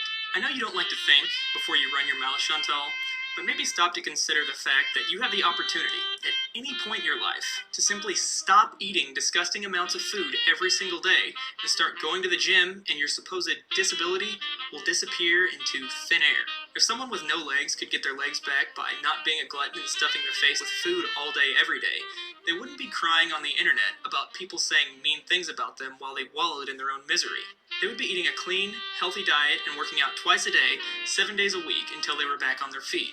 I imagine this message was conveyed to her in the comment section, as they are, along with the ratings, disabled for this video. Despite her Well, she turned the comments off, so you know she's going through her time of no, I can't take it. It's too much. Fuck everyone. She goes through these moods of turning off comments, turning on comments. Yeah. I wouldn't hold it against her. I just think it's what she mentally can take. Mm-hmm. Pretty much. But I mean, she is getting railed by the audience. I mean, gotta give her leeway there. Disgruntled beezers. But at the same time, she says some fucking asshole things too. So, whatever. Yeah. It's the dynamic. assurance, her rather vehement assurance, that she knows exactly what she's doing with her diet, and that behind the scenes she is working hard to eat clean and lose weight, by the end of July she confesses what everyone already knew. That in addition to her on-camera binges, she would routinely binge off-camera as well. To be honest with you, completely honest with you, my problem is what happens off of camera, not what's on camera. So like, I binge off of camera. Like, if I just ate what I ate on camera and then counted calories and stuck to that every day, and went to the gym and vlogged that, I would be fine. The thing is you don't see me, you know. There's BB playing video games in the back. Call of Duty or whatever. Yeah.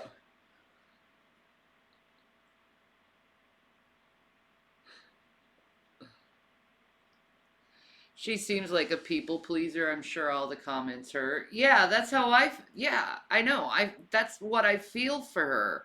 Is that like I feel how that is when when it goes completely negative. It's just like, Mhm.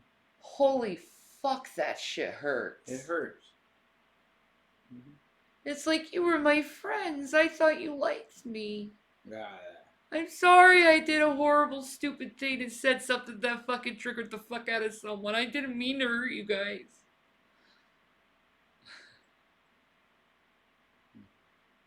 That's how I feel, Mm-hmm. I know. you know? It's unfair in a lot of cases. But there's a lot of times I've gotten really pissed off, like, fuck you. Mm-hmm. I know, the internet is so fickle. Mm-hmm. It is. Oh well. At the end of the day, every content creator is a human Mm-hmm. with flaws like everyone else, and just give people grace, man. Mm-hmm. Yeah.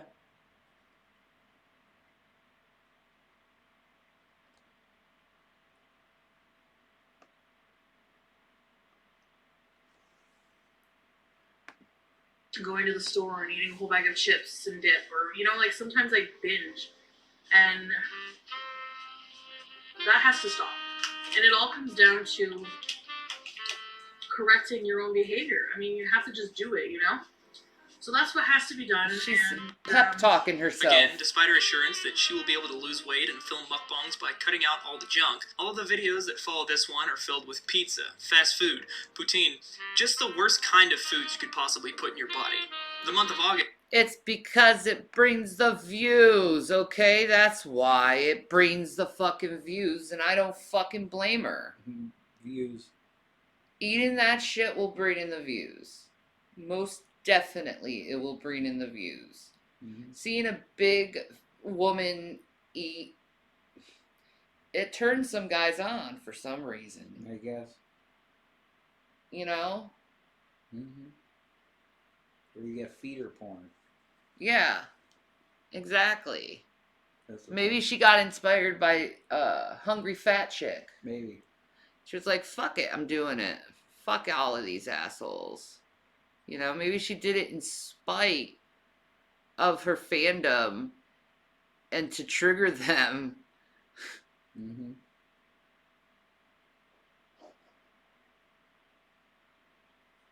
For the views. You know, hate sells. Sex sells. Hate sells. Gluttony. Gluttony sells. Yeah. It just does.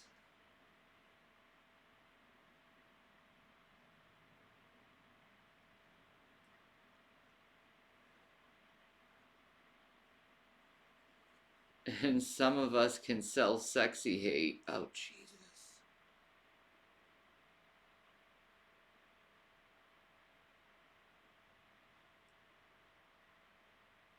I cannot wait to show you the interview.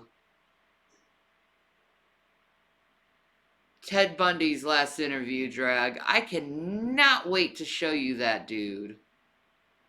Because maybe your perspective will change a little once you hear what sexy hate can do to the human mind. Anyway. Saw Chantal reach her breaking point. She uploads a video on the 9th proclaiming the difficulty of her job as a YouTuber, saying that people are only hating on her because she's fat, her go-to defense mechanism when she doesn't want to reflect on her own poor choices. So people come here to watch me eat and talk. And yes, it's just eating, but it still takes a lot of work, okay? I work almost all day on YouTube, editing videos, planning.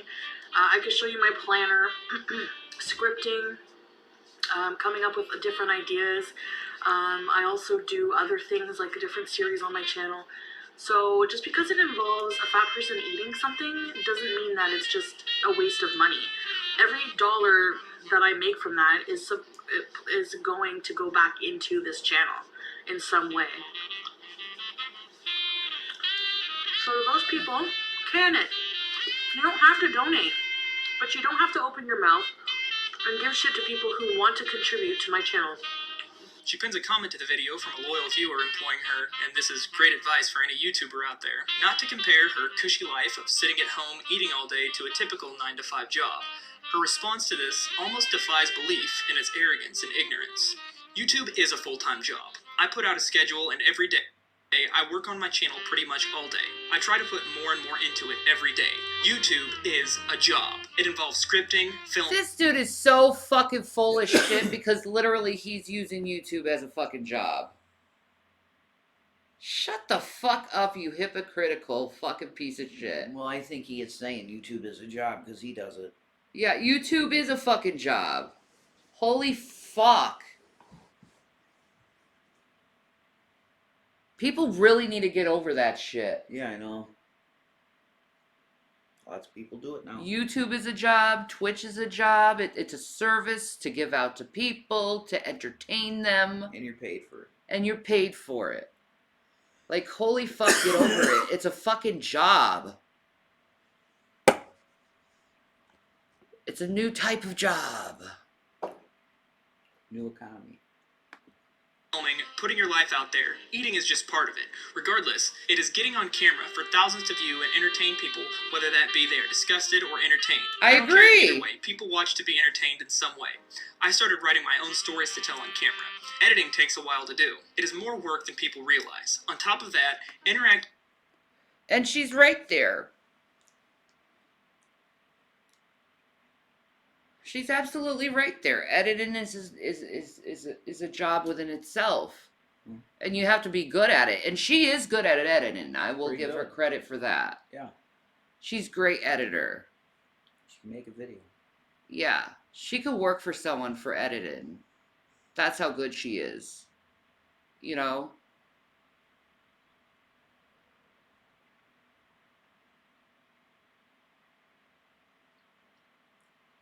But, like, I agree with this statement.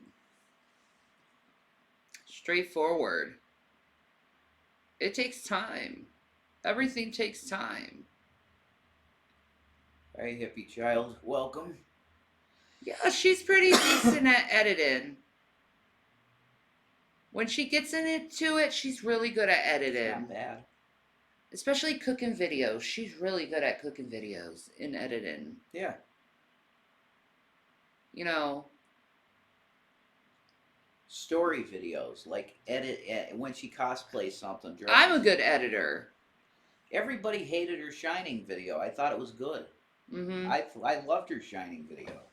Yeah, her Shining video was awesome. Yeah, it was. I liked it a lot. She's got editing talent. via social media also takes hours out of the day. Yes, it So does. yes, it is comparable, and I would argue that it's even more work, especially for bigger YouTubers. A 9-to-5 job, you get to go home and leave it behind at the office. YouTube, you're on your own. You don't get benefits, except you have to constantly remain creative and competitive. So I Yes. appreciate you watching me, but I have to largely disagree with you. The fact that you simply call it eating pizza on camera is ignorant and false. Become a YouTuber. You will see. Anyone who has a real job knows this is not true. Anyone who has a Okay. successful YouTube channel knows this is not true. No, you're bullshitting that just to disagree with her. You know it's a fucking hard fucking job. Can be. Mentally, physically, emotionally. Can be. This dude's a douchebag, man. He sounds like a total fucking hypocrite asshole. Yeah, I would agree.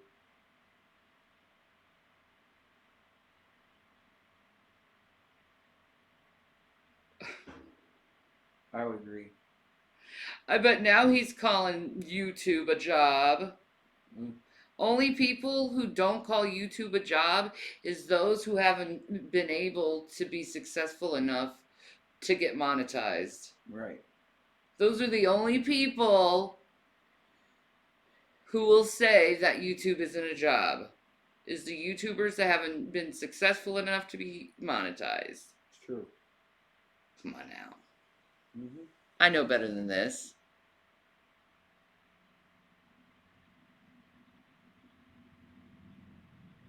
YouTube is your job and it's the best job. That you love doing it, Drag. I love doing YouTube too. I did anyway before you got my fucking channel taken down over stupid bullshit. ass tard. On several occasions while working on this video, I've put in 16-hour days because the physical effort is so minimal and creating it has been so rewarding. But I don't need the testimonial of myself or others. I can use Chantal herself as proof. Yes, you did, Drag. Damn it, you did. Because the whole time you were bragging about it while posting what you were saying to people and telling people to say this. Don't bullshit me with your bullshit. More than anyone I've ever come across in my life, Chantal is like water, and that she always takes the path of least I was resistance available. trolling. No, And you're in her full life, of she faced shit, adversity and dude. overcome it if an easier option was available. The most obvious being her ongoing failure to lose weight. It's just easier to give in to her urges. So if YouTube truly was more difficult than getting a real job, you can be assured that she would have given up long ago. It's around this time that Chantal begins to heavily censor her comment section, and is quite vocal about doing so, oftentimes disabling it altogether if the backlash is too strong. If your comment annoys me, or it's just like annoying, or rude, or just pisses me off, I'm just gonna delete it because, I don't want that shit on my channel. It upsets other viewers who actually like me. She begins repeating what will eventually become her catchphrase more and more often.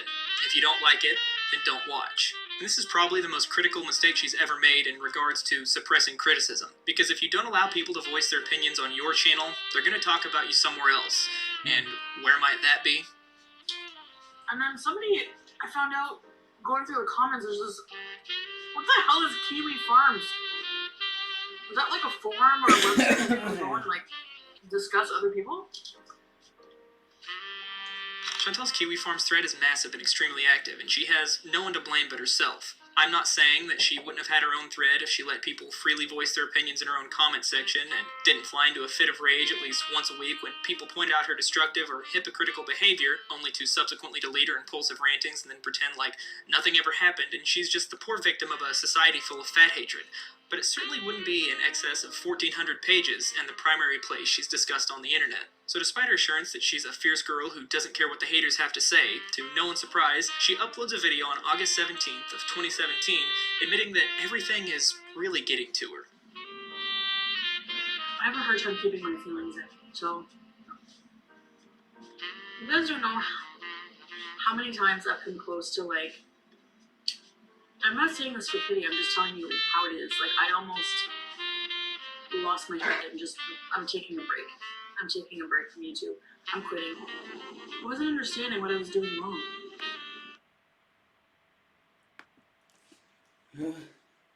Chantel, nobody fucking cares.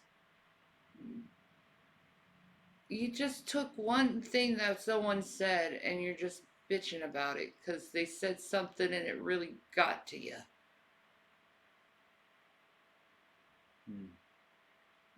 These trolls love to play the shame game. Okay? Definitely. The shame game. Where you have to feel guilty over some stupid, insignificant thing that you said. Fuck that. Time is short. Fuck it. Just label them as an asshole and move on with your life. It's so simpler than that. Just, oh, they're the asshole. Alright. Oh, look, it's the asshole. Well. Karen shit. Yeah, right? Dealing with Karen shit. It's like dealing with assholes at work. You know what I mean? You know? I don't get it. I'm a good person. I have a lot of friends. And so I've concluded that people don't like me because I'm overweight. Again with this victim complex, with this delusion that people don't like her because she's fat. No, Chantel. People, it's not because you're fat that people don't like you, honey.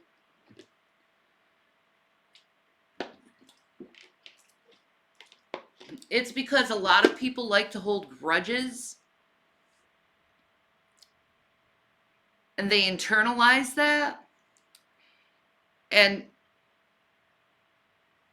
you've done some really shitty fucking things. And you haven't analyzed that about yourself. And it turns into a big giant dumpster fire because no one's forgiven and they don't want to move on from stupid fucking bullshit. Me, on the other hand, I just don't fucking care. And that helps me move forward in life by just not giving a fuck. Who cares what their life is like? I'm not gonna get upset over some asshole being an asshole. Like, okay, they're an asshole. Jesus, forgive them. Move on. Mm-hmm. So simple. Sure, at any given point, random people on the internet are going to make fun of you for whatever they can to get a rise out of you. But the vast majority of criticism she was receiving at this point was because over and over again she promised to go on a weight loss journey, to stop eating herself into an early grave, only to turn around, not even a few hours later, with a several thousand calorie binge. But this fake oppression is just one of Chantal's many methods of scapegoating the very valid criticism she receives. Things get progressively worse for Chantal throughout the month of September. No doubt, her mood was affected by her nearly daily intake of fast food and her complete lack of diet or exercise, culminating on October 1st of 2017 when she uploads a video where she once again declares she's officially done with discussing her health, and that she will be closing her diet and weight loss.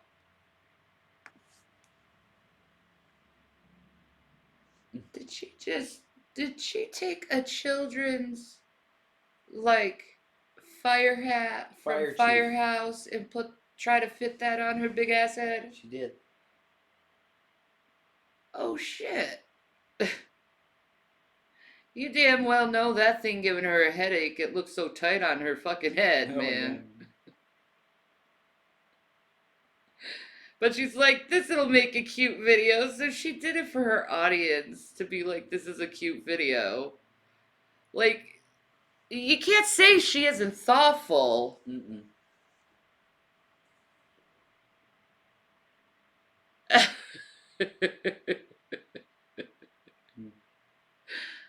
But man, that gives you a fucking headache. Mm-hmm. Channel one day after claiming she would be starting a water fast in a video that is now lost to time. I'm deleting my weight loss channel. I know I've been through this before, and I'm deleting it for good. I deleted the water fast video. The water fast video, the comments were, everyone's an armchair nutritionist, and there was just a lot of concerned advice that I didn't ask for. That being said, Okay, can I just say something as a content creator? I agree with her shit. These like concerned advice things are really fucking annoying because it's like I'm a fucking adult.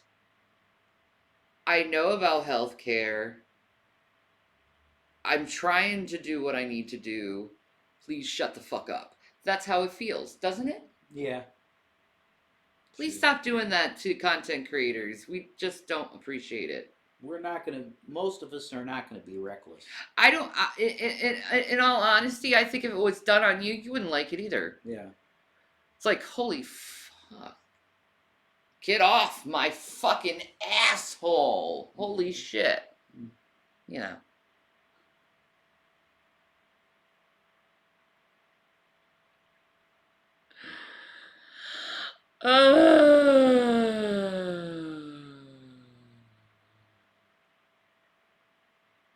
There's a Revelation fan, and it says, "Hey y'all, oh, you got a fan, baby." I know. I'm not going to talk about that anymore on this channel. You have my word on that. You know, a lot of you get mad because, you know, I'll fail. I'll say I'm going to do something and then I don't do it. Well, at the time when I say I'm going to do it, I have every intention of doing it. To her credit, she does finally recognize that the criticism she receives is because of her failure to follow through with her diet, and she does actually delete her other channel. Unfortunately, in the first week of October, her health finally catches up with her, and she's admitted to the hospital due to severe abdominal pains, and it is discovered that she has 2 large cysts on her ovaries and is diagnosed with PCOS, or polycystic ovary syndrome. You know, this is yes, definitely an eye-opener for me. I do need to make changes in my life. Oh, come on. It's not that bad. I was diagnosed with polycystic ovarian disease since I was 19. Okay, every once Thank in a you. while, a fucking cyst will burst and it feels like you got kicked in the balls. You know, Mm-hmm. there's that. Mm-hmm. Yeah, you got the weight gain and the hair fucking bullshit. I don't have to get into detail over that. I'm good, Revelation fan. How are you?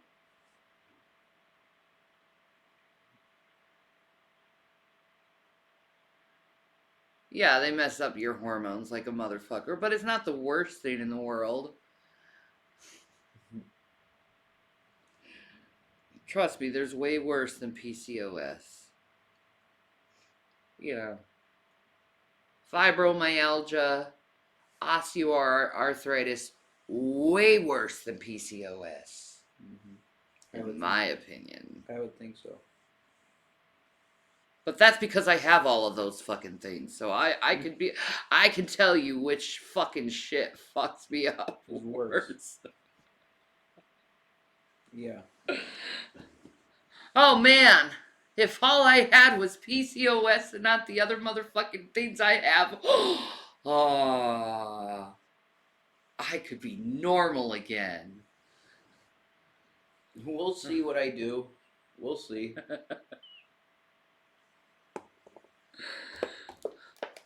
Kind of discombobulated lately. I agree, Shanny, but I also feel you can't downplay someone else's diagnosis because we all handle things like pain differently, you know? I know, I'm just saying it could be worse.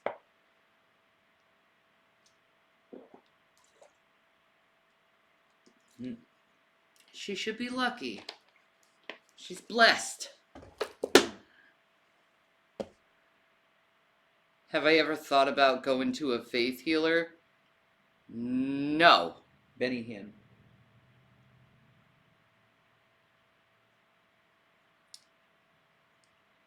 You know why? I'm a skeptic. That's why. You know,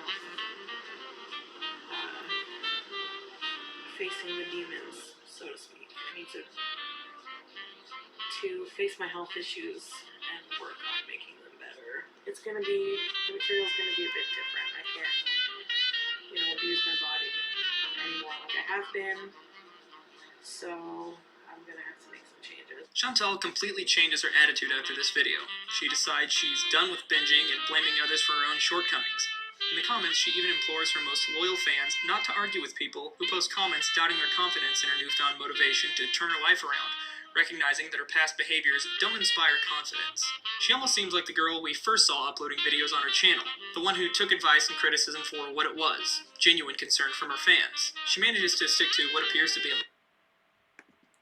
Does it make you upset that you gave money to this manipulative ham planet? No, because it made her happy. And it was given out of genuine appreciation and love. Nah, No, I don't regret that. no, me neither.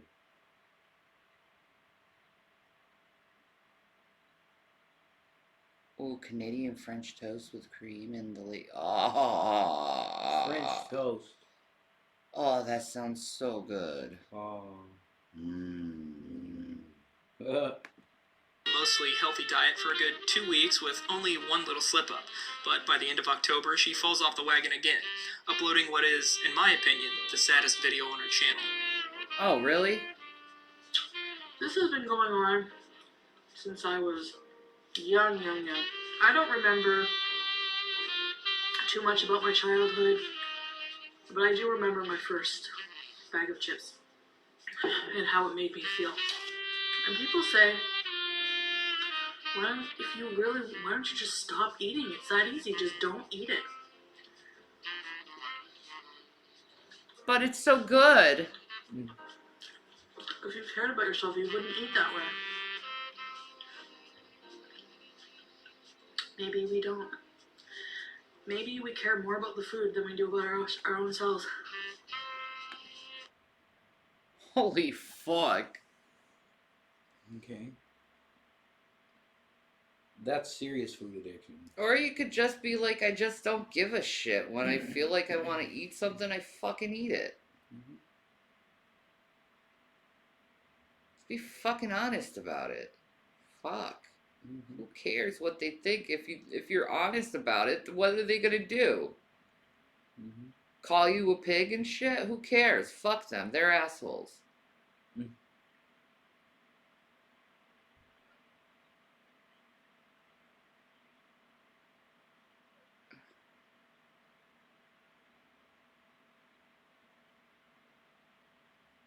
Did I lose more weight? Probably. It's just fucking just. Yeah, it's true.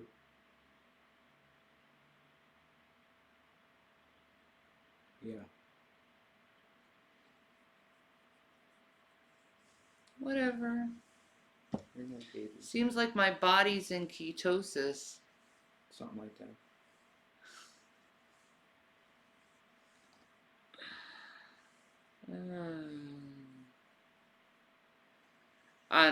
I seriously can't wait to see the docs, man. Mm-hmm.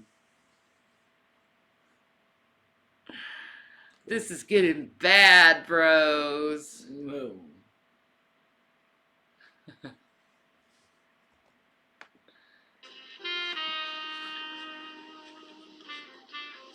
I don't want my life to just be food for happiness, you know? So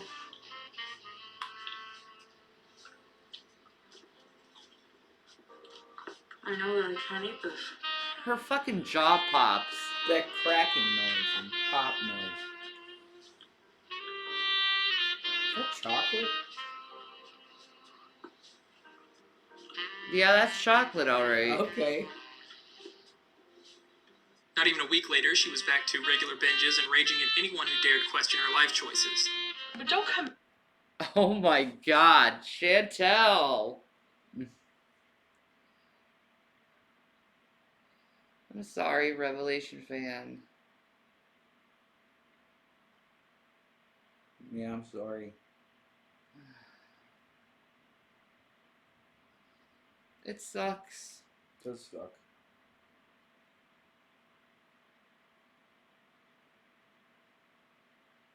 People are dying of cancer, man.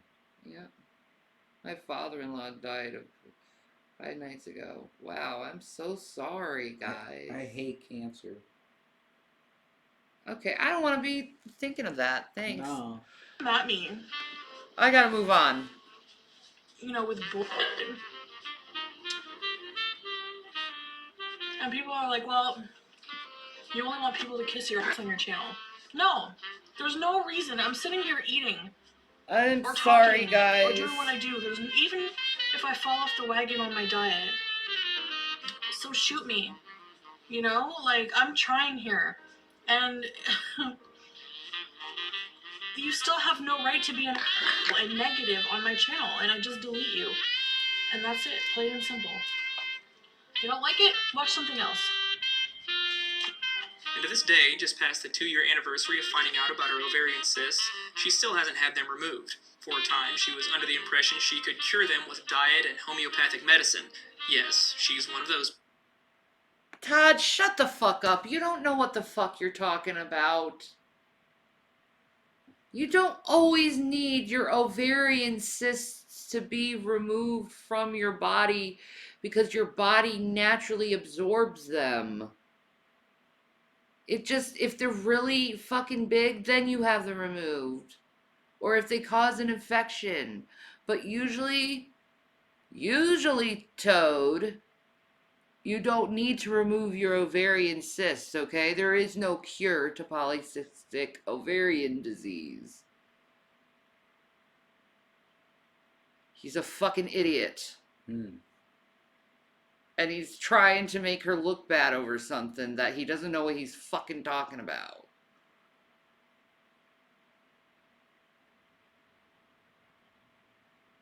Well, there you go.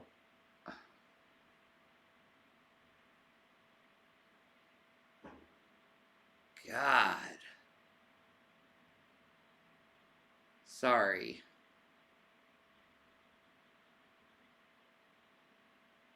This dude just, like, screams know-it-all, and he's not.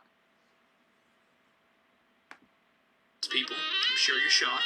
But mostly she's just putting it off because anything that requires she raise her heart rate past its resting state of 100 beats per minute that isn't stuffing her face on camera seems to be too much for her to handle. In less than 1 year of creating regular content on her channel, Chantel developed a concrete pattern of behavior that she repeats to this day. The behavior has been labeled by those who enthusiastically follow her life on kiwi farms as the Chantal cycle, and someone even created this handy little chart to use as a reference tool. While in her first year of regularly uploading content, she probably repeated this cycle at least. Oh my God. Wow. What is wrong with people? They made a chart. Do you know how much fucking work was put into that chart? Quite a bit.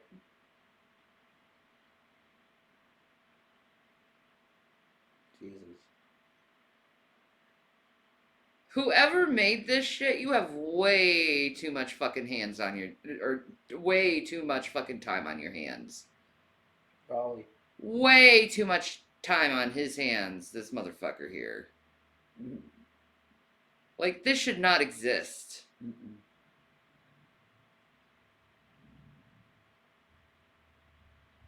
And I bet he put all this fucking time into all this shit and didn't even get paid 1 fucking cent. Probably not.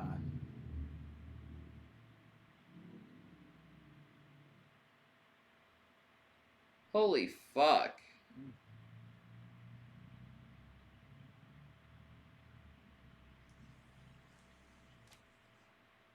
Don't be like people like that.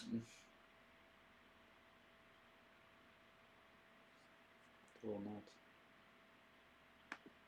At least 4 or 5 times, each new cycle becoming shorter in duration, her behavior growing more and more erratic, her periods of exercise and diet growing more and more futile, her binging more frequent and extreme.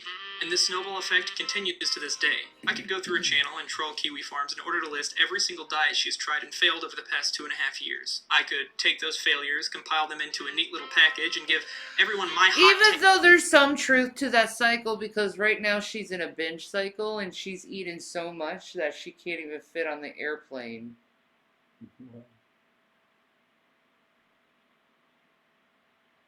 How is she gonna get to Canada if she can't fit on the airplane? She can fit on the airplane. For real? Even a disabled spot?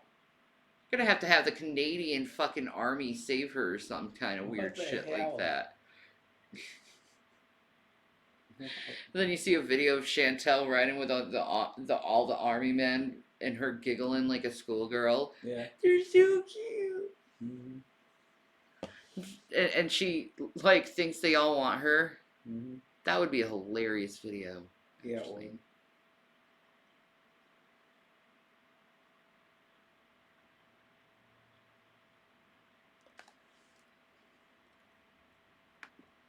Take on what Chantel could do in the future to improve her life, but I think this comment sheds all the light we need on the subject. Are you still seeing the obesity doctor?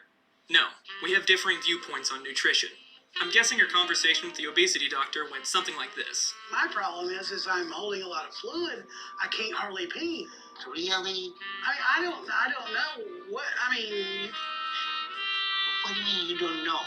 And you think that you're not eating and you're getting I don't want to get malnourished either.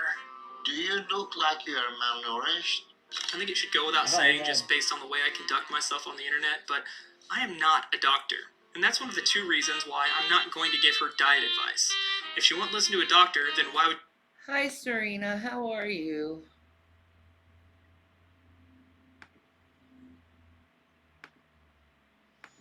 Yeah, I know. I'm falling apart.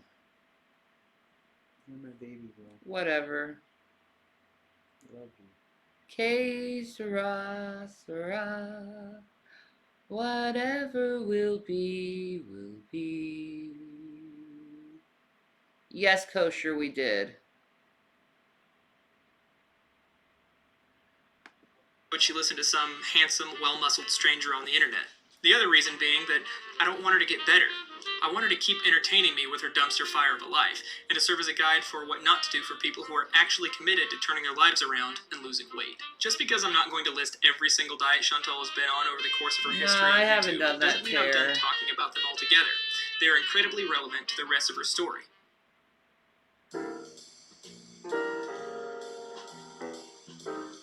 Where's the In the dough? early days of her channel, she told her viewers she'd been laid off work after completing a one-year contract and was currently receiving unemployment while trying to figure out her next move in life.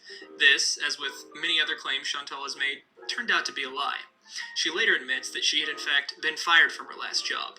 She'd been working in healthcare administration for several years and finally managed to get her dream job working at a psychiatric hospital.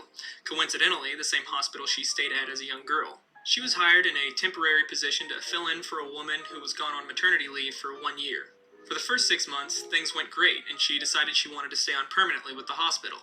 She applied for a permanent secretary position under a new doctor in the geriatric unit, and despite being underqualified for the position, she was hired on full-time with paid leave, full benefits, and a whopping $29 per hour.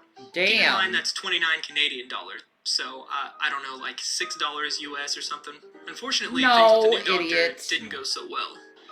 So from day one, the doctor was on God, my you ass. say he says something so incredibly fucking Ignorant. stupid. Ignorant. You don't know currency exchange at all, Yeah, do he you? doesn't know currency exchange at all. He sounds like a fucking idiot. Yeah. Like, this is what you take seriously, this dude? Expecting me to know things about how she likes things done just because the old secretary did it that way. It was the type of situation where no matter what you did, there was always something. It wasn't good enough. And I have a feeling that she just didn't want me there. You know what I mean? For some reason, I don't know what. I don't know if she didn't like overweight people. She was a very health conscious person, always biking around Italy, blah, blah, blah. And eating her bean salad or whatever. Of course, just like every problem she faces in her life, it's not because she wasn't performing up to par. The doctor was just picking on her because she didn't like fat people.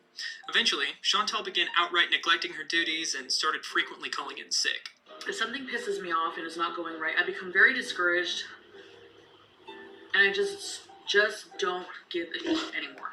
Like, That's BPD.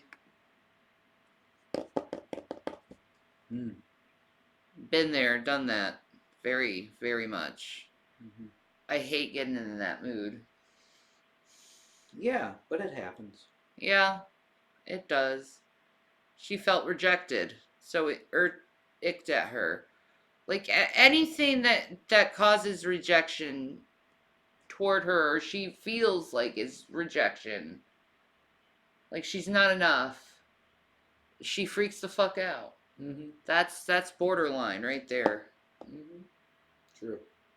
Like I hope she gets help so she can recognize the stuff about herself.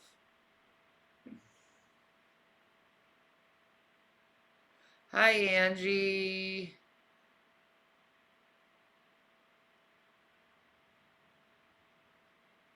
I was going to suggest Poshmark. They have a lot of gently used clothing. Everything from the Gap to Torrid in all sizes. I could try that, yeah.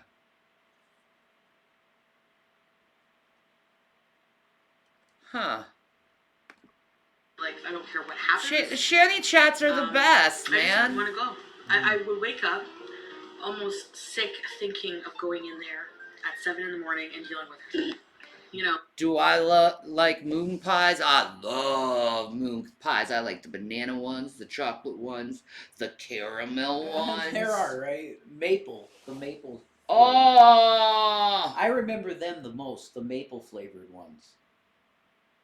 I love me some moon pies. Yeah, they're good. They're definitely good. Woo! Blessed be to my witches. Blessed be. All day.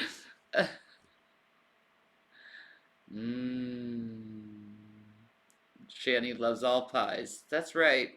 But it's not as much as the pumpkin pie. Mm. The pumpkin pie is my favorite of all pies. No, it was just too much. So I just That carrot cake. so Oh. I called in sick a lot. Oh. Just explaining to the boss that I'm really not well right now, and mentally I wasn't. Things came to a head and she was called in for a meeting and informed she was being I terminated. love used clothing. It's the best way how to recycle. That's cool. And it's cheaper. Yeah. Her union rep informed her that the reason for her termination was weak and she could request arbitration, or they could just ask for a settlement and accept the termination. After seeing the settlement amount and with the knowledge that she would be receiving unemployment, Chantal accepted the termination under the condition that she would never be able to work at the hospital again and that she sign a non-disclosure agreement, which I'm fairly certain she violated when she uploaded this video. I'm not an expert in Canadian unemployment, but assuming Chantal received the maximum amount, she would receive around $500 a week for up to 45 weeks, which means her checks most likely stopped coming around the end of 2017, early 2018 at the latest, leaving her with nothing but the settlement money.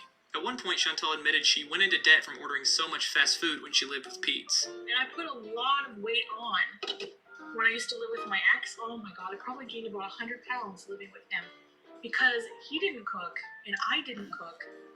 Nobody cooked, and we ordered out every day, so I got into a lot of debt and I gained a lot of weight. So I think it's safe to assume that with her underlying need for So I guess Chantel and Pete's always love to eat fast food together. Yeah. That's true.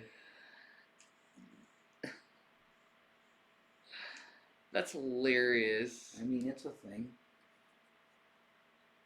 Mm. Ooh, Lush. I want some Lush. I love Lush.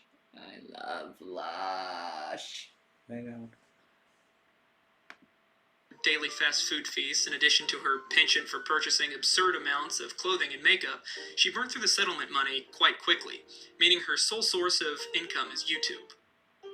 On average, she gets about 100 to 150,000 video views per week, and based on my own channel statistics, that means she's probably earning about $300 per week, which doesn't even meet minimum wage. So how is she getting by? Well, as she herself has admitted, BB pays most of the bills. BB. Like, I'm not working right now either. BB is pretty much paying the bill. In my estimation, Chantal eats at least $300 per week in takeout and groceries, so she is quite literally stuck in a cycle of eating while her boyfriend pays for the rest of their living expenses. I think Pete's really puts it best. You eat garbage so you can make money to eat garbage. That's the life of a mukbanger. Chantal's problem now is that she can never return That's true, actually. Pete's. Yeah. The good old boy Pete's. I love thrift shopping too. It's the best. It's so fun. It is cool, and then you find like cassettes and stuff sometimes, and old technology stuff, a boombox and stuff. You never know what you'll find in a Cool. thrift store. Yeah, definitely. And when you find that Master Glory item, it's like, oh. I love the record player we found. That was awesome. Yeah, right? And speaker on it and everything. That was cool. Thrifting's the best. Yeah. to her line of work. Leave aside the fact that she's infamous on the internet, and a simple Google search would turn any respectable employer off. When they look at her employment history and see that she was terminated with a non-disclosure agreement and now has a 3-year and growing by the day gap in her work history, there's no way they're going to take the chance. I'd love to be a fly on the wall in the room when she tries to shut explain up, what she's been doing for the past asshole. 3 years of her life. Chantal knows that she's trapped doing YouTube and that her only hope is for her channel to continue growing, to get to a point where she's actually making a sustainable income. And I think that it's really contributed to the rapid deterioration of her mental health. But the biggest catalyst in Chantal's unending downward spiral is her critics. At first, it was just concerned fans and a few random trolls, and as we've seen, that alone cost her more than a few meltdowns. But after she began to heavily moderate her channel's comments section, she was given her own dedicated thread on kiwi farms, causing her meltdowns to become more and more frequent as she couldn't control the narrative. Naturally, this Or maybe it's because you guys wouldn't fucking leave her the fuck alone and kept railing at her like fucking assholes.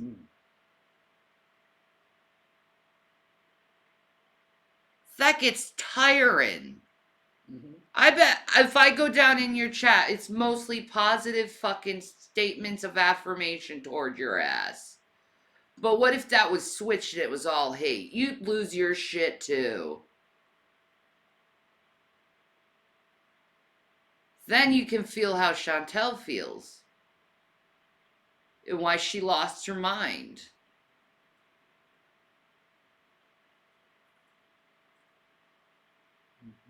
Damn. Maybe leave a chick alone, man.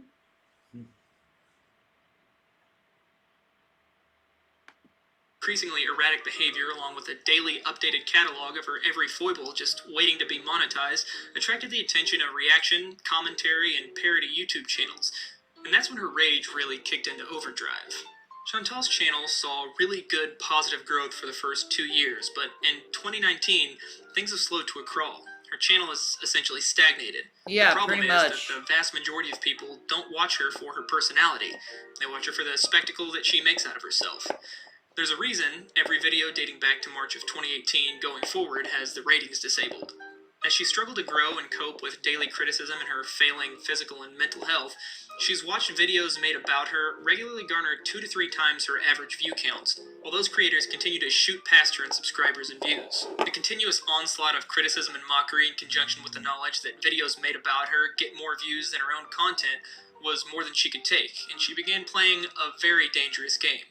Instead of uploading the entertaining meltdowns where she simply raged about her critics, she began actively trying to silence them by abusing legal systems, with her only real effect being a megaphone for their voices and increasing the criticism she receives tenfold.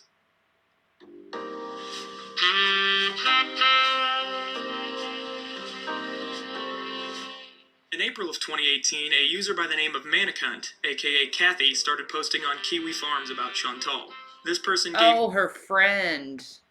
Manicunt. Yeah.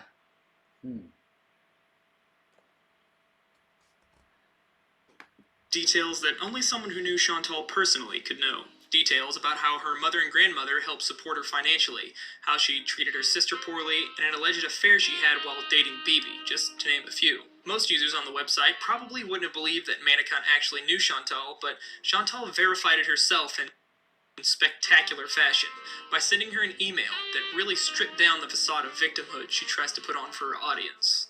In it, she mocks the woman for her past issues with suicide and self-harm, which, as we've seen, is something Chantal has faked for attention and manipulation in the past. The thing with Flagon is you have to take those people to court.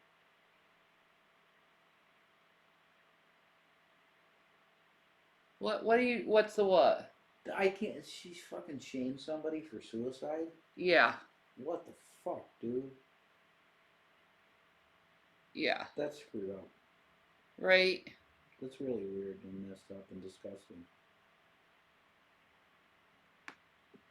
With her family, as well as currently using her own mental health issues to avoid criticism. You sit there talking about my eating disorder with my trolls, but what about the self-harm you used to do? Again, don't come for me unless your closet is clean, which it is not. This is something Chantal does every single time she confronts her critics or trolls. In fact, whataboutisms are basically the only weapon in her arsenal. It's never a whataboutism in defense either. It's a poor attempt at hiding a petty insult. It's completely ineffective, though. She doesn't realize that people don't hate her because she's overweight or because she has an eating disorder. It's because she's a terrible person, which this email demonstrates beautifully, as she threatens to contact Child Protective Services if the woman doesn't stop posting about her online. If you ever mention another thing about me online, and I will be checking, I will be sending all of the screenshots to Child Protective Services in your town and to the authorities for harassment. This has gone too far. Enough is enough. Followed by a second email where she clarifies, I don't believe it. Why do you have to threaten her with her children, man? That's what fucking trolls on the internet do. They threaten you with your children. Yeah, it's messed. It's really messed. Yeah, it really is a form of social manipulation and it's bullshit. Man. I agree.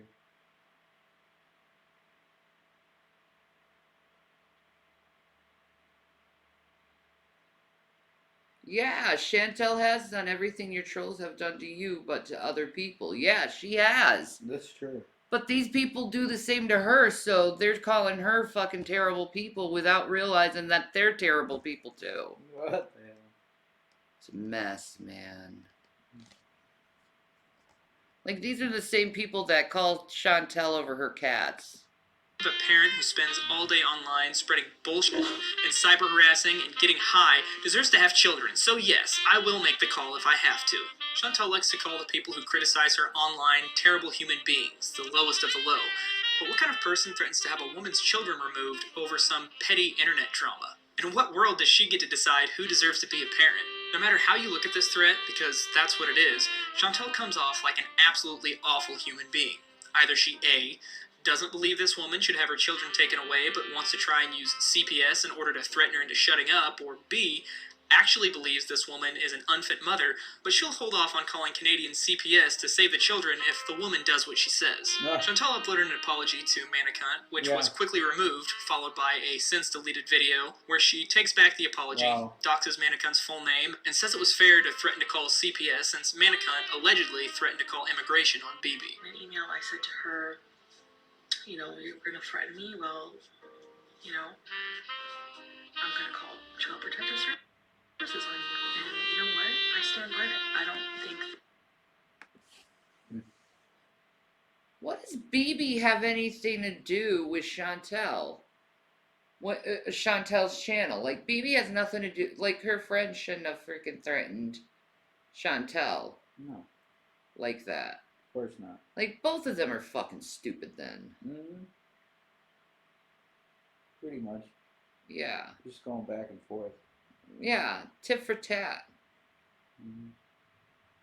Stupid bullshit. Yeah. Me, if that shit was going down, it's like, I'm not wasting my fucking time with you, idiot. Yeah. I ain't wasting my time with you. I don't go back and forth with people. I think it's dumb. A parent who cyberbullies and harasses people online all day and makes usernames like Manicunt to harass people and gets high all day deserves to have kids, but that's just me. Nothing ever materialized from Chantal's threats because, let's face it, if what she's doing is anything but stuffing her face with thousands of calories in one sitting, she's a complete, impotent failure. She's lucky the woman didn't report her threats to the Canadian government's legal system. In the same month, she posted a threatening comment on YouTuber Zachary Michaels' video discussing her and Amberlynn Reed. The video doesn't contain content from her or Amberlynn's channel, it's simply Zach's hot take on why people are fed up with him. The thumbnail, however, uses her image. So if you don't take my pic out of your thumbnail, I will claim copyright because I am that bitch. You need my permission, which you do not have. And you're concerned about my mean comment, but have you seen the other comments below? By the way, your videos are painfully dry. Zach was not concerned by this, and she deleted the comment shortly thereafter without filing a claim. Her stomach may never be empty, but her threats always are. In June of 2018, Chantal uploaded a video discussing the suicide of a young girl named Julie Terryberry, who had her own thread on Kiwi Farms. It was plain to both her critics and her fans that she was simply feigning concern, exploiting this young girl's death in order to paint herself as the victim of a group of online cyberbullies. Okay, maybe she was concerned about the girl and decided to go and freaking talk about it. Uh-huh. Maybe you're wording that way too much to try to convince people that she's awful over this. I agree with that, I'm yeah. sorry. That's reaching. I agree. I agree. That's reaching. He probably actually does feel solidarity with the person. Yep. Attacked. Yep. With She can them. understand. She's probably felt the S word several times. Maybe. Like, she suffers from depression. She probably does. If she has BPD, she definitely does. Mm-hmm. Make fun of her for no other reason than her weight. Chantal then removed the video, only to have it re-uploaded by a parody channel called YouTube Drama. Chantal was quick to comment on the video, which today is still pinned to the comments section as she forgot to delete it. Sad how you were all more concerned with my motive for this video over the fact that an autistic 19-year-old killed herself. Go figure you would try and turn it around on me. It was labeled as entertainment because that is the default. I agree with her, actually, in this. Yeah. Like, she wanted to put awareness out. Like, she's doing nothing wrong with putting awareness out, and No. they just like flip it. They like, do this though. yeah, they do. The haters. They'll take things that are pure and make them disgusting Yeah. because they like it. They love it. For the lulz. Yep. Gross. For all my video uploads. LOL. Anything to try and make me look bad. Anyways, your channel won't be up for long. Enjoy your YouTubey fame while it lasts. To which YouTube Drama replied, you really need to stop threatening everyone constantly. You threaten my channel, you threaten Kiwi Farms, you threaten your old friend with calling CPS. It really shows how very, very scared you are. Waking up at every hour of the night, making sure someone somewhere hasn't written something bad about you online. If you bothered to find out anything about Julie, you know she tried killing herself. See, he's accusing her of something, probably because he does it too. He probably wakes up constantly paranoid that, you know, people are against it. I mean, it came out of his mouth. Usually, I've discovered something in life, that usually the ones that are pointing the fingers at others are the ones that are guilty of said sin. Hmm. Mm-hmm. Mm-hmm.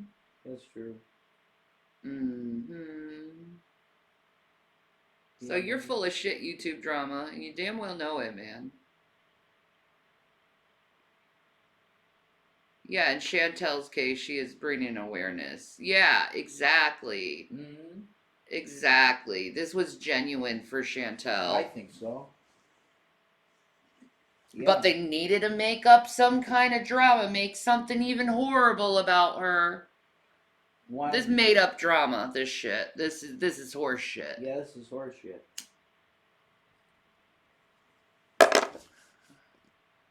Alright, dude, I gotta get through your horse shit. Even as a child. She was ill, and Kiwi Farms had nothing to do with it. In fact, several posters intervened by calling the police when she threatened to commit suicide. This channel will continue to exist. I deleted the previous one that managed to gain many subscribers because I wanted to give you a break. No more though. Not after what you've done last night. I have all your deleted videos, nasty comments, threats, and everything you've ever posted online, and I'm coming for you. While she was within her rights to pull this video down with a DMC...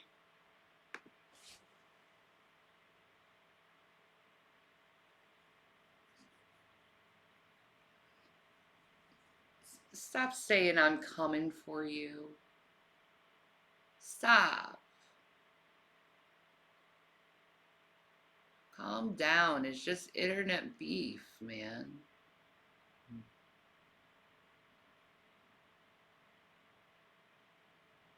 Come on, man.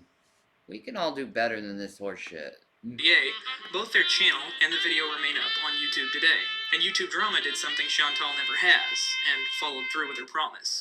Several months later, in August, she picked her next target, a parody channel called Spitting Drama Llama. They make parody videos out of clips from other YouTubers, a style of video which has become very popular in the mukbang/beauty. Hey, am I on the Spittin' Drama Llama? Isn't that fucking Shadow Heathen? The Drama Llama? I don't know. Is that his channel? I don't know. No. Genre. Most prominent mukbangers actually like, or at least understand the usefulness of this type of content, as the videos are great for spreading their name out. See, here's another thing. Why show her like that? You know, so people can make fun of her.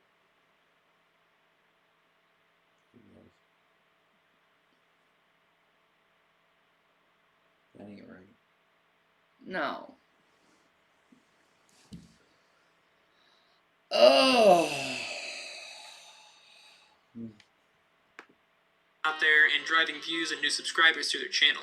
And even if they don't like them, most YouTubers have enough brain cells to understand how fair use works and know that filing false claims can absolutely result in losing your channel. Chantal was not the only creator Spitting Drama Llama made videos about. In fact, she was more of a side note on the channel. The videos they make are not cruel or degrading. They are funny and lighthearted, like Trisha Paytas' I Love You, Jesus, but the backing vocals are her mukbang noises, or Shane Dawson's cat possessed by Gordon Ramsay. Chantal, full of rage as a result of being criticized daily for the past year and a half for her poor choices and behavior, decided to take her fury out on someone who did. How about not criticize people on their poor choices and behavior all the time and just like let them be who they want to be and just watch in silence and evaluate. Mm-hmm.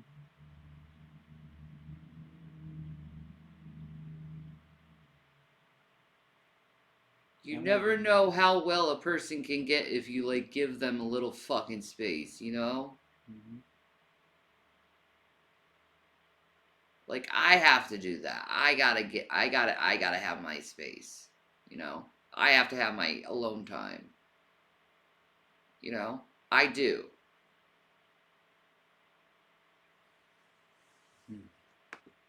Absolutely nothing to deserve it. Someone she thought she could bully. Someone who was, in fact, actually helping to grow her channel. This became the first example in a long-lasting trend of Chantal abusing YouTube's copyright system. Spitting Drama Llama, being infinitely more mature than Chantal, reached out to her in her video comment section, informed her she did not have any ill will towards her, did not want to try and mediate, and had simply removed any and all videos which featured her content. What Chantal did here was a clear abuse of YouTube's copyright system. But that's respectable of Drama Llama for like taking it down. Mm-hmm. Yeah. You know? That's Sure. respectable. Very. Mm-hmm. For the first channel I mentioned, she would have been within her rights to file a DMCA takedown, as a few of their videos are simply direct re-uploads of videos Chantal deleted with nothing transformative about them. But Spitting Drama Llama puts more than enough effort into her videos for them to be considered fair use. So why didn't she appeal the strikes? Well, as she says in Michael B. Petty's comments section, there's no way in hell she was going to give out her full name and address to Chantal. You see, YouTube doesn't handle any copyright disputes directly. When someone files a DMCA takedown of a YouTube video, they're telling YouTube, this person has stolen my property and I'm willing to take them to civil court in order to have it removed. So YouTube, in order to avoid any liability, automatically removes the video. The owner of the video is then notified that they have received a copyright strike and are given two options, either accept the strike or file an appeal. In order to file an appeal, they must submit their full name and address for the person who filed the DMCA so that they can in turn file a lawsuit in order to have it resolved in court between the two parties, decided by a judge, independent of YouTube. The complainant then has 14 days to present proof to YouTube that they have filed a lawsuit, or the video will be restored and the claim automatically released. This is an issue for many content creators as they, unlike Chantal, like to keep their personal lives and their YouTube channels separate. Thus, it allows people like Chantal to bully them into silence. There's no doubt in my mind that if Spitting Drama Llama would have filed a counterclaim that Chantal Probably would not why have I'm doing followed what through. I'm doing right But now. there is an extremely high chance that she would have doxed them, so I completely understand why they didn't delete their videos and accepted the strike. Not a week goes by where Chantal doesn't complain about being bullied on the internet, yet no one has ever done anything like this to her. People just talk about her and poke fun at her. She abused a necessary loophole in YouTube's copyright. No, you don't just poke fun at her. You harass her. You call authorities and shit. You call authorities on her. Dog shit. You get to her brain and you make her feel like she's shit. There's a big difference. Yeah. Stop with the fucking bullshit, Toad. I love how you over-dramatize every fucked up shit she does, and then you under-dramatize every fucked up shit you do. And the haters do. You're no different than Chantal. In that perspective. CPAP rescue. System in order to try and have someone's channel and potentially their livelihood taken away for absolutely no reason. Of course, after she cooled down... But you guys done that so many times to her the whole time. Shut the fuck up.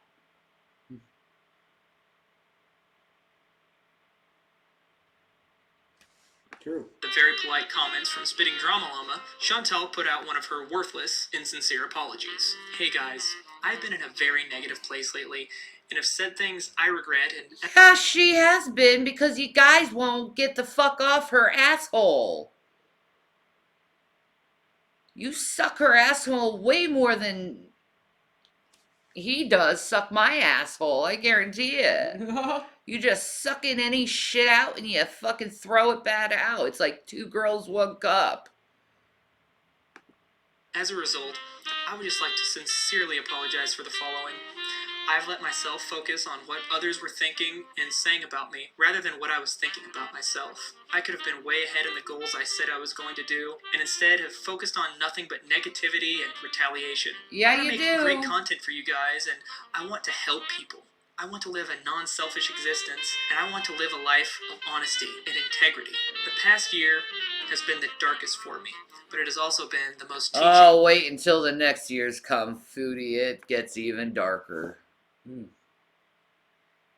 It gets even darker, Cupcake.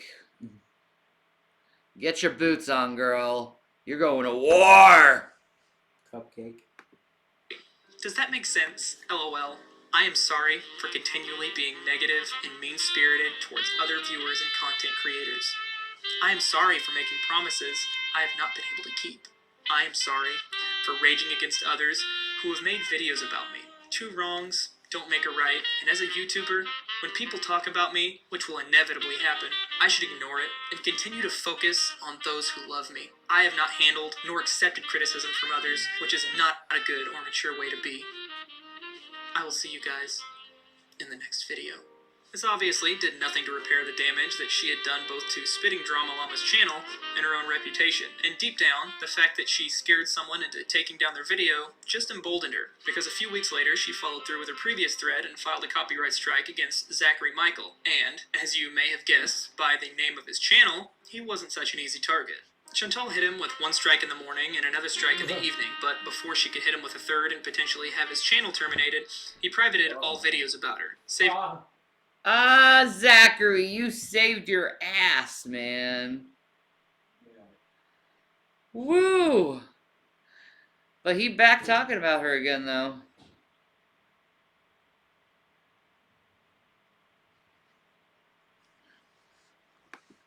Saving him from the additional headache of having his channel reinstated. After striking the video, Chantal uploaded a video where she addressed the situation, and then, you guessed it, she promptly deleted it. Luckily, I found an archive. I absolutely love this video. If I had to pick one video... She looks so good with purple makeup on. Like, that really is really good color for her face. Later, Witch Up. Like, that's a really good... Like, Chantal, like, seriously.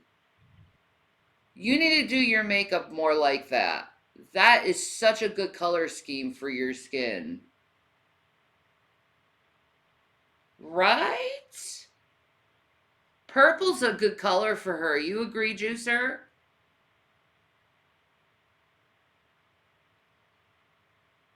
Like, it's really good on her.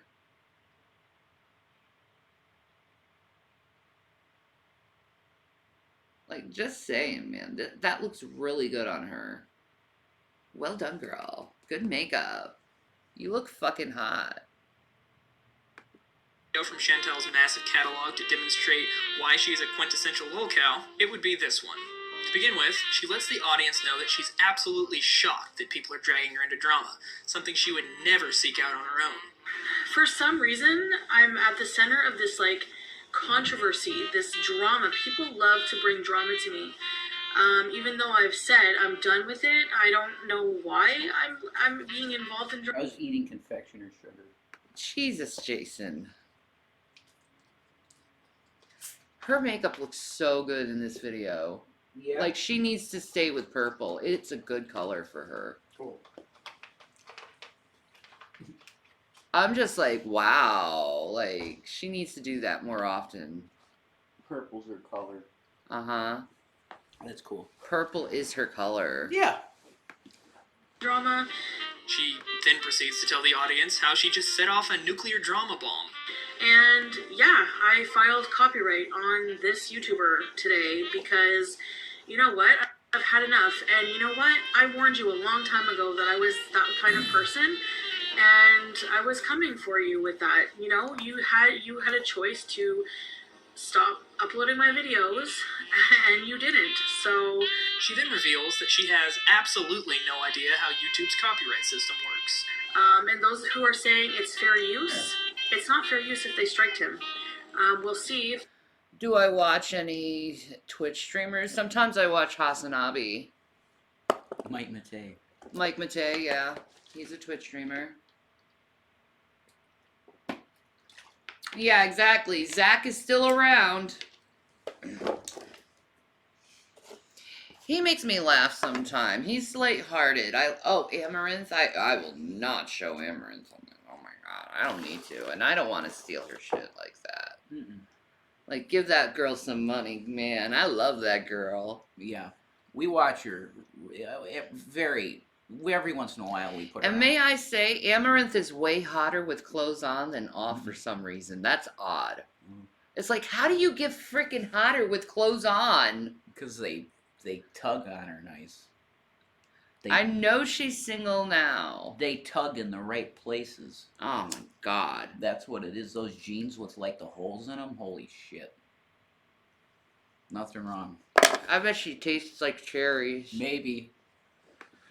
If you can get them reversed or not, but Can Candy. you imagine being Just so lazy sweet. that you unwittingly enter into a legal dispute because reading through YouTube's guide on copyright or watching videos explaining it is just too much work? She then explains that she's only doing this because the videos portray her in a negative light. you can't upload someone's entire video. Well, yeah, you do kind of paint her in a negative light, Toad. You do, over stupid shit. So I agree with her over that. I should apply to be her mod? Oh, I'd love to. I'd love to work for her, actually. That'd be great. Did a good job.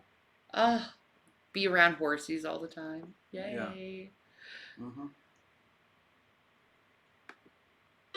And use it as a form of defamation, because it does make my video, you know, it puts it in a more negative light by reacting to it that way, because you're reacting to it negatively and you're monetizing on it. Absolutely beautiful. An outright admission that she abused YouTube's copyright system. But she then gets down to her true motive. Her anger that Zach's and channels like his get more views than her original videos. Undeniable proof that the vast majority of her subscribers are only there to hate watch her. You know, I'm not saying this to be mean, but it's the truth. Your other videos make maybe 1,000 views per and less. Caseytron? Okay. But whenever you mention mine or Amber Lynn's name, you get like more views than I do. Can you put that a little softer down? There's a huge bait in their ears. Sorry. Yeah. Sorry. He's loud with everything. Really? But it's not just that he's making more money than her by laughing at her antics. Oh no. Things have gotten downright criminal. I see these people who continually come at me. It's just like, it's to a point where it's like stalker behavior and harassment. And I'm starting to wonder if it's even legal. And you'll be reported to the cyber police and the state police. Quick! Someone call the FBI. We've got to... The fuck is that? His daughter's being bullied and dad's mad. It's Is obvious. that what's happening? That's what it looks like to Who me. the hell is that girl? She's crying. Looks like she's 12, man. She probably was bullied by some kids on the internet. Fucking assholes. I want to see someone cry. That's disgusting, man. Yeah, okay, honey. That ain't right.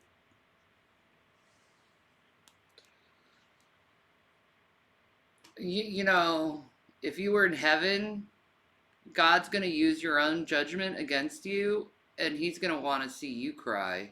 Yeah, that's true. Enjoy that one. Mm-hmm. A case of YouTube harassment.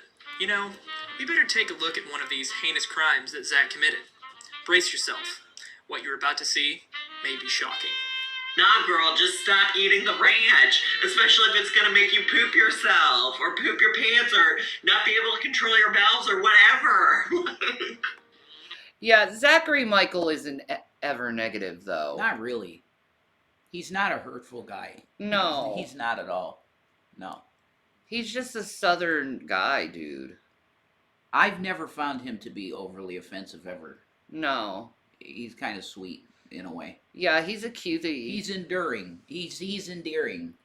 Yeah, like if me and Zachary like met each other in real Yeah, life, you'd be he'd besties. fucking fall in love with me. You'd be besties. Yeah. You'd be best friends. Exactly.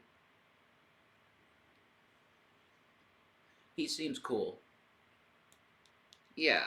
Like me and you should totally do that. Yeah, we should actually. I'll just take Zachary Michael's hand and we'll go shopping together. Mm-hmm. And he can try out the dresses and everything. No, It would be a beautiful video. Cross dress. Yeah. Well, Oh, okay. yeah. I didn't know that. Binary, baby. He's non-binary. Yeah. Okay. Sis, ma'am. Because I get the runs. I don't know about you, I get the but I run. won't be able to sleep at night until this man is behind bars. Absolutely terrifying. The rest of the video is just Chantal literally begging for a hug box. If you don't like my content, why in the hell are you watching it? Do you not realize that makes you look hug box. crazy? I just don't understand the hate. I just want it to stop. And I just want people to stop talking about me. In her mind, she thinks that she's above reproach and that anyone criticizing her in a way that she doesn't approve of should be subject to being deplatformed. Her advice of, if you don't like it, then just don't watch. You guys do that to her now.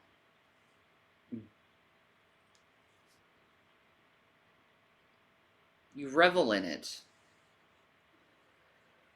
Pain. I mean, do you realize that the things you say about her are fucking hurtful? Do you get that? But no. Let's put all the shame on Chantal and not look at what our behavior does to make the woman feel like shit.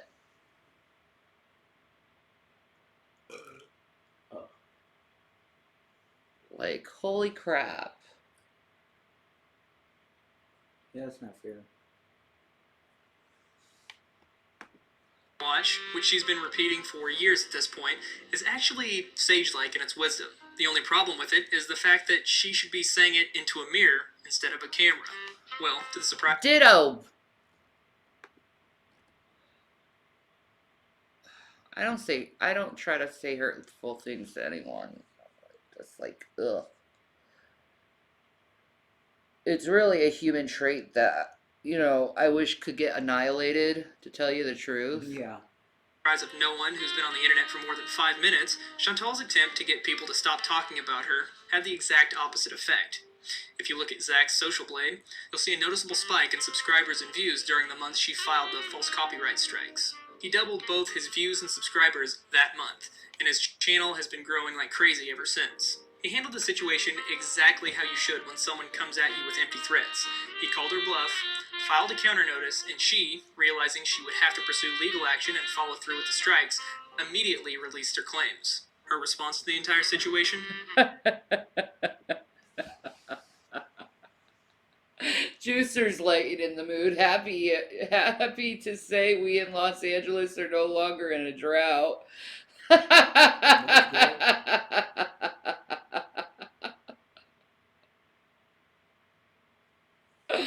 Oh my god.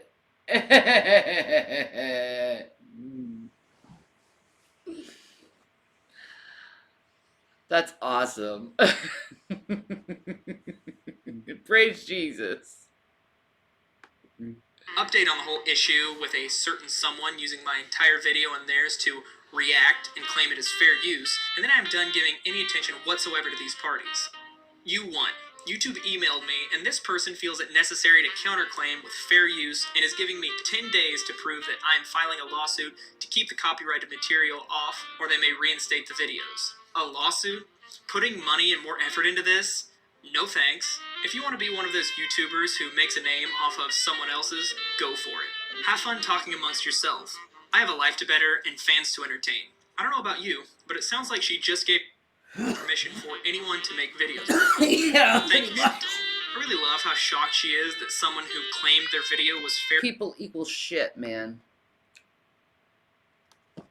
Yeah.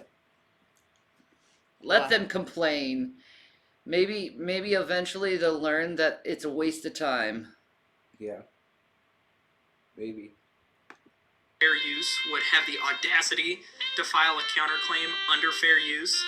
It's as if she's so used to not following through with anything she ever starts that she can't wrap her head around the idea that some people actually mean what they say.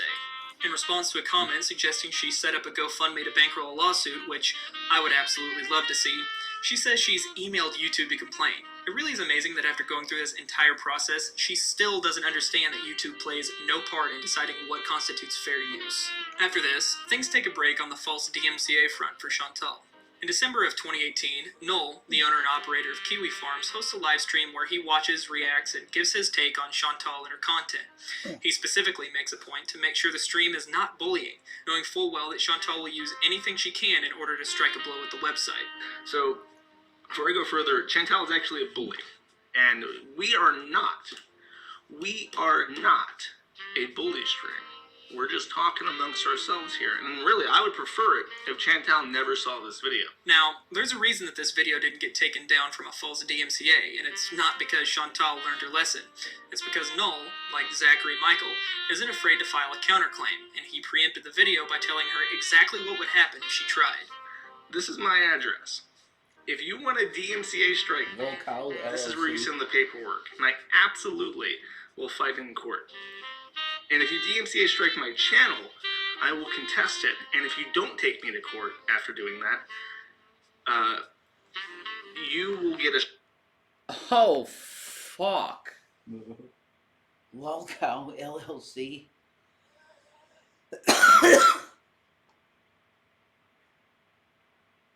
Well, you are cool without YouTube Juicer, obviously, but is it so glamorous?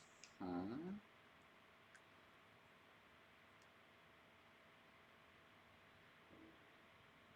Chantel was once a great streamer. She has hit a few hiccups. Yeah, exactly. She'll get her ass back. She'll get it back. I believe in her. strike against your channel for abusing the DMCA system. She'll get her shit together. Just don't. She has to. The stream performed extremely well, reaching nearly 2,000 concurrent viewers, about 10 times the amount of viewers Chantal brings in for one of her own streams.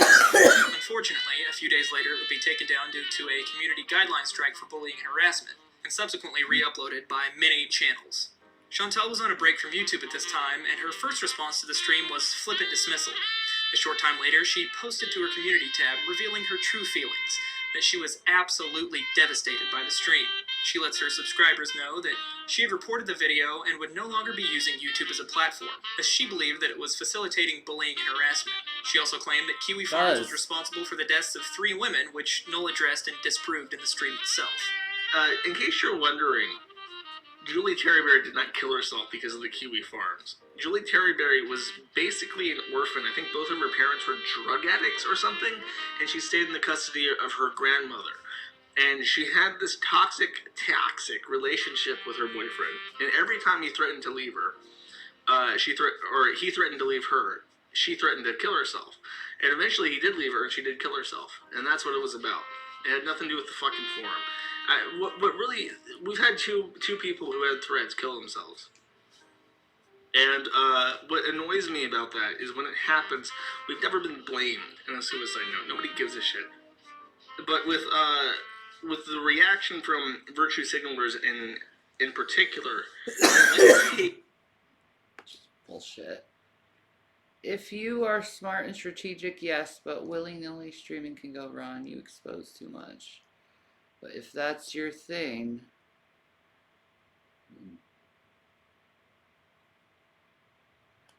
I need a business blazer. Oh. It would have to be pink. With like black threading like Chanel. Ooh. Yes. Hey. What? Do you think maybe you should do a little bit of a store on to get like you could get soda and stuff? Yeah, we'll do this after the stream. After the stream. Yeah. All right. Take what was actually wrong with those people and make it about a forum. This was followed up mere moments later with a post saying that the haters actually give her energy, that she would not be leaving, and was in fact eager to provide them with more content. During the same time period Null's channel was struck, a few parody accounts were hit with similar community guideline strikes, and she was quick to post to her community tab that this time she was not responsible. Some of her more sycophantic fans, or more likely her sock accounts, replied that they were the ones who were striking the videos, which Chantal took great joy from. Among these channels was KDW. She's had so many fucking channels. Yeah.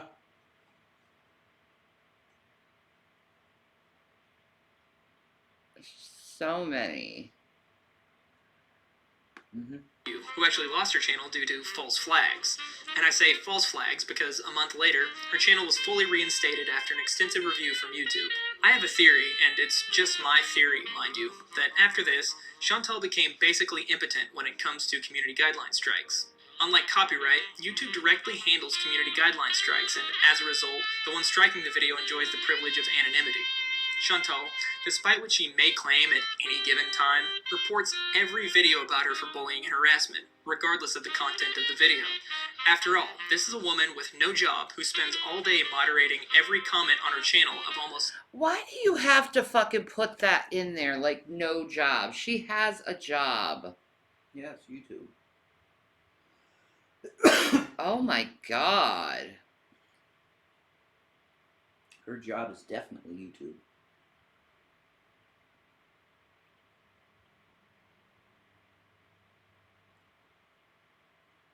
Ugh, I don't like this guy. No, he's not. He twists things. I don't like him. 60,000 subscribers. And while her status as a big YouTuber would have at first given her strikes enough weight to actually affect change, YouTube will only put up with so many false strikes before they stop responding to your complaints altogether, not even bothering to review the content. Again, this is just my harebrained theory, but it really makes the most sense to me, because after the striking spree in early 2019, to my knowledge, none of the videos made about her have received community guideline strikes despite her numerous threats and promises to hit multiple different creators. I believe the lack of results from her manic flagging is the reason why she continues to abuse YouTube's copyright system today. Oh, didn't this guy say in the beginning of the video that YouTube is a job? Yeah, but they make it seem like she doesn't have a job. He's fucking full of shit. Well, Chantal said that it's like the same thing as having a 9-to-5 job or something, and he said that's bullshit. That it's a lot more hard work on a 9-to-5 than a YouTuber job. But then in the same breath, I think he said, like, it is work to edit and stuff. Like, I don't know. Like, you're all over the place just to try and make her look the worst. Yeah, he is. His own thinking isn't even clear to just make her look as bad as possible. No, why not just present the fucking facts and let other people decide? Why do you have to have other people decide how you emotionally feel about things? Yeah. Fuck. Such biased bullshit.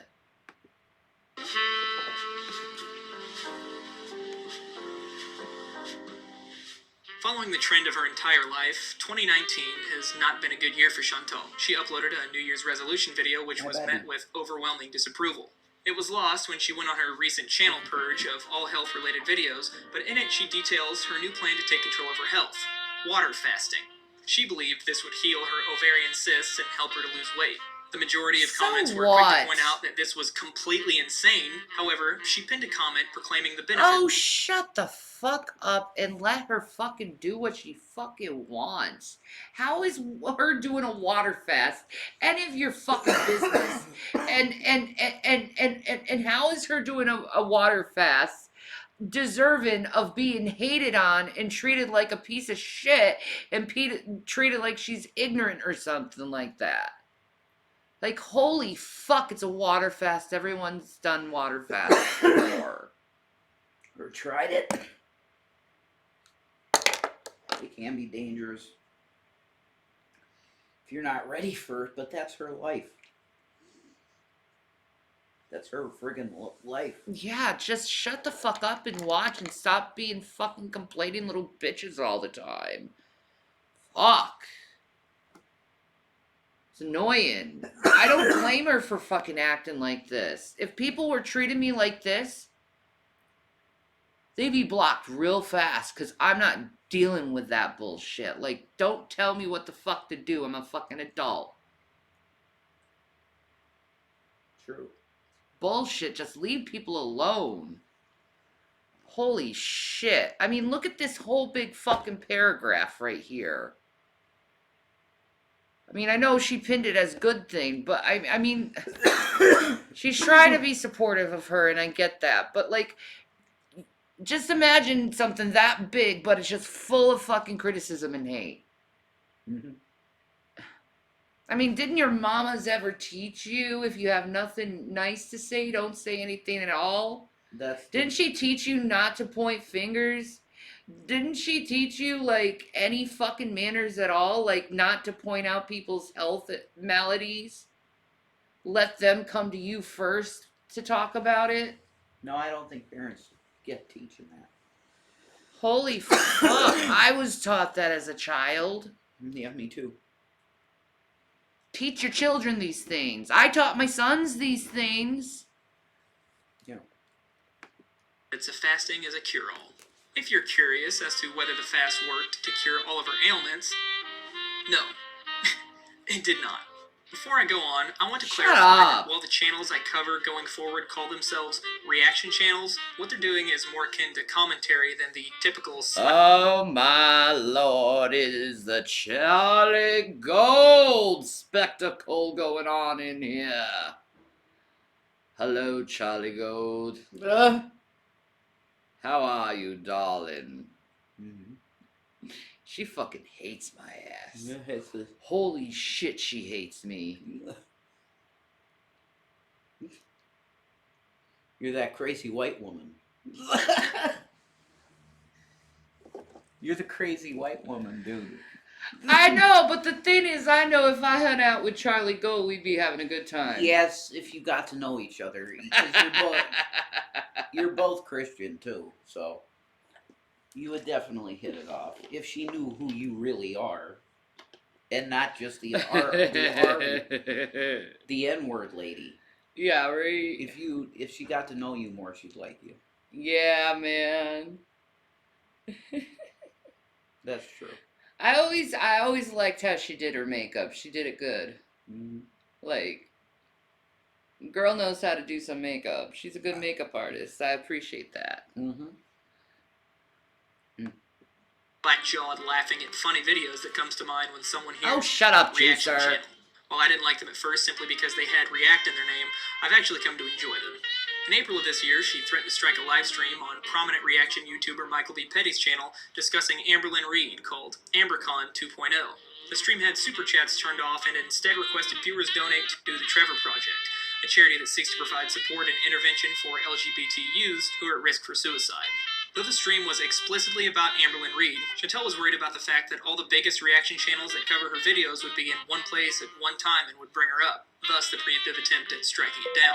Fortunately, her ability to strike channels had been significantly reduced, but, you know, it's the thought that counts, or rather it's the thought that demonstrates what a horrible person Chantal is. Remember that deleted video about Julie Terryberry, the girl Chantal claims was bullied to death by Kiwi Farms, the one she swore she... No one hates you. You're too unintentionally funny to hate. I personally think they should make a Rev doll pull the string and he yawns. I'm unintentionally funny? Joke's on you. I'm intentionally funny. There's intention there. Yeah. Joke's on you! No, and if you pulled my string, it would go, "That's right, honey," or "That's right." I'm like Brett, you know, in that's how they portray me anyway. Mm-hmm.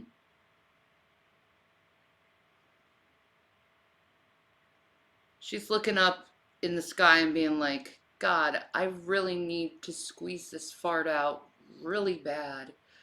But I don't want to look gross on the internet. If it comes, it comes. I'll say I can't help myself. But if I fart, it's much needed. Thank you, Lord. Amen. I thought she was saying, I really want to start my wonderful life with an Arab immigrant man. Nader.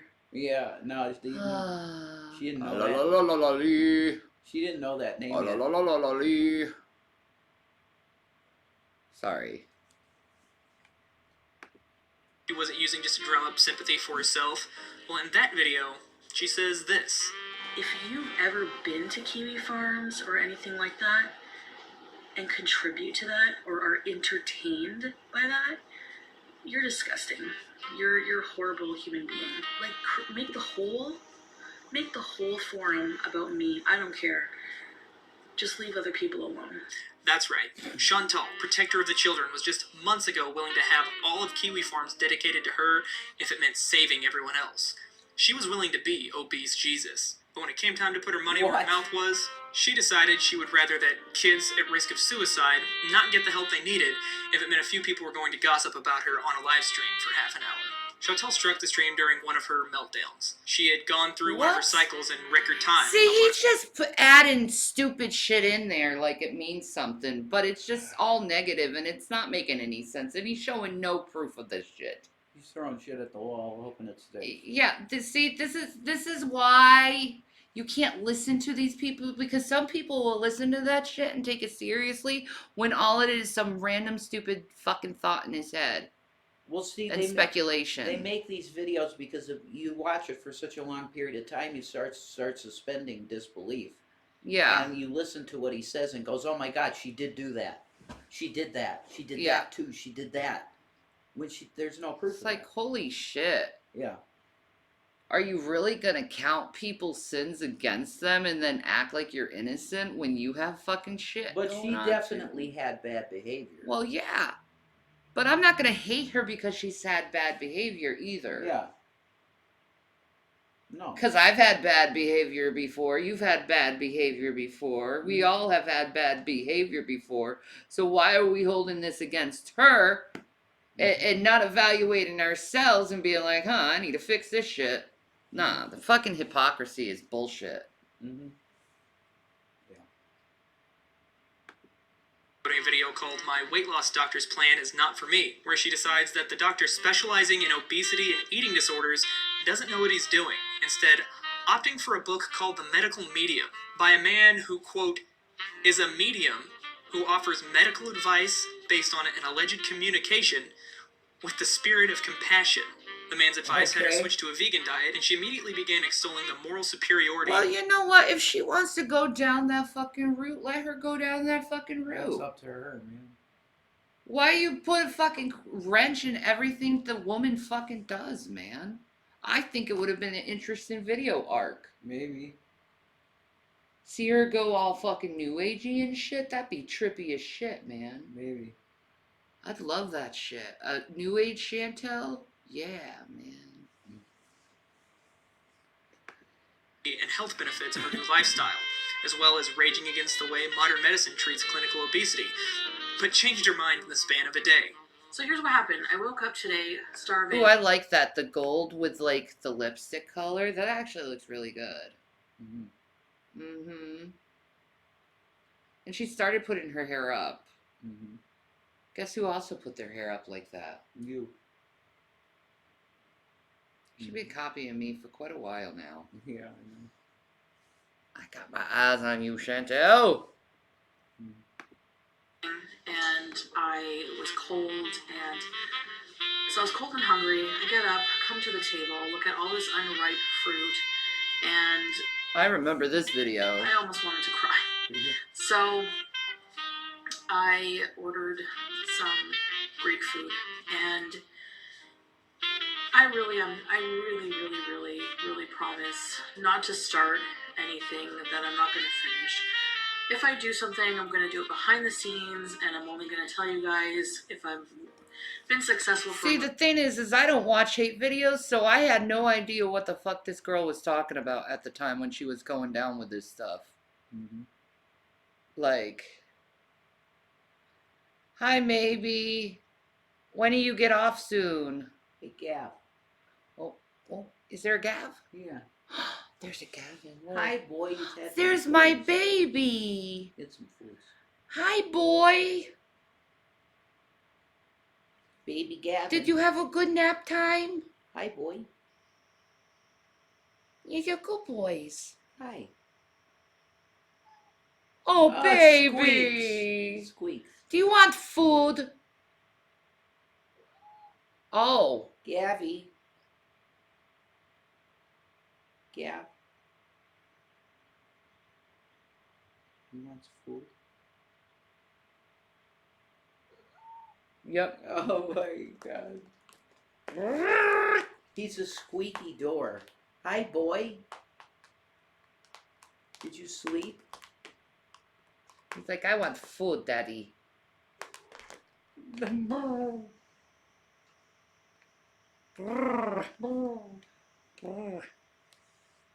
What a good boy.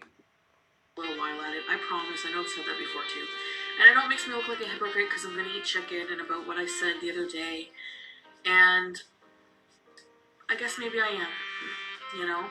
The backlash from this was so great that she uploaded a short video with a black screen and text informing her viewers that she was quitting YouTube. She didn't know. Yeah, okay. I remember that, and I was like, no.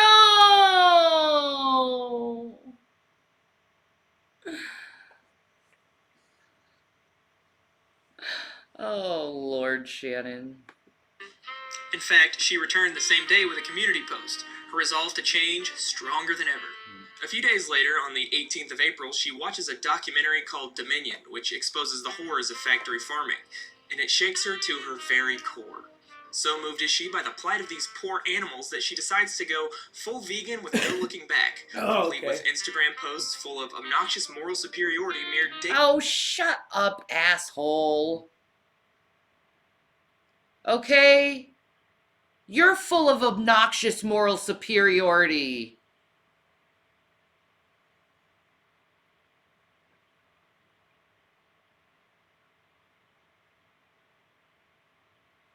Holy fuck, dude. Mm-hmm.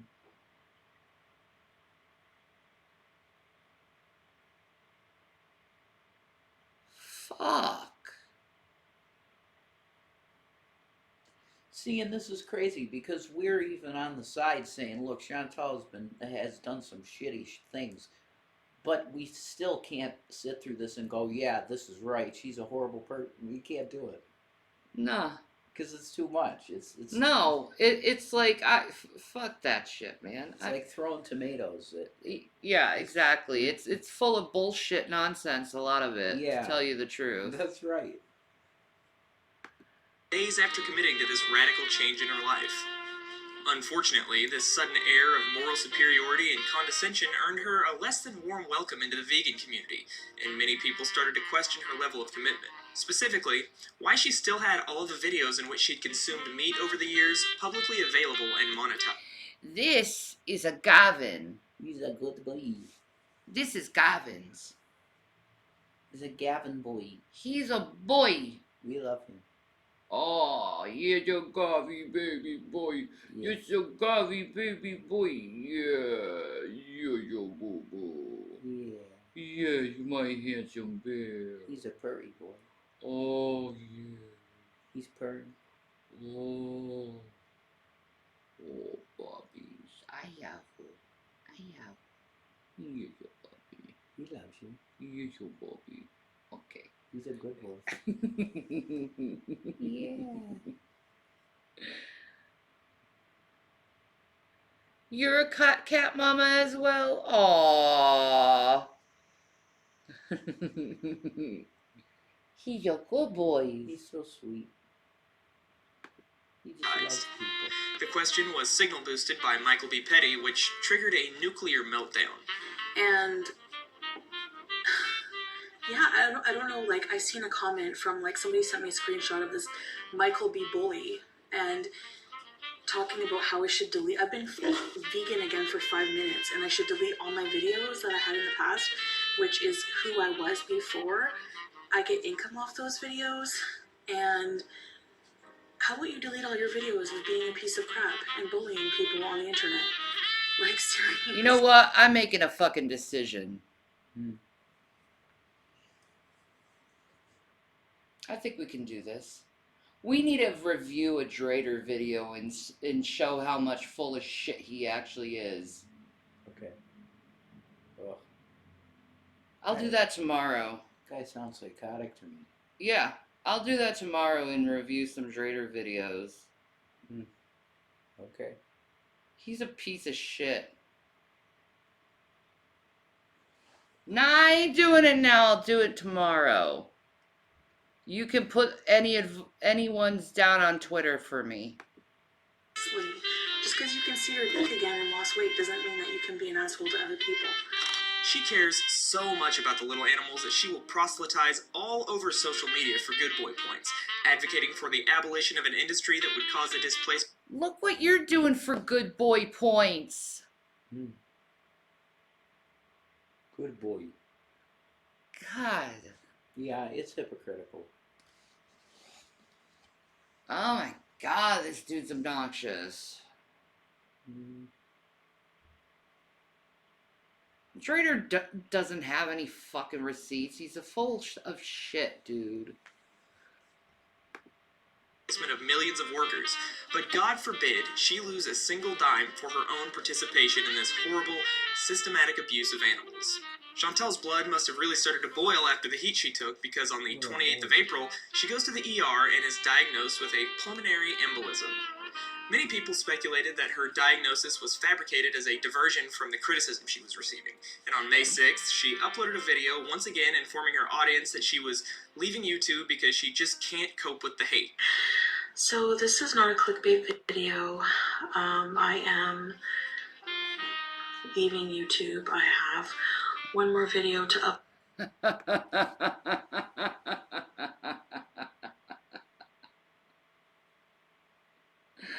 No, you don't. Don't stop saying you're leaving YouTube when you're not going to leave YouTube. Just stop. It's the same form of manipulation you did with your mom when you said you took all your pills and you didn't. Same thing. Same thing.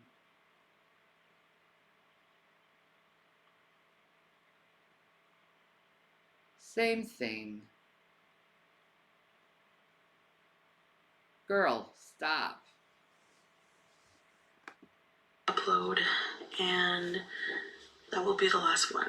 I know a lot of you think No, I'll be she back, didn't leave but I YouTube. honestly don't see that happening. Which lasted all of 12 hours before she returned, at which point she started hemorrhaging subscribers, with even her long-term loyal fans finally growing tired of her constant failure to follow through with her commitments. About a week goes by with her continuing to gallivant as a vegan until the big reveal is dropped on the 16th of May, that she never even stopped eating animal products. In a futile attempt to mitigate the tidal wave of mockery coming her way, she pins a comment trying to downplay her fake vegan superiority in hopes of avoiding another wave of backlash. When confronted with her own hypocrisy, she said that there was no way she could have been shaming people about their dietary choices because it's impossible to make someone feel a certain way, which seems rather contradictory to her previous statements. Bullying like that. Yeah, you're contradictory toward your statements too, dude, but whatever. Whatever, you're the innocent one. I'm constantly bullying somebody and harassing them, and just that type of psychological torment has the same effect on the brain. It's been proven scientifically that it has the same effect on the brain as like years of emotional abuse. As you can see, in the course of a few years, the Chantal cycle has gone from taking a few months to a few weeks, to a few days, to even a few hours in some cases to complete one revolution. As you can imagine, her dire health, her failure to make any meaningful changes to her diet, and the piss-poor way she treats her audience on a daily basis caused the criticism to ramp up to all-time highs, and her mental health deteriorated even further. On May 17th, she makes a community post informing her audience for the 10th or 15th time that she will no longer be talking about weight loss, followed by a Yeah, you will. Yeah, you will. But that's okay, Chantel. That's just you. You're a woman that struggles. video later that night where, through tears, she says that she's checking herself into the psych ER because she can't stop eating cheese. Why are you laughing about that? You're laughing about someone going into the psych ER, dude? Mm. Do you know how a place like that is like? Like, fuck, ableist.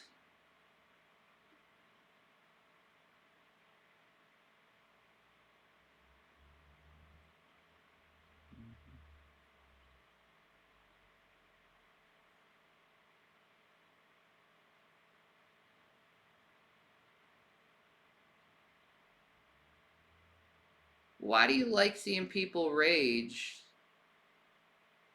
To me, it triggers me.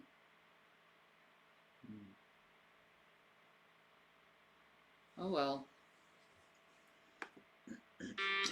After my 2 ounces of cheese was gone, I just, as if on autopilot, just kept eating and eating, and the thought of stopping and putting the rest of the cheese in the fridge was just not an option. She feels bad and she wanted someone to support her and validate her and help her.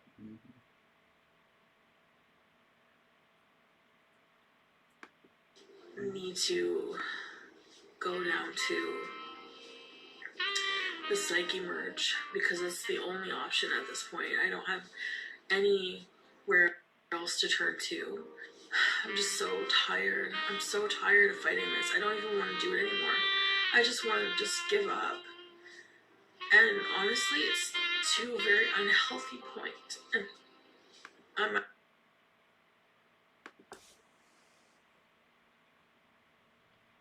I'm not going to invalidate what she says. Sorry. I agree. Nope. I'm not going to invalidate what she says. How am I feeling today? A little sore.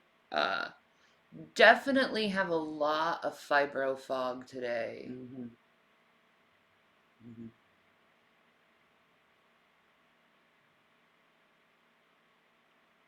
Are you gonna eat that wrap that's out there? Mm-hmm. Well, you know what? Just think about your behavior. I don't like it. I'm actually scared. Many people have speculated that she seemed to be on some sort of opiate or drunk in this video, but there's no way of proving this. Though I will say, she does seem to be on something.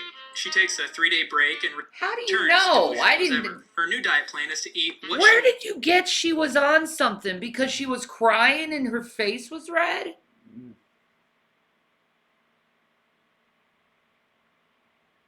That was just inserted. Yeah, that was inserted. That's how these things start.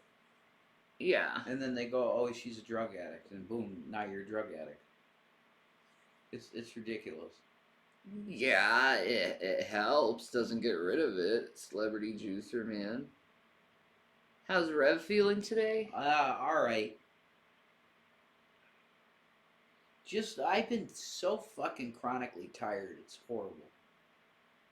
Low energy. I don't know what that is. Neither do I. Low energy. wants and just count the calories. But eliminating what I like to eat and eating only boring food actually seems to be counterproductive for me in a weird way. You know what I mean?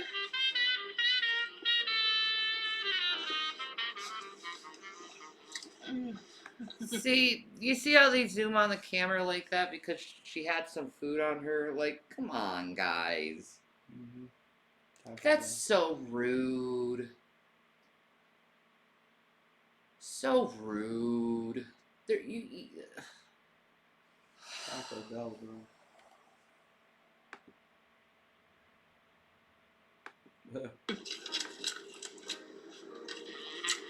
A lot of people are concerned. Like, you're not taking your health seriously.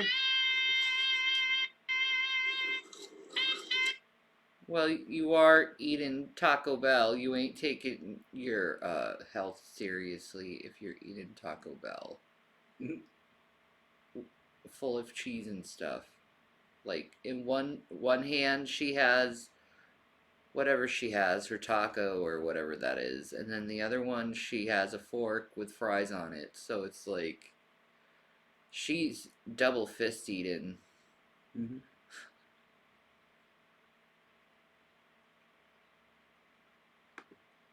And I think actually in a weird way I am.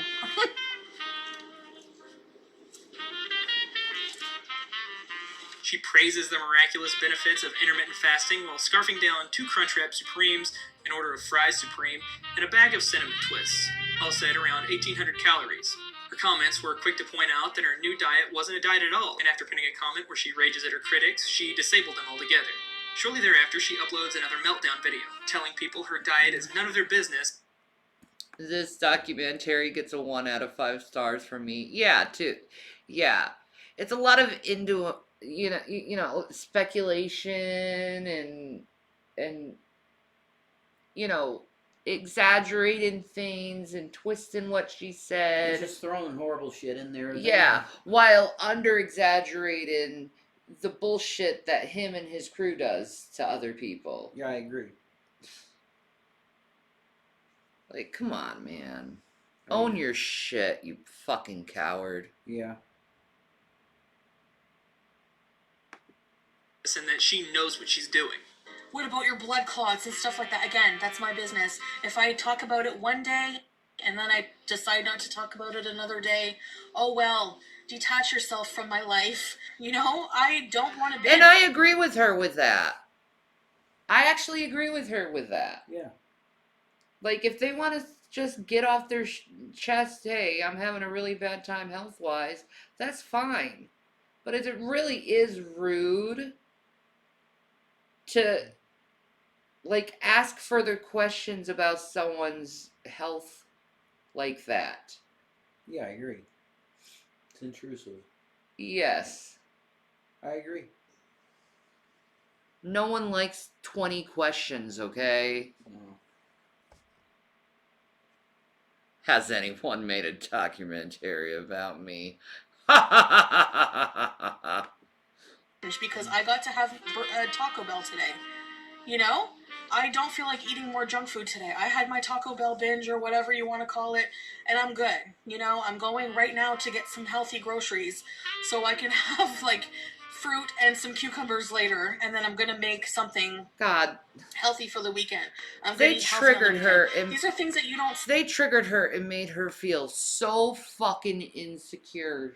Yeah, I know. Horribly. And then they try to make it seem like she's some bad guy when all she is reacting to all this fucking bullshit, man. Yeah, I know. Right? Yeah, it's true.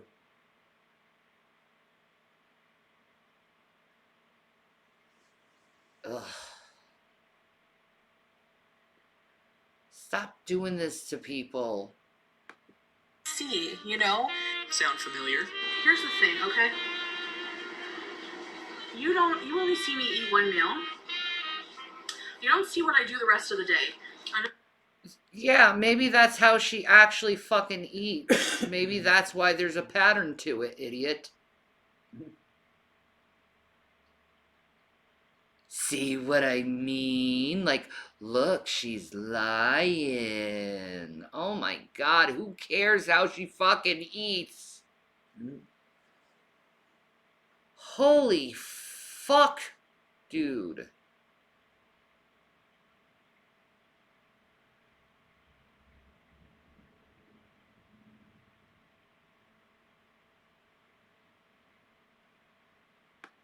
I know what I'm doing. She also tacitly suggests that she hopes a woman who left her a mean comment has their child bullied in the future. And it was somebody who had a picture of their child in their profile picture. Really? I really hope your child's not bullied someday. Really. But... Yeah, you try to make it seem like she was saying that she was trying to say the child was being bullied when she said, I hope your child's not bullied someday. Where do you fucking, like, You're fucking dumb, dude. Karma will get you. She then once again threatens to strike reaction channels with a specific reference to Zachary Michael, who responds directly. So if you're going to be a reaction channel and you're also, well, I may as well address this now, and you're going to re-upload my content, I'm going to strike you because you don't have a right to do that. Seriously, this is not transformative. This is pausing every few minutes and complaining about something people already know and then putting a few gorals in there. I'm sorry, but it's just gotten ridiculous. We've been down this road before, Chantal. You want to strike my channel? You want to strike my channel? Do it! Because all that's going to do is make you look awful because I already got your strikes overturned, sis. You tried this before and it didn't work. I will link it in this playlist below, sis. Man. Fucking hilarious, actually. He's funny as shit. Oh my God, Chantel, he's harmless. Yeah, he's funny. He's harmless. His stuff is definitely transformative because he's funny. Yeah, exactly. He adds stuff to your video. Like, you would be happy to have him review one of your videos because he adds to it. Yeah, exactly. And people will go to your channel because of him, because he's entertaining. He is funny and harmless. Exactly. Yeah. Big difference. There's a big difference between Zachary Michael and this fucking asshole right here. I love Zachary Michael. I don't like this asshole here because he's so fucking unfair and dishonest. That is Zachary Michael. No, I mean Toad McKinley. Oh, the guy that made the video. Yeah. Yeah, I agree. They manipulate shit, these documentary ones. Yeah, this dude manipulates shit. I don't like him. Obviously, nothing came of this threat, except for more backlash and criticism. She continues to gorge herself unabashedly on fast food for about a week, and then on the 1st of June, uploads a video where she says that she's finally seeking treatment for her eating disorder and will no longer be filming mukbangs. Admits that her critics were right all along, and that her family hates her mukbangs. I'm going to be starting treatment on Monday. No, you aren't. For my eating disorder. No, you aren't. So, should go without saying that there won't be any more mukbangs. I think that I keep reverting. Yeah, there will be. Keeping them on a back burner. There'll be a lot of mukbangs after this, in fact, Chantel. Come on. Come on. That's a weed. I like, literally, girl. I saw you, like, after this, dump frickin' French dressing down your throat. You drank French dressing like it's soda or something. Bro. Don't come at me.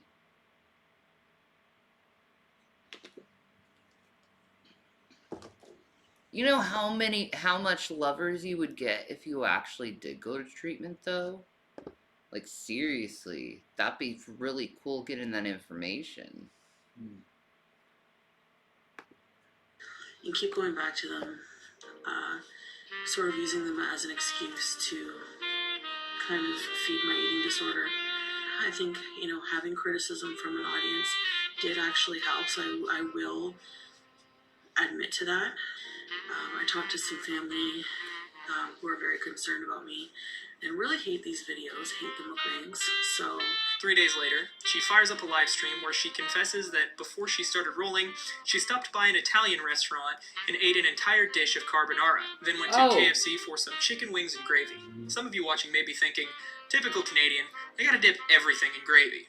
Well, unfortunately, the gravy wasn't for dipping. It was her beverage. Yeah. Got it. Like, I got gravy. Yeah, she does like drinking gravy. Wow.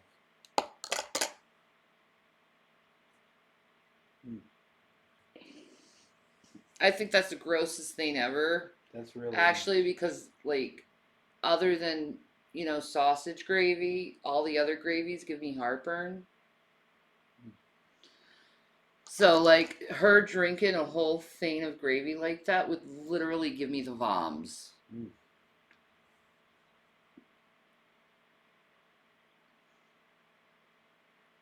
And thank you for saying you missed the Cult of Shani. The good girls. Drank it like it was juice. Like, Several days later, on the 10th of June, she goes live to once again express her frustration with reaction channels. In it, she specifically goes after a girl named Yaba, who runs a channel called the YouTube Underground. She's still going after like there's Yaba. one now making videos about me, and it's like fat shaming. Say like I saw a comment like that she like made fun of my hands having rolls. Like you're a fat shamer and you're a mother of two. Like how freaking disgusting are you? Does her hands have rolls? I don't know. Holy crap. Dude. Her fingers have rolls. My fingers are no longer as like pretty as they used to be. My skin is getting old looking. Fatty. It's okay. My mom used to do that I think too. you're cute though. Thank you, baby. Yeah, I think you're beautiful though.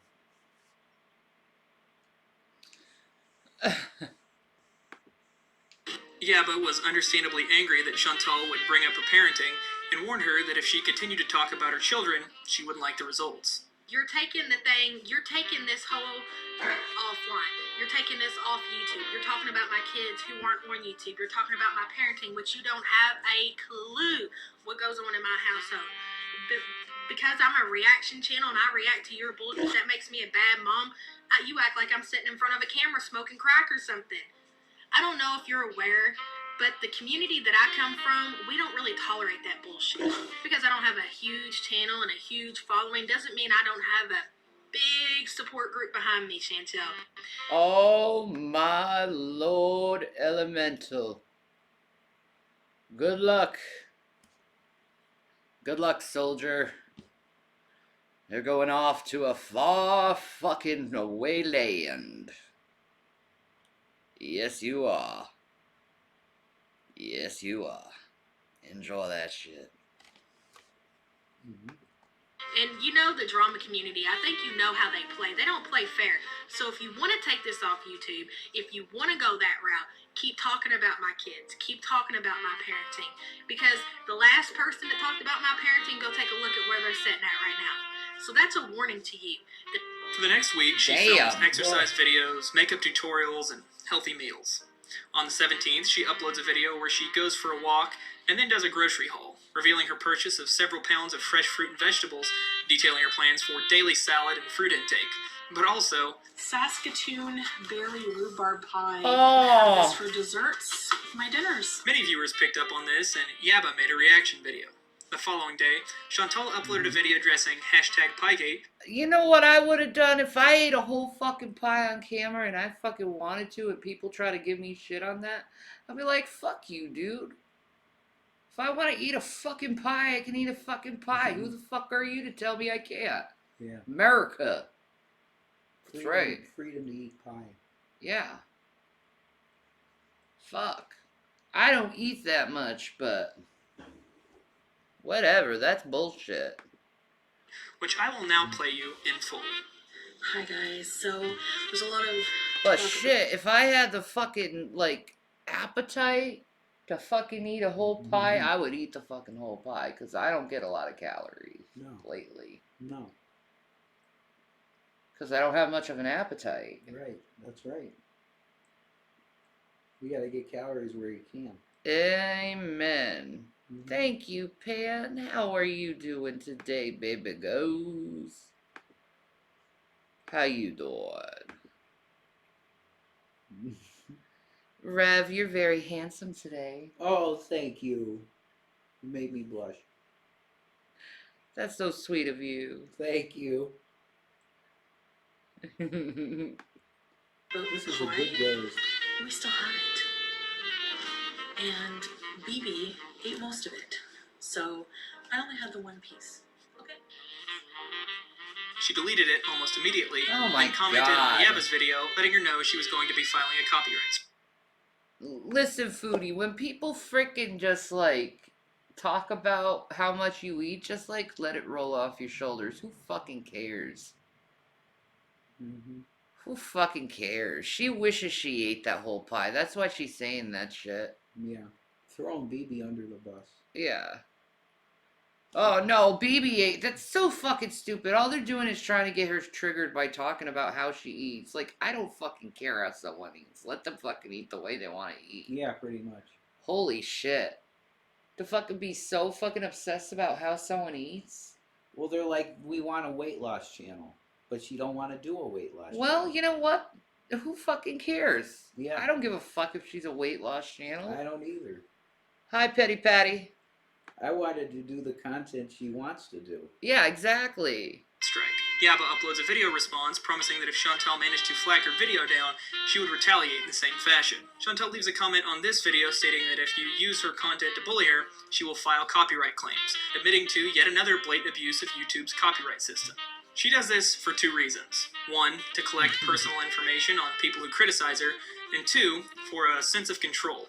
YouTube won't pull videos down that she reports for bullying and harassment, so she tries to do it herself by banking on Yaba not wanting to share her personal information. Unfortunately for Chantal, Yaba went with the power play and countered the claim, and she was forced to remove the strike. The next day, Chantal uploads a video accusing reaction channels of being ableist and discriminating against her. This reaction video in particular. You do. You are ableist, and you do discriminate against her over her weight. Yeah. And how she eats. Uh-huh. Holy shit. Just stop with the dishonesty. Yeah, I agree. It's like, I gotta go and make it seem like I'm better than her. No, you're not. You're just the same. Mm-hmm.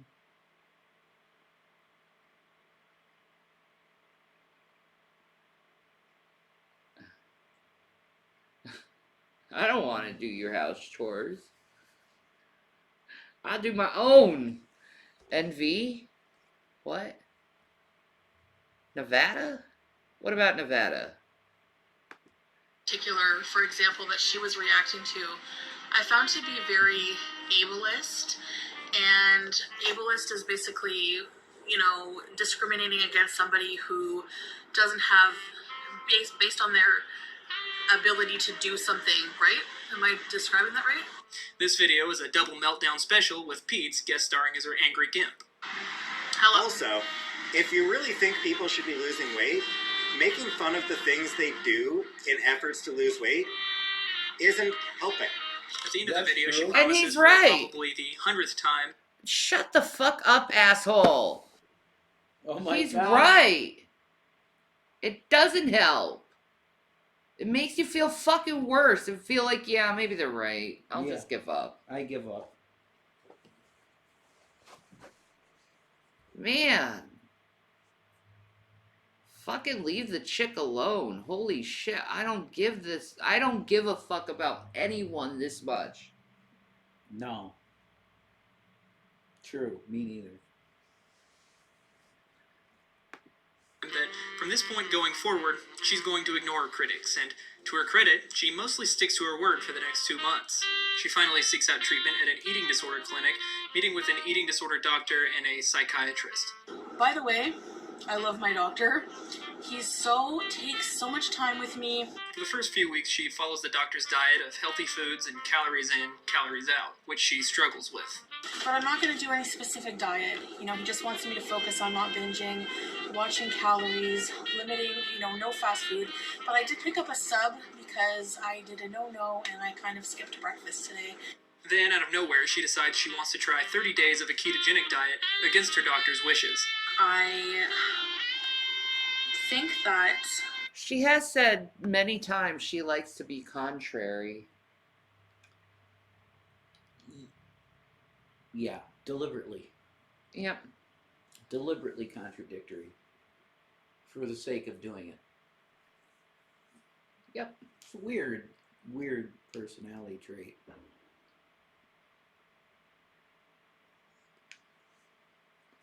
Yeah, it is. Combative. I would really like to give keto a really good try. A really honest try, a really good try for She 30 looks days. pretty in this. This is especially ironic since she spent years railing against a ketogenic lifestyle. And the last time she Oh, saw a doctor shut to address her up. obesity, she quit seeing him because he wanted her to.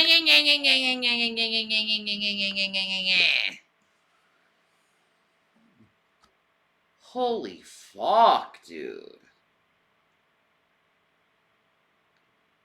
You're like the teacher from frickin' Peanut.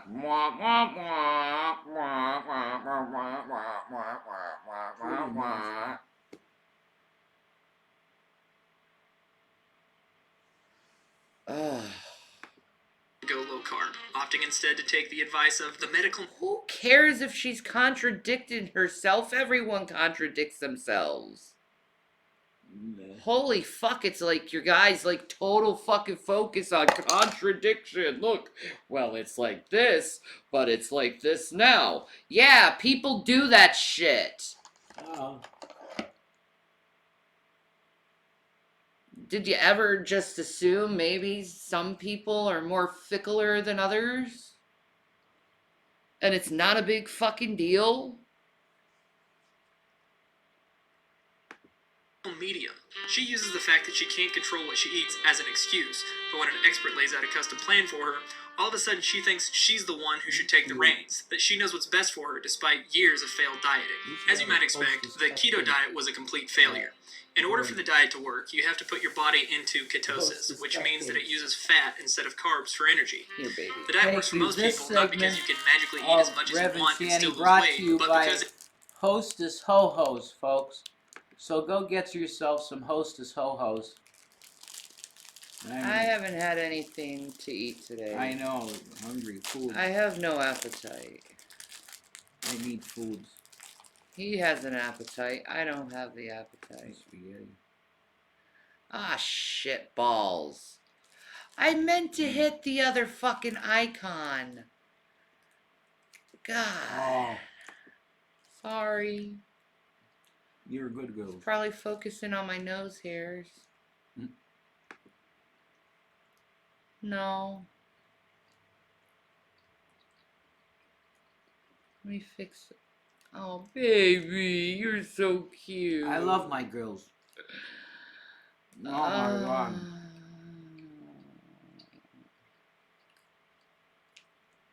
Oh. Mmm.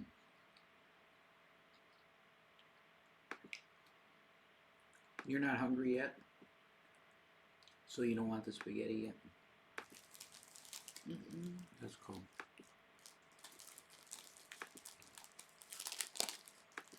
I needed a Hostess cupcake break.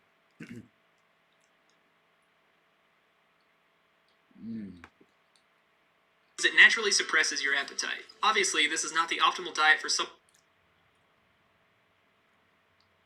Thank you, Lord, for like who doesn't doing eat that. based on signals from their body, but from how they are feeling emotionally. So right off the bat, we know she's going to overeat. But the worst part is the fact that you have to abstain from carbohydrates for at least a week for your body to go into ketosis, which is a feat far beyond Chantal's reach. She binges after the first 3 days, eating an entire tray of keto fudge and 2 meals from McDonald's. 8 days later, on day 11 of her Holy journey, fuck, dude. Way too much information all at once just so you can act like an asshole toward her.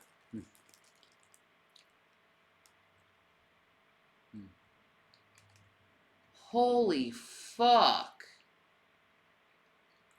Go to church. she cheats again and has what she claims was a single piece of cake, though it was likely much more. If she was even approaching ketosis at this Okay, she said she had a single piece of cake and then you insert, well, most likely it's more. You have no fact on that. None. That's a speculation, but people are gonna believe what you say. Fucker. Who fucking cares what she fucking eats? Jesus Christ, dude. Grow the fuck up. Yeah. She's gotta eat. At this point, she was summarily knocked out of it. 10 days later, on day 21, she posts to her community tab that despite following the diet to a T, she's up 7 pounds. 2 days later, she uploads a video where she learns, upon reflecting on her food journal, that she's been overeating and takes a urine ketone test to find that she's nowhere near ketosis. On July 31st, radical vegan YouTuber Freely the Banana Girl reveals that she will be doing a video on Chantal. Yeah, exactly, Juicer. She grew her channel on eating. Yeah. And this dude is like, oh my god, she's eating food. This motherfucker should be, I hope is a skinny motherfucker in real life. Better be. Holy fuck. Love you. This dude's a dick. I love you. I want to snack on some spaghetti. What? Take your half. Take my half? Yeah. Okay. I'll leave you exactly half. And 2 days later, she releases it. The video is 30 minutes of a militant vegan completely tearing down every aspect of Chantal's diet and her health over the years. And at one point, she even suggests she's Put it going on to a die bowl. soon if she doesn't get her diet in order. And entertain the folks with it. So much cruelty on that plate. She just doesn't care. You know, she made this like claim about I want to be vegan. You know, I'm going to be plant-based, and it's been like 8 times she's made this. Oh, who fucking cares what the woman is fucking eating?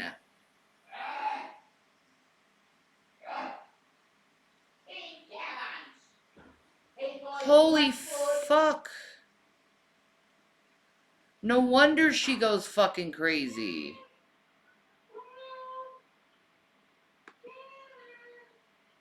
Like, no wonder she goes fucking crazy. It's this constant obsession with fucking food with everyone with her. Holy shit. That's her fucking channel. Leave her the fuck alone. Like, it's like people can't fucking comprehend that stupid shit. What the fuck is wrong with my fucking shit?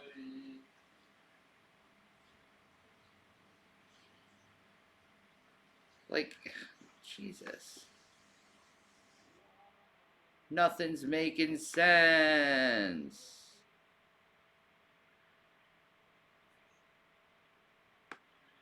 Alright. Travelers in space.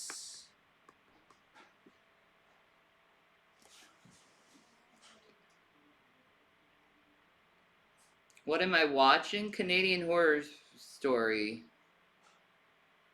And the Toad McKinley is really getting on my fucking nerves, man. Just like Eugenia needs to be left alone. It's her body. Yeah, exactly. Yeah, if you build your persona on overeating, yeah, exactly. That's how I feel, Elemental. If you can't handle it, move on. Stop with the frickin' like craziness, man. Claim, and now she's eating the absolute worst heart attack food, cruelty food that I have seen in a long time. Seriously, this woman, I don't think she has that long left with us. She's gonna be checking out soon. Say what you will about crazy vegans, but She's still here, dumb shit. She's still fucking here. Jesus. Some people go to the, like, just the extreme, like, holy fuck, man. I always enjoy someone who calls out a person who has co-opted their community for bragging rights and views. The video was much more critical than your typical... Okay, so you gave, so Foodie, okay, let's just equal this. This is pretty much the whole fucking video of Canadian Horror Story. It's basically 3 videos of Chantal telling stories that aren't very appeasing. And then the rest of the time is just completely and utterly bashing this woman's weight and food. So you got 3 stories of her being an awful person, and everything else is focusing on fucking food with her. I get it.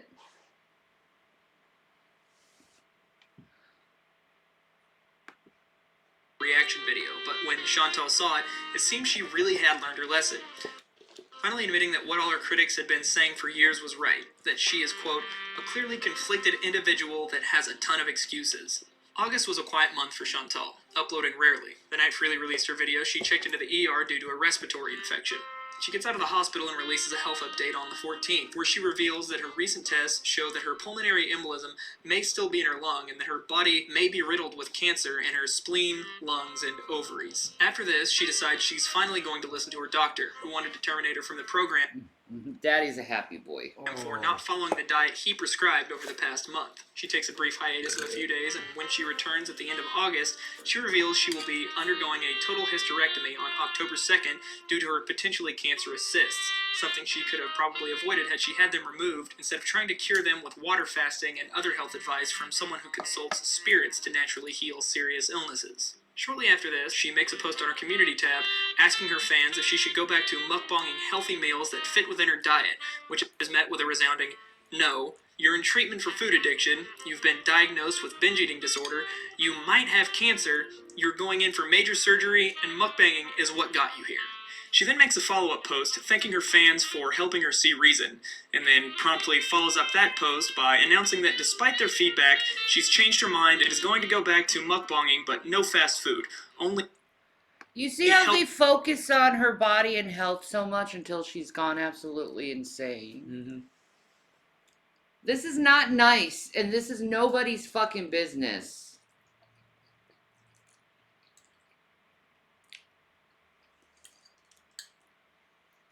Oh, it's awesome.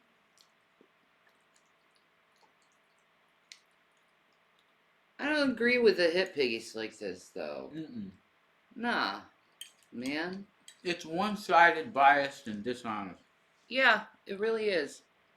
It's like, let's make a fact. Let's show one fact. Let's insert a bias. Let's in fact one fact. Let's insert another bias. Yeah.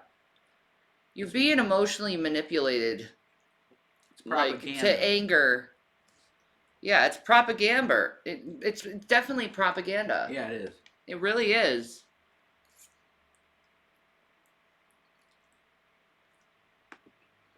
healthy, home-cooked meals. It's the same old tune.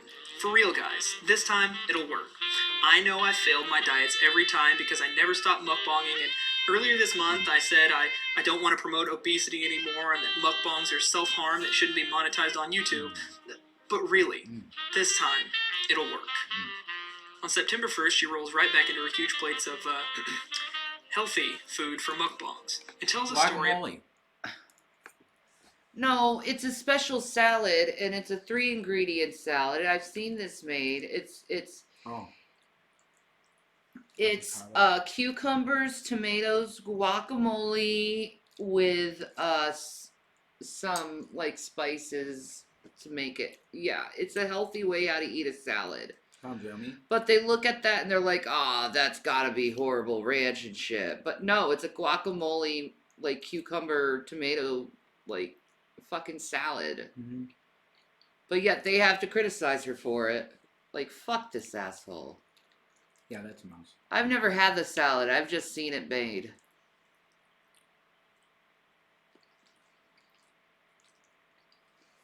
Whatever. About her visit to the Psych Emerge. In the story, she talks about another patient having a mental breakdown. The woman was Arabic, and Chantal did an impression of her that many thought was both racist and insensitive to her mental illness, something Chantal had been talking candidly about struggling with for the past few months. She's like... This caused a wave of backlash in her comments, and the next day, she decides once again that she's quitting YouTube, railing against reaction channels after 2 whole months of peace. Well, if you looked at her frickin' chat, you would understand why she'd act like that, why she'd feel that way. Mm-hmm. Like, you guys haven't gotten off this chick's case in fucking years, man. Mm-hmm.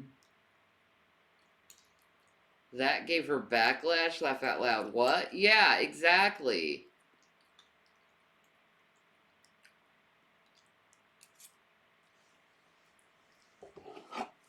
Like, this is so stupid.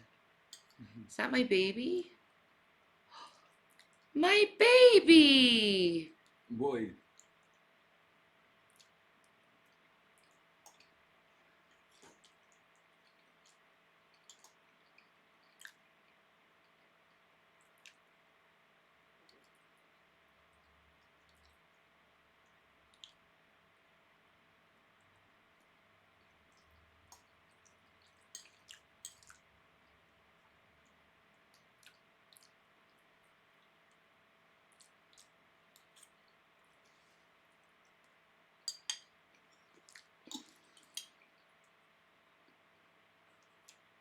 Sorry.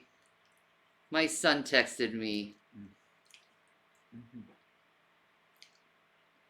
I love my baby. Yes, you do. I do too. You're a good boy. Yep. I'm bitter because I'm just grossed out by how people on social media are, and I'd rather just. My life is consumed by living in a world full of these people. Like every day I have to deal with it, and I'm not strong enough to. I just don't want to. It's not that I'm not strong enough. It's just No, you are. Don't worry. You're soft-hearted, and you know what? People need to start realizing that about her and leave her the fuck alone. Okay? If you think she's a dirtbag, okay. You don't have to hate her on her though for it though. I'm too. I just can't. I'm just gonna log off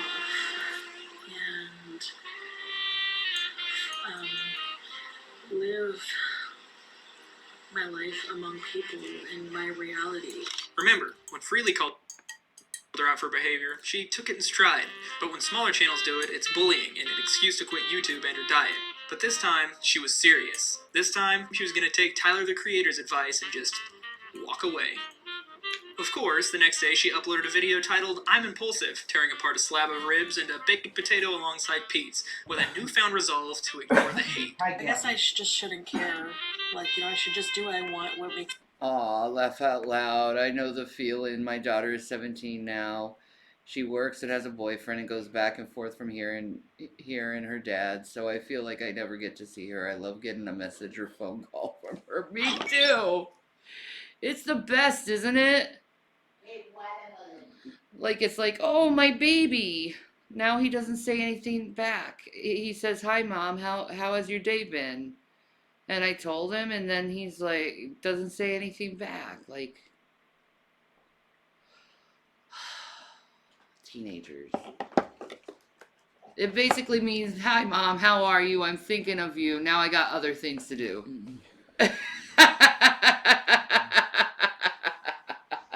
Busy boy. I get it. I knew it was going to happen. It happens with all boys. Eventually.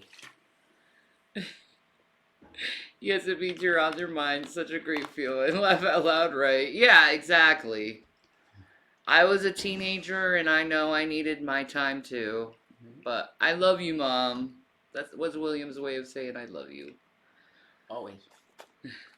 I love my babies. He's a good boy. Good boy.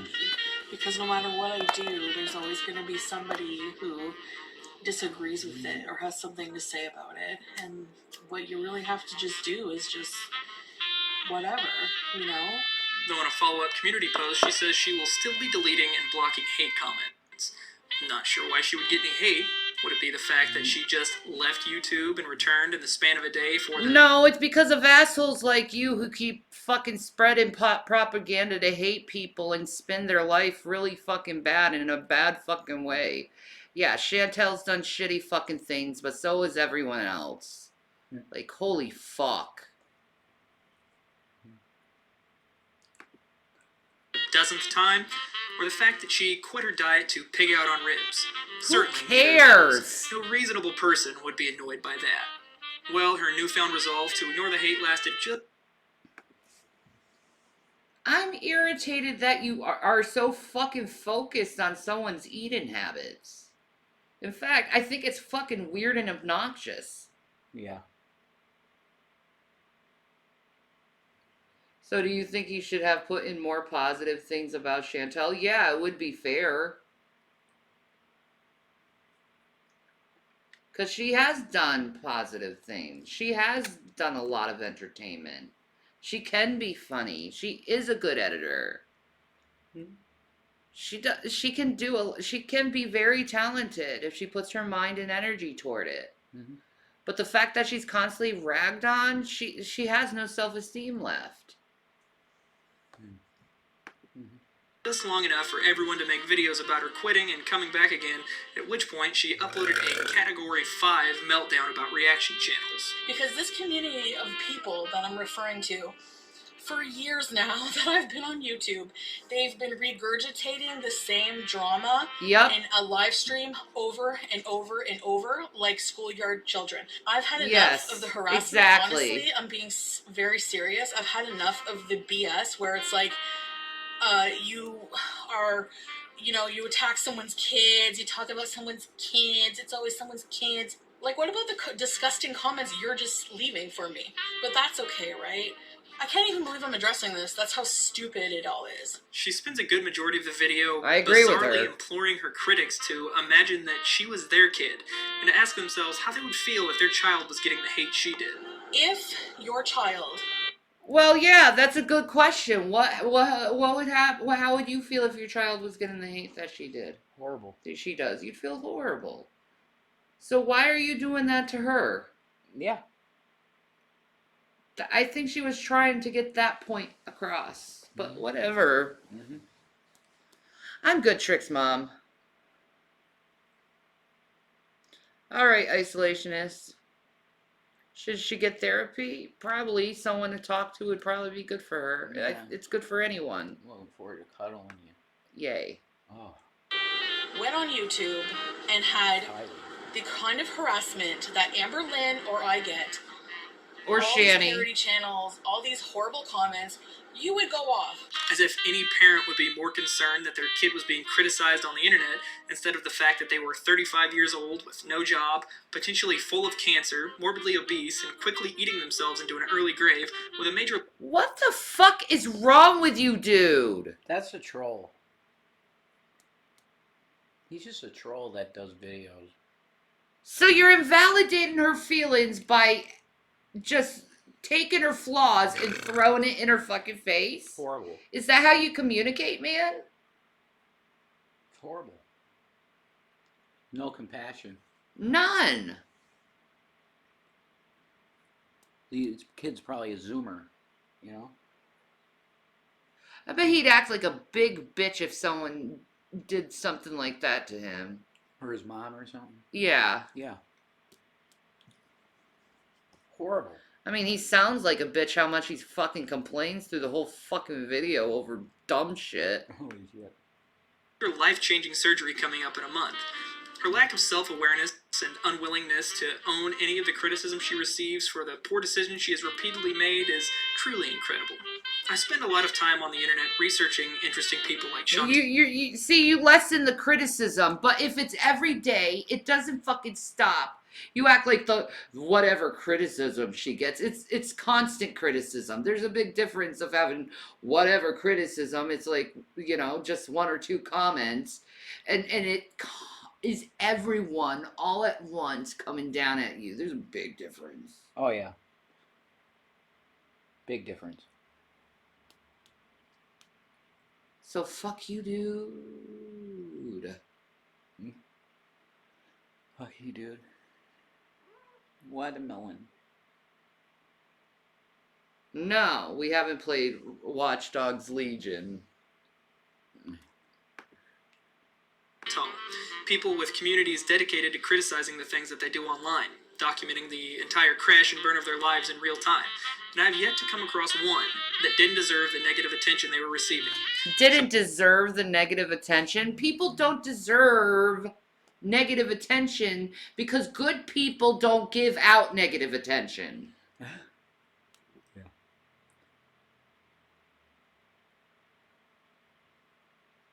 You're just the same type of person that says you deserve to get hit. You deserve to get slapped. Uh-huh. Holy fuck. Some cold shit.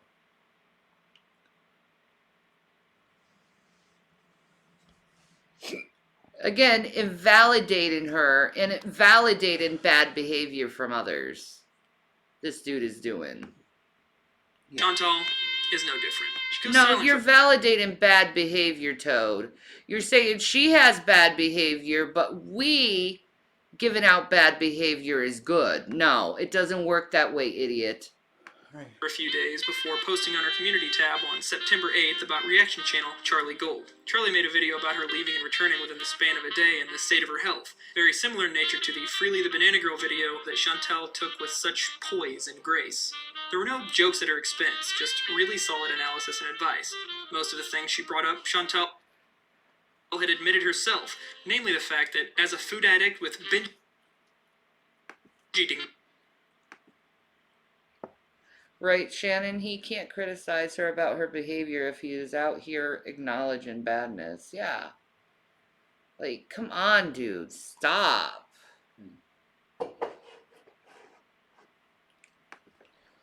disorder, mukbangs are self-destructive and will lead her to relapse. Words practically out of Chantal's mouth from a few months prior. My problem that I've been, that I now have is for her to return to mukbangs when claiming she's been diagnosed with an eating disorder is beyond problematic. In the post, Chantal is furious about two things. Charlie's video being more popular than the channels she reacts to, and the fact that Charlie is an obese woman who is steadily losing weight, saying that just because she's lost a few pounds doesn't mean she has the right. No. Charlie Gold isn't a woman who steadily loses pounds, Toad. She's just like Chantal when it comes to the weight issue. Come on. Let's just be honest.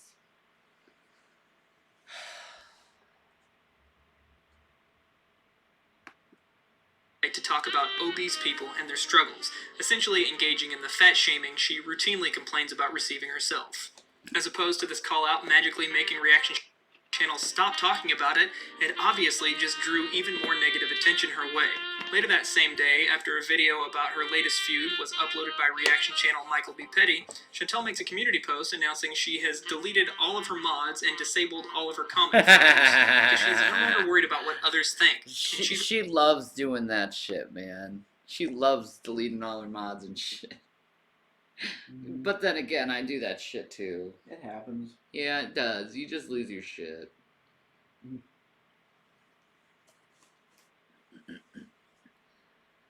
Celeb on celeb crime. Yeah, right? You wonder if Toad has constructive criticism for her? No, I just think he has negative criticism to her to make her look bad because he's trying to sell a story because he's a bitch. Is at peace with the fact that she's going to be disliked and criticized no matter what she does. Followed rapid fire an hour later with a post asking why when reaction channels give her criticism, people agree and enjoy the content, but when she does it back to them, people bring her nothing but hate and disapproval. The answer to which is obviously the fact that they have two things she never will: good points and an entertaining personality. This post was followed immediately by a community tab poll on whether her audience wants her to quit YouTube or not. That's trolls, dear, doing that shit. Mm-hmm.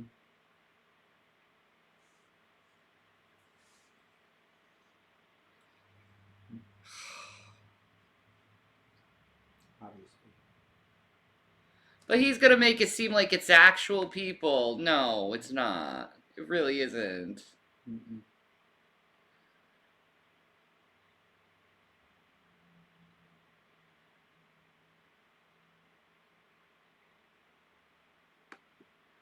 And after a landslide victory of yes, leave, she made a post announcing that she was quitting YouTube, coincidentally on the 5-day anniversary of the last time she quit. Moments later, she deletes her entire community tab and immediately fills it up with a post saying that all her critics need help, and I must say that as a woman who has mental health issues herself, she really doesn't have the right to be criticizing the mental health of others. Then she makes another post calling Charlie a bully, which earns her another video from Charlie, and this time, Things are a little different from the constructive, respectful criticism of the last video. I personally take too much time to do my makeup, to do my hair, to get dressed, to just simply roll around in mud with a pig. Charlie explains in the video that the reason she makes the content she does is because she sees herself in these bigger women, because she used to be the same way. She wants to not only show others how this poor lifestyle can affect them. Yeah, I know you're trying to make Charlie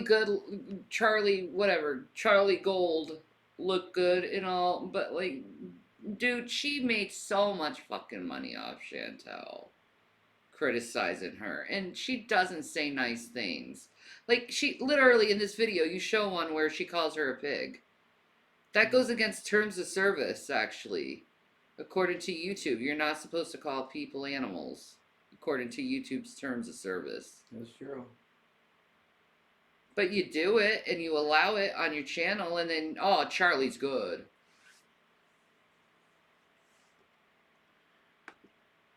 But also to keep herself accountable, as she knows she would look like the biggest hypocrite in the world if she were to gain all the weight back after criticizing others for not taking their health seriously, and rightly suggests that Chantal's anger is just a projection of how she really feels about herself. I don't believe she's truly upset with me, per se.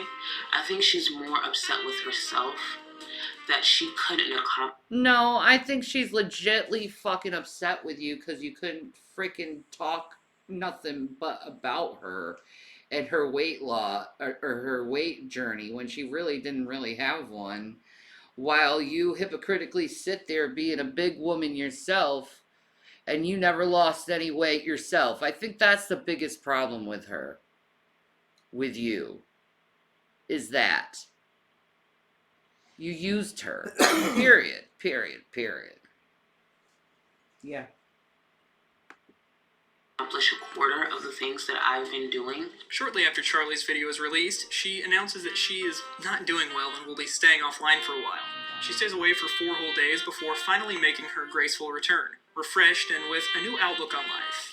And by that I mean she says she's not sorry for what she said, just the way she said it, and stuffs her face with poutine pizza, which, according to her... Oh my god, she's eating. Oh no, let's just go and talk about her eating again. Holy fuck, dude, get laid. Women eat. is now part of her new diet because, in her words, depriving herself of bad food will just trigger her to binge and is counterproductive, which, amazingly, has worked wonders. She hasn't binged since, and she's now down over 100 pounds and counting. Oh. Yeah, sorry, misread my notes. Actually, she went home that night and binged on so much cheese that she believed she needed to go to the ER for severe diarrhea, really getting the most out of Canada's healthcare system. After some pretty overwhelming backlash, she decides not to go to the hospital and apologizes for her impulsive insanity. Oh my that god. impulsive insanity continues when Chantal You picks her see how target. this shit is like getting insane where they're like acting like this is the craziest thing ever to fucking binge eat? Like what the fuck, man? Yeah.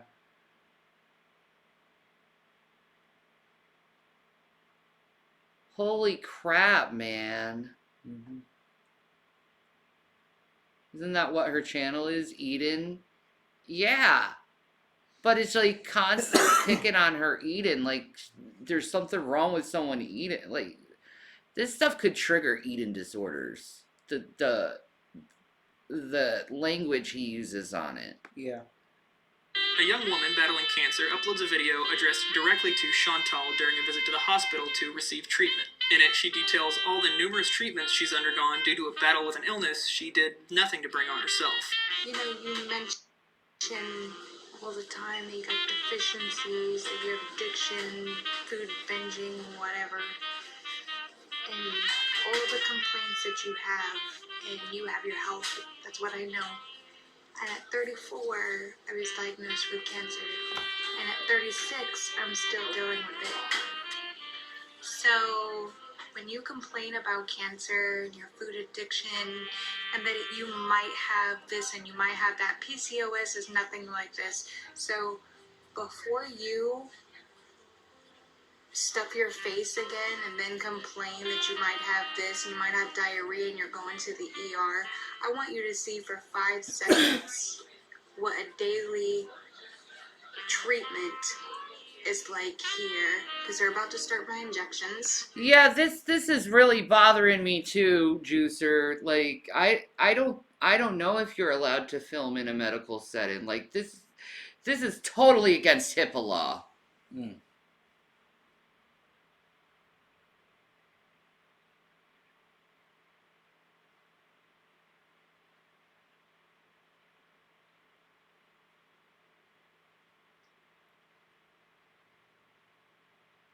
Like they should establish HIPAA laws for YouTube and Twitch as well, because Yeah. this goes against HIPAA law. Pretty much. I mean, and since, you know, technically YouTube and Twitch are both businesses, Mm-hmm. should not be allowed. No. Probably not. For iron, and I actually do have an iron deficiency because of the bone marrow transplant that I had to have to live. And this is my daily life. And I have a port in my chest, I've had PICC lines, I've had chemo treatments that have made me lose my hair multiple times. I have endured more pain than you have in your life, physical-wise, health-wise, at a very young age, due to nothing that I brought on myself. So before you complain next time and you set your tray up in your car and you complain about whatever you're going through and that you just can't live without donuts and Chinese and pizza and mukbangs, this is the reality. This is reality. This is real life, not some diarrhea crap that you bring on yourself. I'm just saying. I love this video because it comes from someone who is actually suffering from an illness that they played before, so it holds much more weight than someone like me who tells Chantal that obviously her compulsive need to eat isn't equivalent to someone with a disability or an illness. If anything would finally get this concept to click in Chantal's head, it would be hearing it from someone battling cancer. Chantal's response was so unbelievable that I had to check and make sure it wasn't a troll account. It was not. OMFG, you are such a hateful woman. Stop comparing your health to that of others. Once again, wise words for Chantal, if only she said them into a mirror. Responding like... Holy shit, Chantal. Holy fuck, Chantal. Like, that woman was, like, just being like, listen, you gotta get your life together. And you're just saying she's hateful, man. She wasn't being hateful at all. Wow.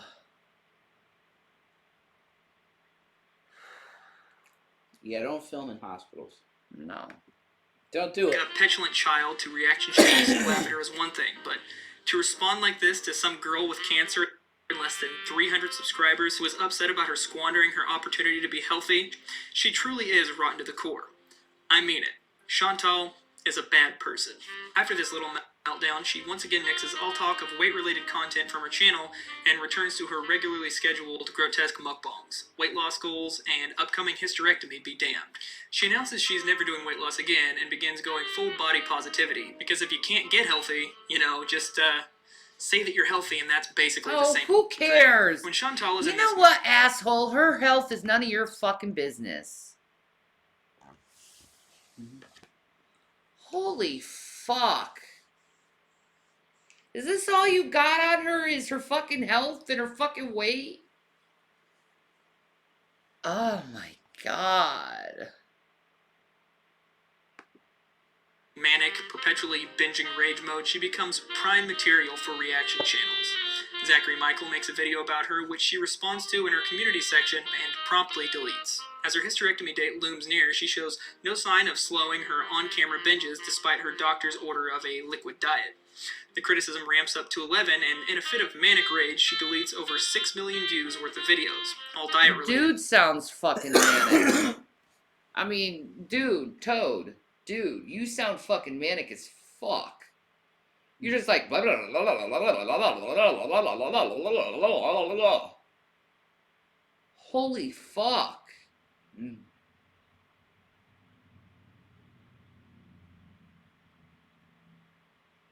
Oh.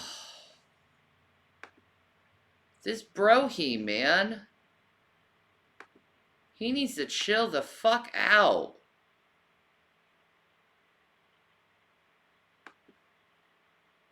Citing the fact that she has been on toxic diet cycles, which is true, but only because she never stuck to them. And her new plan of eating whatever she wants certainly isn't what any sane person would call an improvement. With her surgery days away, one would assume she... Why do you have to say that? Like, sane person. Yeah.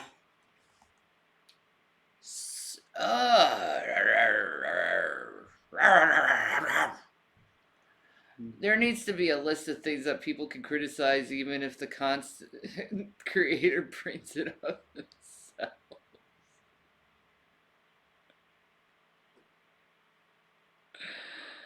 Oh my god. Her Eden. Oh my god, I don't care. Move on. Wouldn't feel the need to start another fire, but immediately after she deletes her videos, she makes a community post about Biggest Mikey, a relatively small YouTube channel who had been doing reaction videos about her. She calls him a bully, brings up his weight, and announces her intention to strike him along with any and all reaction channels. Oh no, she brought up his weight? You keep bringing up her weight.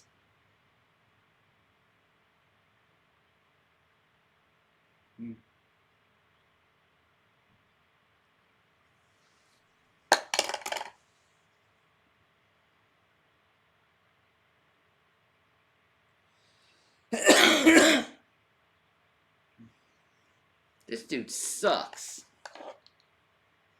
Yeah, man. From this point going forward, Reaction Channel, Life of a Free Spirit, advises Chantel against going after Mikey, as it will obviously cause people to retaliate against her. And Chantal lets her know Sure, that her channel Pry. is in the crosshairs as well.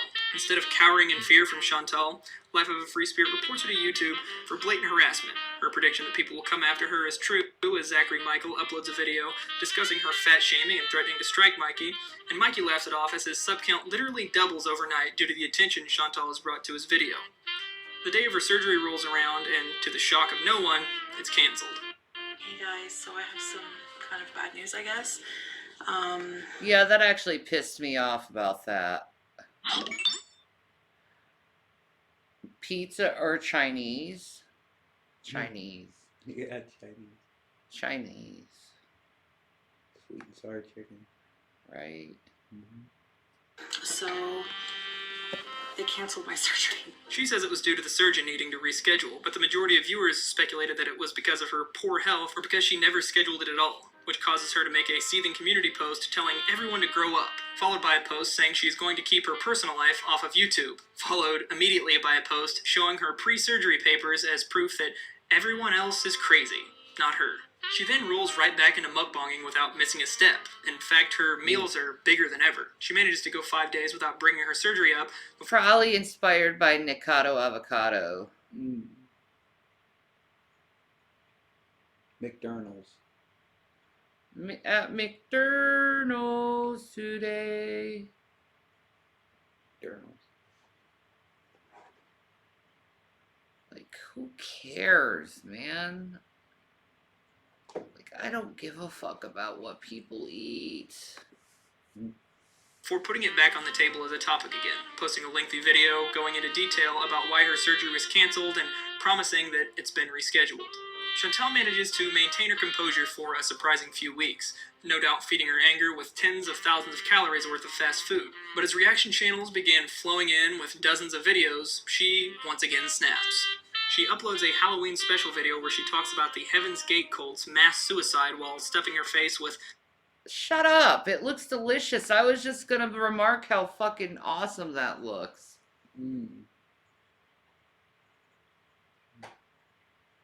You stuffing her face with cheese and fucking crackers and with wine. How dare she?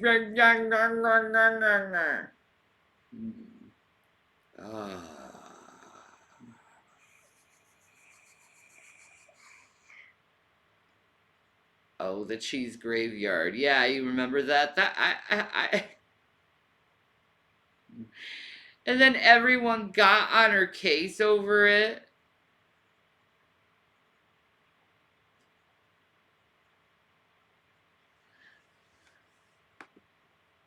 Chunks of bread and cheese, gulping it all down with a big old glass of wine.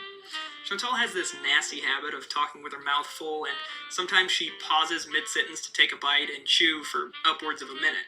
She also tends to laugh at things that others would find morbid or mundane. People were particularly... That's called borderline personality disorder. You just kind of have to get used to it and not judge them on that. So go fuck yourself.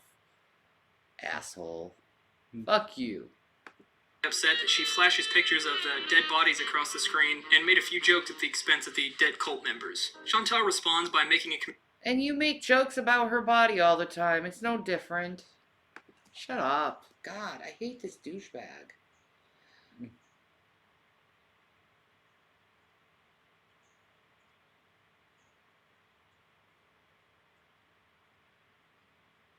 God.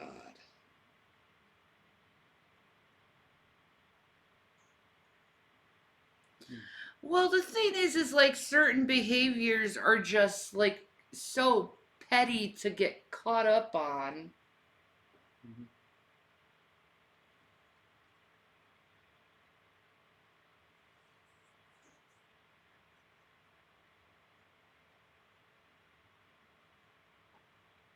Like, it's dumb.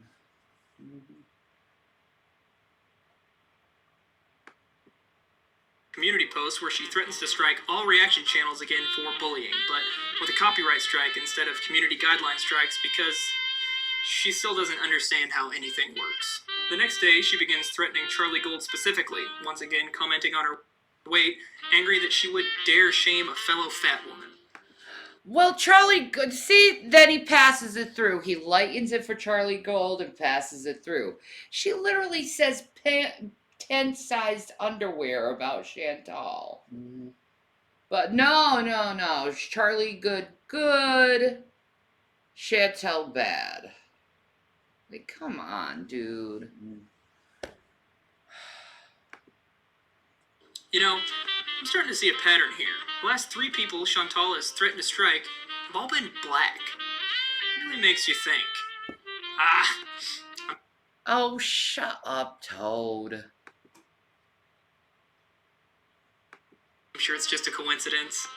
A few days go by with no signs of channels being taken down by community strikes, so Chantal once again takes matters into her own incapable hands and announces she plans to file a lawsuit against Charlie Gold. Finally, she's going to use YouTube's copy... But she didn't, and that was sad.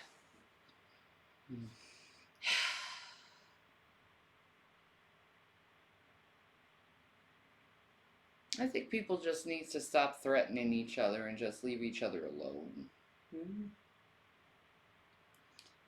The world would be so much better than this bullshit. copyright system as it was intended and lose all of her money in court only to have all of the videos remain up as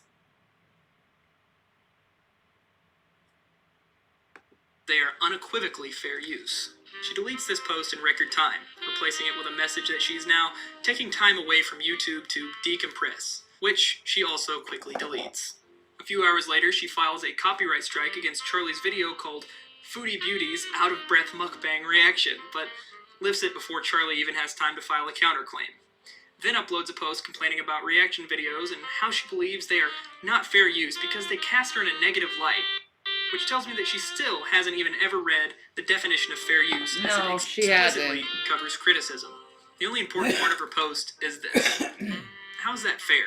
They never provide any constructive criticism and comment on every single thing we do, and they do all this without consequence. Unfortunately, unless you are willing to take things to court, there's not much that can be done, so for now I just have to try and ignore it, but that's okay.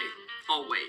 This is the 4th time Chantal has filed a copyright claim with no intention of following through with it. The 4th time she has knowingly abused YouTube's copyright system to try and shut down someone because she didn't like what they had to say. Chantal, you keep saying fair use, but it doesn't mean what you think it means. Fair use doesn't mean people are allowed to use your content only if you think it's fair. They get to use it according to what the law thinks is fair, and the law explicitly covers criticism. Not just good criticism, whatever that means, criticism, period. You aren't the arbiter of what people are allowed to say about you. And if you keep abusing YouTube's copyright system, I promise you, you're gonna lose your channel. That isn't a threat. That's the reality of the situation. Much bigger YouTubers have gone down for the very same thing. Despite stating that she won't be taking anyone to court, she goes right over to Charlie's comment section and threatens her with legal fees right after the post, and Charlie encouraged her to follow through, which is the correct move. No one should be scared of Chantal. I know I'm certainly not. She can file a false copyright strike against me if she feels like it. I'll gladly milk that for content for years to come. I'll also make sure YouTube goes through and checks every single time she's abused the copyright system and community guidelines to try and bully people into silence. But I have a feeling she won't be hitting me anytime soon, as I am neither black nor fat. Oh, fuck off, dude. Chantal's downward spiral shows no signs of slowing.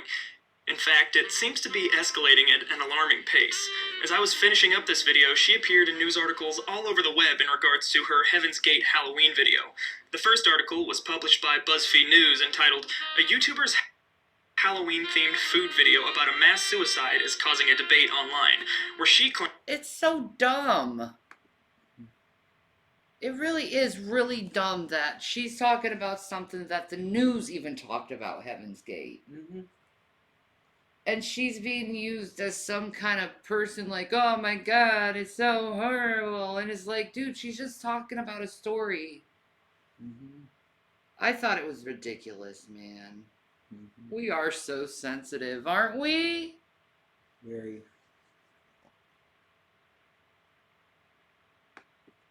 Claimed she was being singled out unfairly for criticism.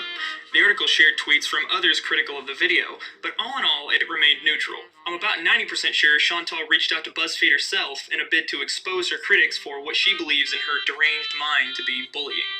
One day later, a second article was released by Insider, originally titled... You just literally called her a deranged mind, and then you're saying bullying. You said deranged mind.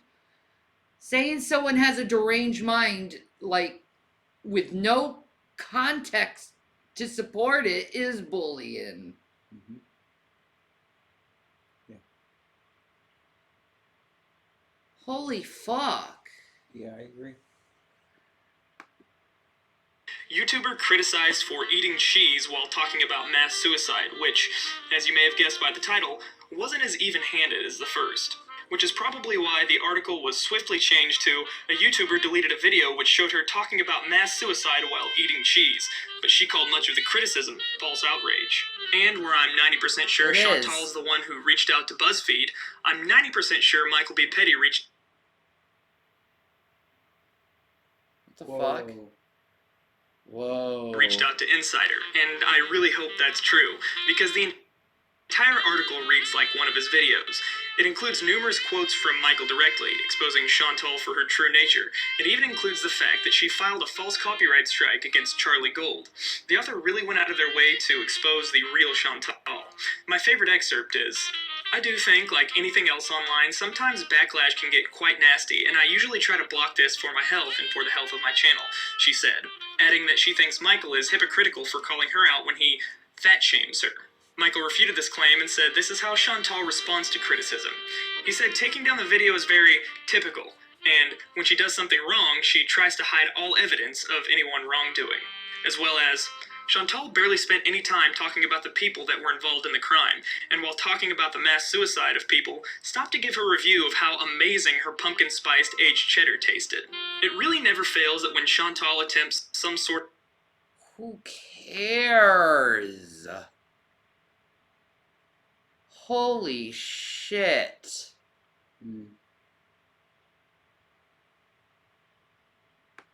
of offensive move against her critics, things come back at her tenfold. And with that final story, I have to cap off this video before she does something else that bears mentioning, because it's a guarantee that she will. As the cycle turns, we can expect more and more erratic behavior out of Chantal until it comes to a crescendo and she admits that she's been in a really dark place and needs to take her health more seriously. Thus, the cycle begins again. Who knows what diet she will fail this time? Whose video she will strike next? I think Chantal's story really caught my interest in a way no other subject has because of its cyclical nature. It reminds me of my favorite series of books, The Wheel of Time. However, unlike the novels, the wheel, her cycle in this case, will be broken. But it will not be done by any hero, for there's no protagonist in this story. It will be done by Chantal herself, since she is absolutely, undeniably incapable of changing her own behavior. She will file another false DMCA. However, this dude has a cycle. Yeah, he keeps bringing up her fucking eating habits. And then, like, oh. And another, until YouTube inevitably terminates her channel. At which point, the cycle will be born anew in her kitchen, where she films mukbang videos on a camcorder and mails hard copies to everyone she knows, taking her rage out on the few people left around her. God have mercy on them. Pete's, Bibi, Mama and Grandma Chantal, I'm praying for you. I hope you enjoyed this video. In all likelihood, it will get demonetized, so if you want to help me produce more content, you can throw me a few bucks on Patreon. I only charge when I put out a video where I spent a significant amount of time on research, scripting, and editing, so you don't need to worry about giving me a monthly payment for sitting around and doing nothing. Just shut up. I'm done. Holy fuck face. I need a cigarette after that bullshit. I feel like I wasted 6 hours of my goddamn time. Oy. Chantel, don't review this video. It's shit.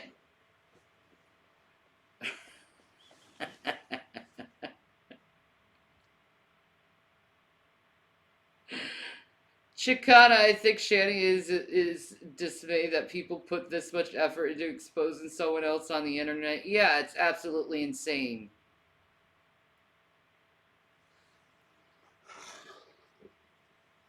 Like, it's insane. Nope.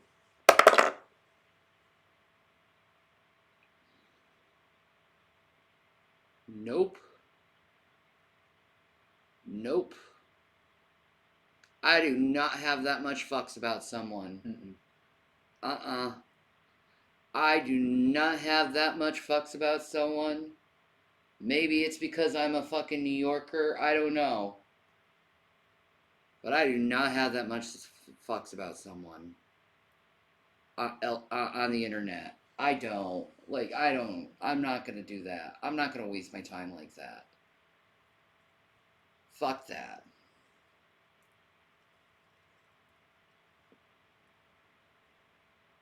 So I guess the question is, who should be exposed, Shannon? No one. Let them expose themselves and let them be free who they want to be.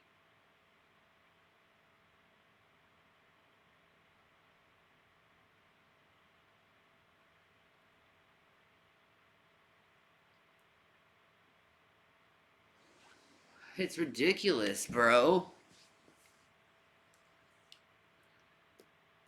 Oh, shut up, Drag. That was so long ago. Get over it, idiot. I don't even remember that I did that, so I don't even know.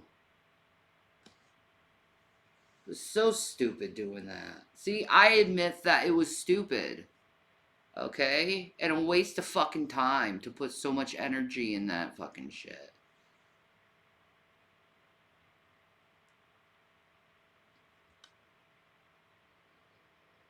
It's so fucking stupid. It's like, holy fuck. All you're doing is inserting your opinions and assertions. Like, dude, I like videos that, like, just facts. Give me the fucking facts, man. You know, if it's UFO or like cryptid, yeah, I like to hear the speculation. Because it's a what the fuck, it's a mystery. But a human being, don't do that to someone. That's fucking rude.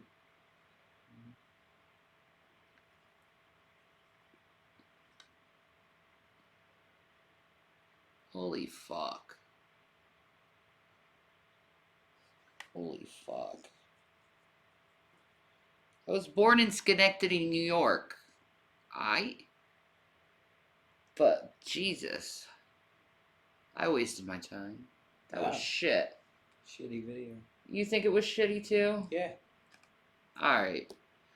I give it Let me like get it. I give it a 1 out of a 5.